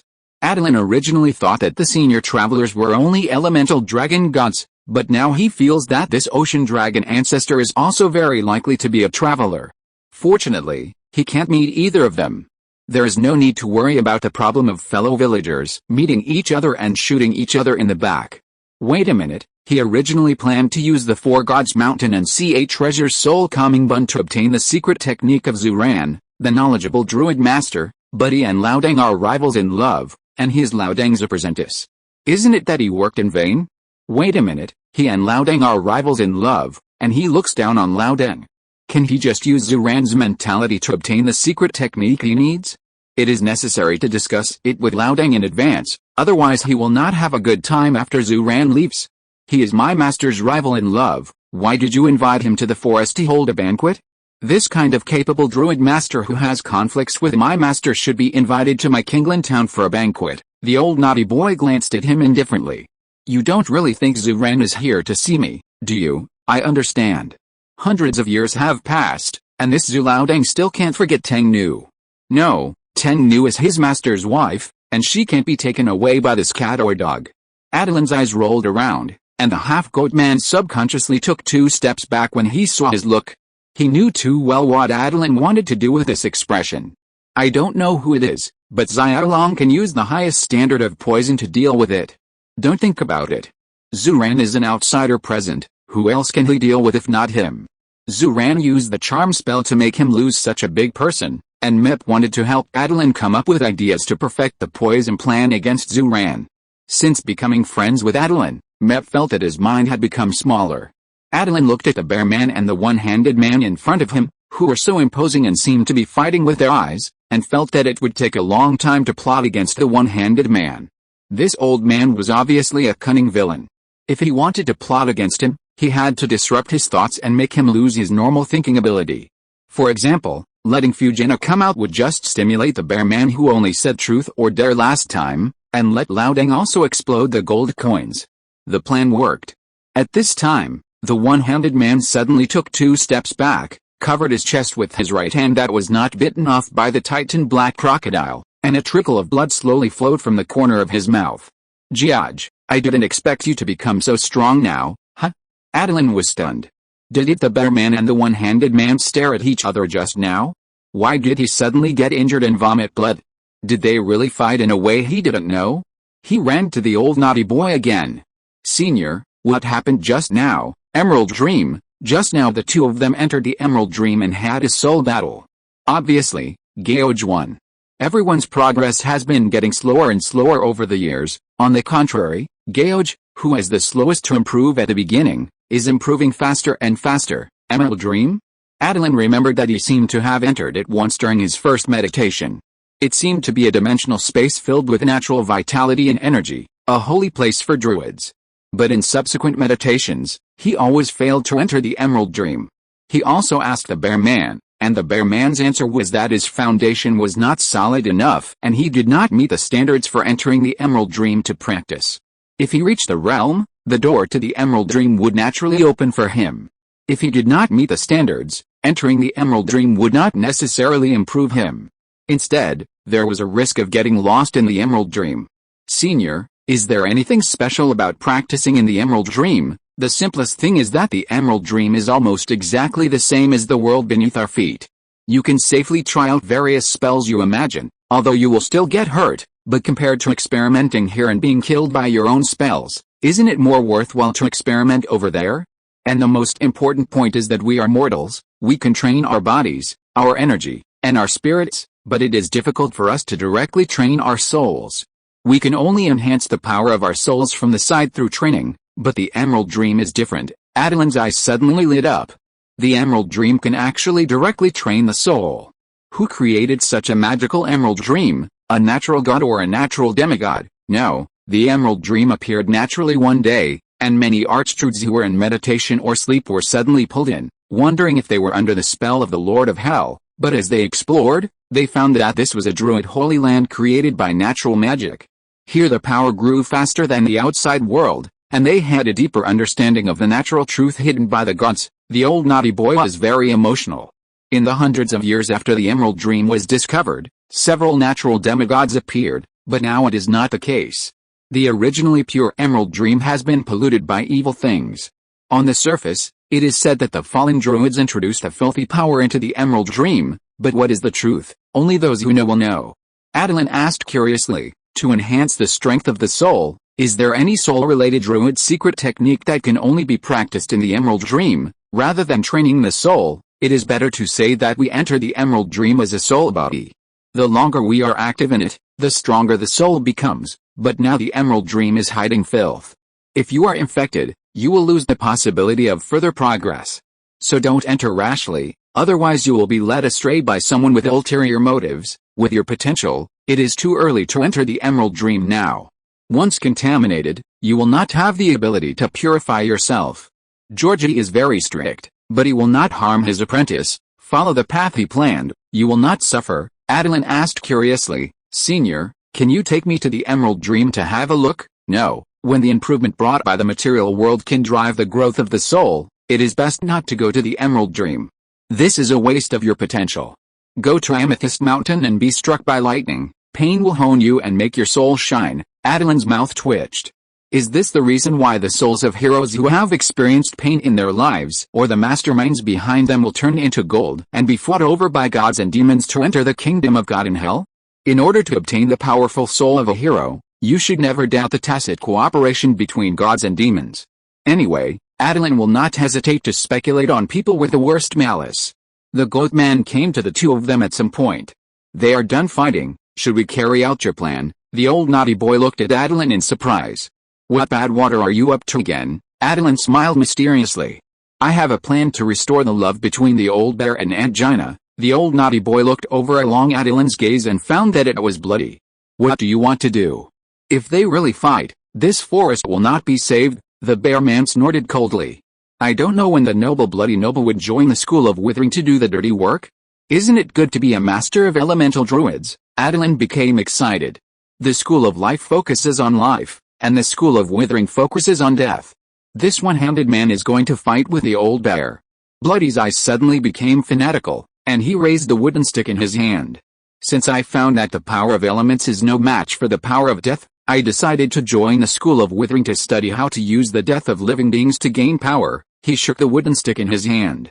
Look, what are my results? The bear took a deep breath and said coldly, Bloody, you are about to go astray. Although there was nothing to see on the wooden stick, Attilan keenly felt a chill on his back. The half-goat man tiptoed back. The old naughty boy's expression became serious. I didn't expect that he would actually research such a thing. What is it? You keep talking. Attilan could only stare at the wooden staff seriously, trying to sense what it was. Finally, he had a flash of inspiration and closed his eyes. He finally saw an invisible blade. A terrifying blade that exudes death and the end. If you are killed by this death blade, Ordinary resurrection will not work. Because this death blade will not imprison the soul of the dead, Zuran has not completely fallen into the state of an evil druid. But the death blade prohibits life. If the power of resurrection cannot break through the blockade of the body by the power of death, the soul will not be able to return to the body and can only report to heaven or hell. What a terrible weapon! Zuran's hand holding the wooden staff turned pale. Jayaj, do you remember how my hand was broken? The bear man looked at him indifferently.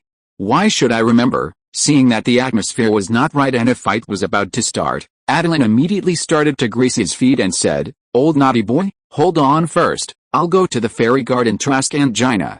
Chapter 99, Soul Calming Buns Show Their Power. Attilan ran away too decisively, catching the old boy off guard. Attilan's intuition told him that if he didn't run faster, he would be injured by the aftermath of the battle, and it would not be a light injury, at least a fatal injury.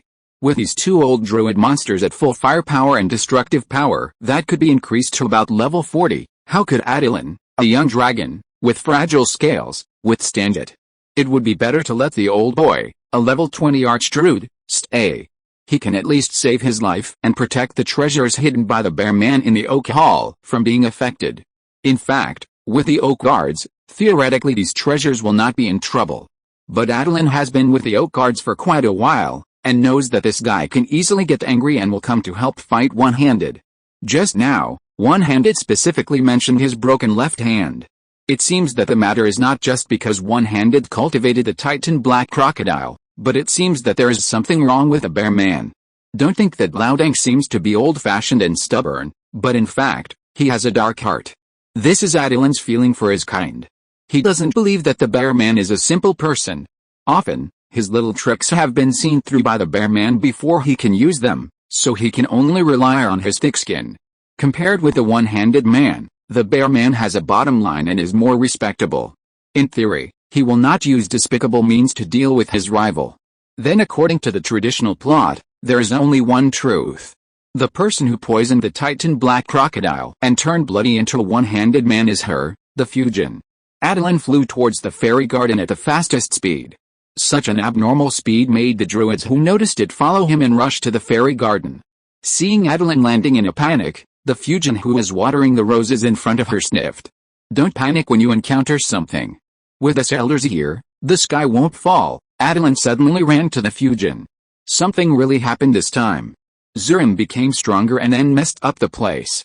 Although he didn't say it explicitly, I guess he meant that the master had used despicable means to break his hand. Fusion paused, frowned and asked, the extra druid with a strong breath of death in the forest turned out to be Zuran?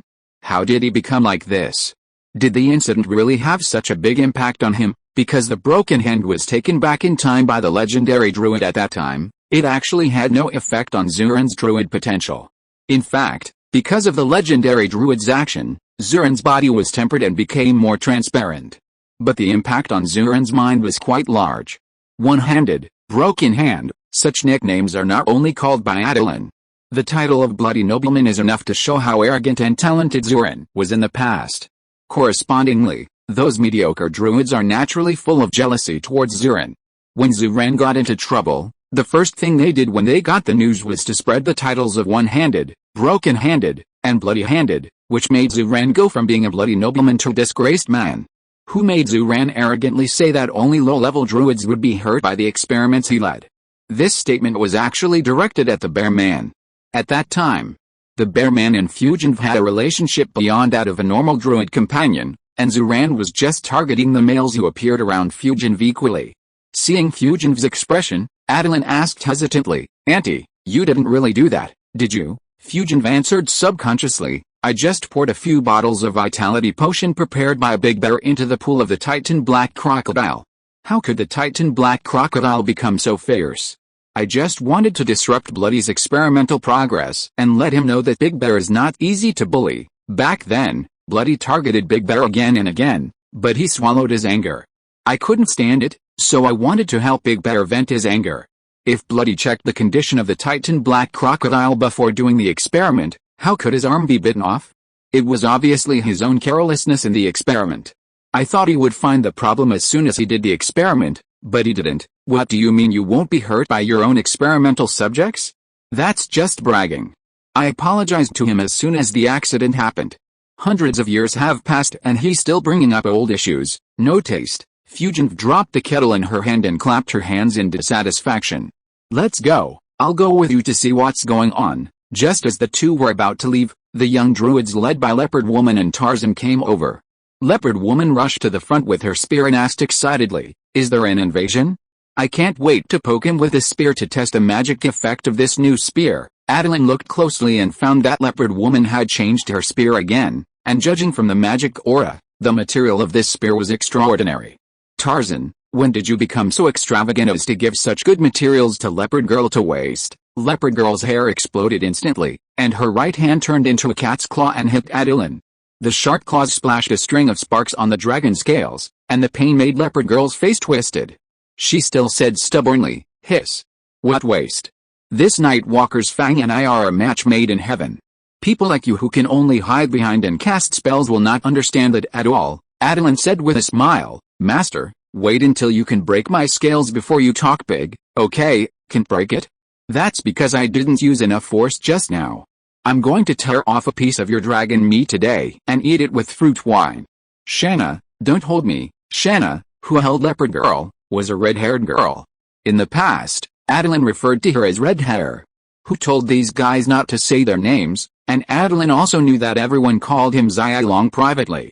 There's nothing wrong with calling him by a nickname. It's easy to remember and representative. Shanna was obviously unable to hold the Leopard Girl back, and Attilan quickly gave Tarzan a look.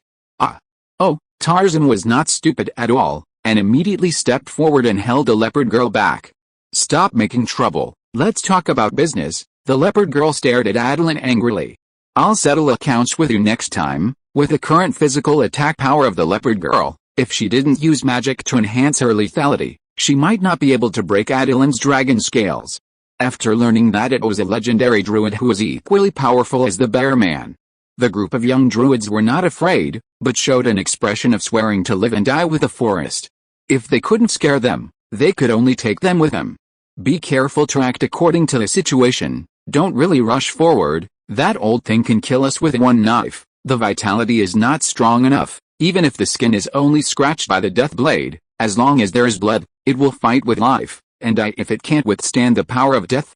This kind of instant death and beheading for low vitality, suppression of high vitality, and bleeding are obviously treasures specially made by Bloody for their school of life. Life control and self-healing are useless in front of the death blade. Leopard Girl waved her hand confidently. "Got it, we are not children," Attilan sighed and said to Tarzan, "Keep an eye on her later, don't let her approach rashly. If she is really beheaded, my master may not be able to save her. That old guy has a treasure of the rule of death in his hand. Tarzan, you can cast a magic weapon you forged remotely. Anyway, obsidian and wood are not valuable in the forest, don't lose your life." Then he turned around and instructed the other druids, "Everyone cast spells remotely, and after casting the spell, you must change positions as quickly as possible, so as not to be locked and attacked by the old guy. Understand?" Everyone nodded silently. Attilan sighed tiredly, "Saying a word will kill you." Fusion said the last sentence before leaving. "I won't stop you if you want to go, but don't act rashly, I'm here." After saying that, she released dozens of vines that pierced into the ground, and her body released a glittering green light, which flashed and disappeared. Plant teleportation. I'm so envious. This spell allows the druid to choose a plant within the perception range as the teleportation object. Now the Vine Girl should have crawled out of the plants that were not affected by the edge of the battlefield and intervened in the battle. I'm leaving first. The scene of the legendary druids fighting is a must-see. Attilan flew into the sky and summoned the wind element to speed himself up. The other druids also showed their magical powers, transforming into various fast-running and flying animals to rush to the oak hall at the fastest speed. Only the Leopard Girl was different. Tarzan turned into a monkey and was ready to leave. Seeing that the Leopard Girl was still standing there calmly, and took out a bark paper to write a letter, he asked in confusion, "Sandri, what are you doing? Notify the Eagle King and others to go to the oak hall. By the time you finish writing the letter, the fight in the oak hall will be over." "I'll go first." He jumped onto the treetop flexibly, and quickly shuttled through the treetops using the poor kink one he learned from the Tiger Man and the skills of swinging vines for many years, and soon caught up with the main force. Attilan, who was moving at full speed, could already see some fighting in the oak hall from high in the sky. Although the bear man did not transform into the thunder-roaring form, his hair turned white, and the two claws were surging with surging blue thunder. With his bare hands, he blocked the death blade that Bloodstained had carefully cultivated for hundreds of years. Bloodstained looked at the bear man's claws with red eyes and roared, "Impossible. I have put all the death power generated by adjusting the natural balance for so many years into this oak stick, and finally created this death blade. Why can't I break your defense? I don't believe it." The gray natural magic surged back and forth between Bloodstained and the oak stick, completely connecting Bloodstained and the death blade into a whole. Bloodstained's eyes radiated a bright red death aura. "Try the destructive power of my strongest posture again." Geoj, the bear man frowned and looked at Zuian. He didn't expect that Zuian had been so deeply affected by the power of death he collected. Could the resentment of those dead souls before death have such a strong power? The death blade is not a magic item that a druid would make. In the bear man's opinion, Zuian was probably calculated by the old monster of the undead system.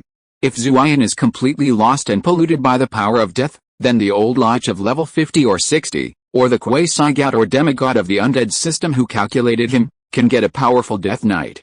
Now he wants to use thunder to purify the filth of Zuian's body and spirit, so that Zuian can turn back into a bloody nobleman. With a thunderous roar, the bear man showed his most powerful posture. "Come with me, let's fight in another place. Geoj, choose a suitable cemetery for yourself." The old naughty boy also saw that something was wrong with Zuian. When Fujin appeared, he immediately stepped forward and said, "Jaina, we will work together to subdue Bloodstained. He is about to become an undead creature because of someone's plot. I don't want my old friend to become a death knight who hates life." The bear man led Bloodstained to Amethyst Mountain. He wanted to use the thunder here to purify Bloodstained. In an environment full of thunder, you still like to play tricks. Bloodstained rushed forward with a sickle, and the bear man also fought back with thunder claws. Attilan carefully avoided the flying thunder and landed beside the old boy. Why did Bloodstained turn black? Is he still alive with such a strong power of death entering his body? The old boy looked at the sky in all directions. It's not the case that your master failed in purification.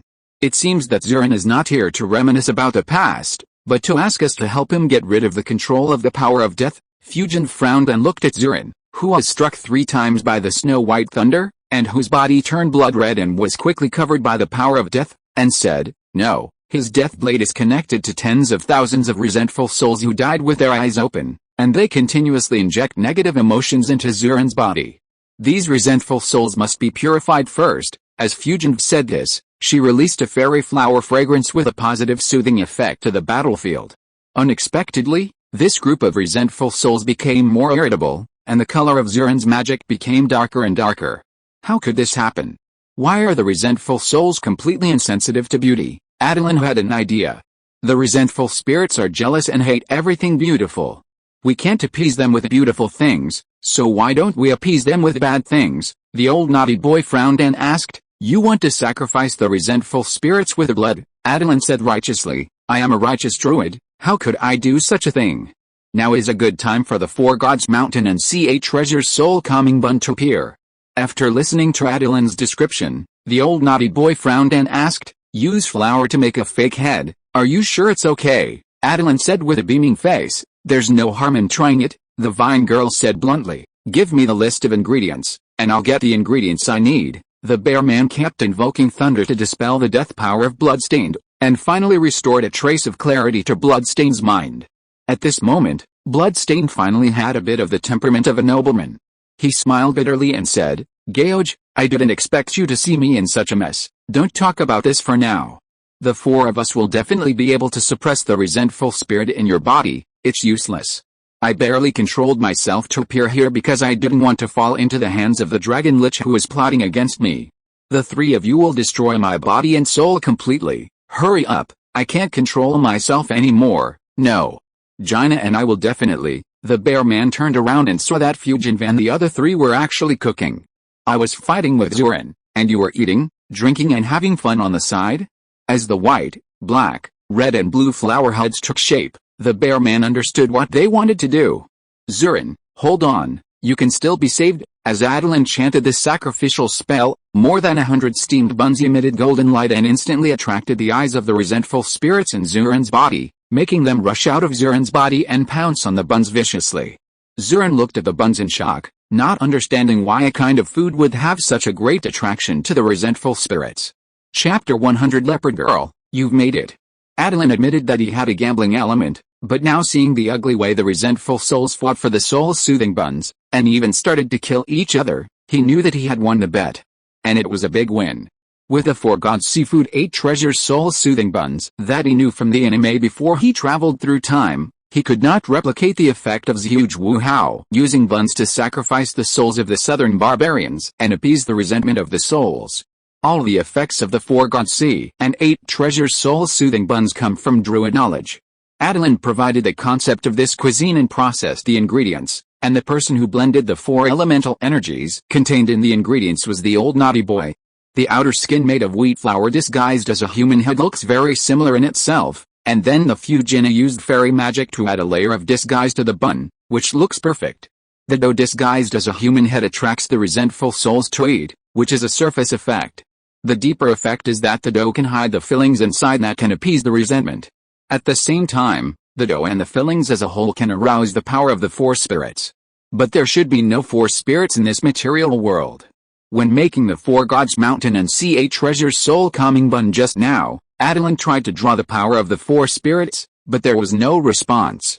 He could only settle for the next best thing and draw 4 of the 12 constellations in the starry sky, which are also divided into the 4 elements of earth, wind, water and fire. Leo of the fire element, Taurus of the earth element, Pisces of the water element, and Libra of the wind element. How to use the power of the stars is also included in the knowledge of druids. In addition to learning to use the power of all things on earth, druids must also not let go of the power of starlight. Of course, compared to the numerous stars, which are more numerous than cow hairs, druids generally prefer to use the power of the moon. Attilan can't use the power of the stars now, and the step can only be done by the old naughty boy. The elemental school is best at using various energies. More than 100 soul-calming buns seem to be too many monks and too little porridge compared to more than 10,000 resentful souls. The fragrance of the soul-calming buns makes the resentful souls unable to resist their inner impulse. They are all afraid that if they go too late, the soul-calming buns will be eaten by other resentful souls first.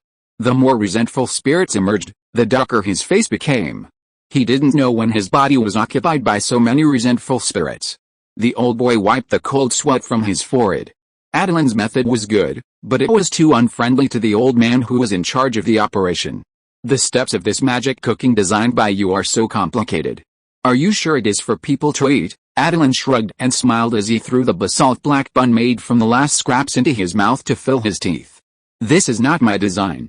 I just used the dishes I heard about in my inherited memories and made local improvements using druid knowledge. This magical dish was originally designed to replace human sacrifices for the soul sacrifice of the dead. I thought the improved version would not be effective for the dead. But it turned out to be quite good. Threads of energy nourished Attilan's soul, making him feel warm. He said with wide eyes, "Old naughty boy, I seem to have made something incredible. This soul-soothing bun seems to nourish the soul. How does it compare to the emerald dream?" The old naughty boy took the red Suzaku bun and threw it into his mouth, as if he didn't believe it. "It really works, but it doesn't work for me. It should be because the material level is too low, and our cooking method is too hasty to compress time. Next time, we will collect the best materials in the forest and make it again." The old naughty boy's eyes flickered, and he seemed to see a possibility of breaking through the legendary barrier. Fujin picked up the green King-long bun and took a bite. Although they compressed the production time madly and the dough fermentation time was slightly insufficient, it felt like a cloud, fluffy and soft. Fujin's eyes lit up, and she walked towards the bear man and Zurin with the remaining buns. "Big stupid bear, Zurin, you guys should try this soul-soothing bun too." After more than half of the resentful souls had flowed out, the bear man snatched the oak staff from Zurin's hand, and released lightning to continuously temper the oak staff, finally making the bear man realize that something was wrong. "Your oak staff has been tampered with, and there are some runes that confuse the mind on it. It must be someone closest to you who tampered with it when he assisted you in making the death blade. Who do you think this person is?" Zurin's face turned pale and ugly. "It's my wife." The bear man widened his eyes. "Are you married? We have a child." Fujin frowned and asked, "So you came to us because?" Zurin smiled bitterly and said, "I am also a bloody nobleman after all." Naturally, I noticed that while my strength was growing rapidly, there seemed to be something extra in my body, but I couldn't find it. I always encountered various obstacles when I wanted to visit the Natural Council, so I had to give up. After thinking for a long time, I decided to find Geoj in the name of revenge. I didn't expect that along the way, I really fell into the dark idea of revenge. The goal changed from finding Geoj to solving the problem to solving Geoj. It seems that my wife has really influenced me deeply. Attilan knew that poor Zurin had been calculated by the mastermind since he met his wife just by listening to Zurin's words. If Zurin was not a legendary druid, Attilan even suspected that the children he said were not his. Zurin smiled bitterly and ate a white tiger bun, feeling that his brain was much clearer. Geoj, I can't compare to you in this life. From myself, to my wife, to my apprentice, to taking an ocean dragon as my apprentice, why am I not as creative as you, especially this apprentice? He created a magical dish that can save me. I have to think about how I can repay him for saving my life. Why don't you let me lead the Withering School under your command? I will definitely lead the Withering School to create brilliant achievements and keep the whole continent in a natural balance. But Attilan couldn't say that, looking at Bloodstained righteously. Senior Zurin, there is no such thing as a life-saving favor. We are all druids, and we should help each other if we can. Everything is what I should do, and there is no need to mention it again. The bear man tempered the death blade with his left hand, grabbed a Kinglong bun with his right hand and said with a smile, then I won't repay him. My large forest is almost not enough for him to mess around with. If you repay him again, I'm afraid this kid will really be lawless and cause me big troubles that I can't stop. The purifying power of thunder made Zurin's power continue to decline, but the purity of natural magic was rising. It seemed that he could still maintain the legendary realm. If he worked hard, he should be able to restore his current strength within 100 years, and even reach a higher level. I can't not repay, otherwise Attilan will remember me for the rest of his life. Attilan smiled awkwardly and stepped aside. The leopard girl wiped the saliva from the corner of her mouth and came to him. Do you have any more heads? It looks delicious. Even the dead souls like it so much. No more.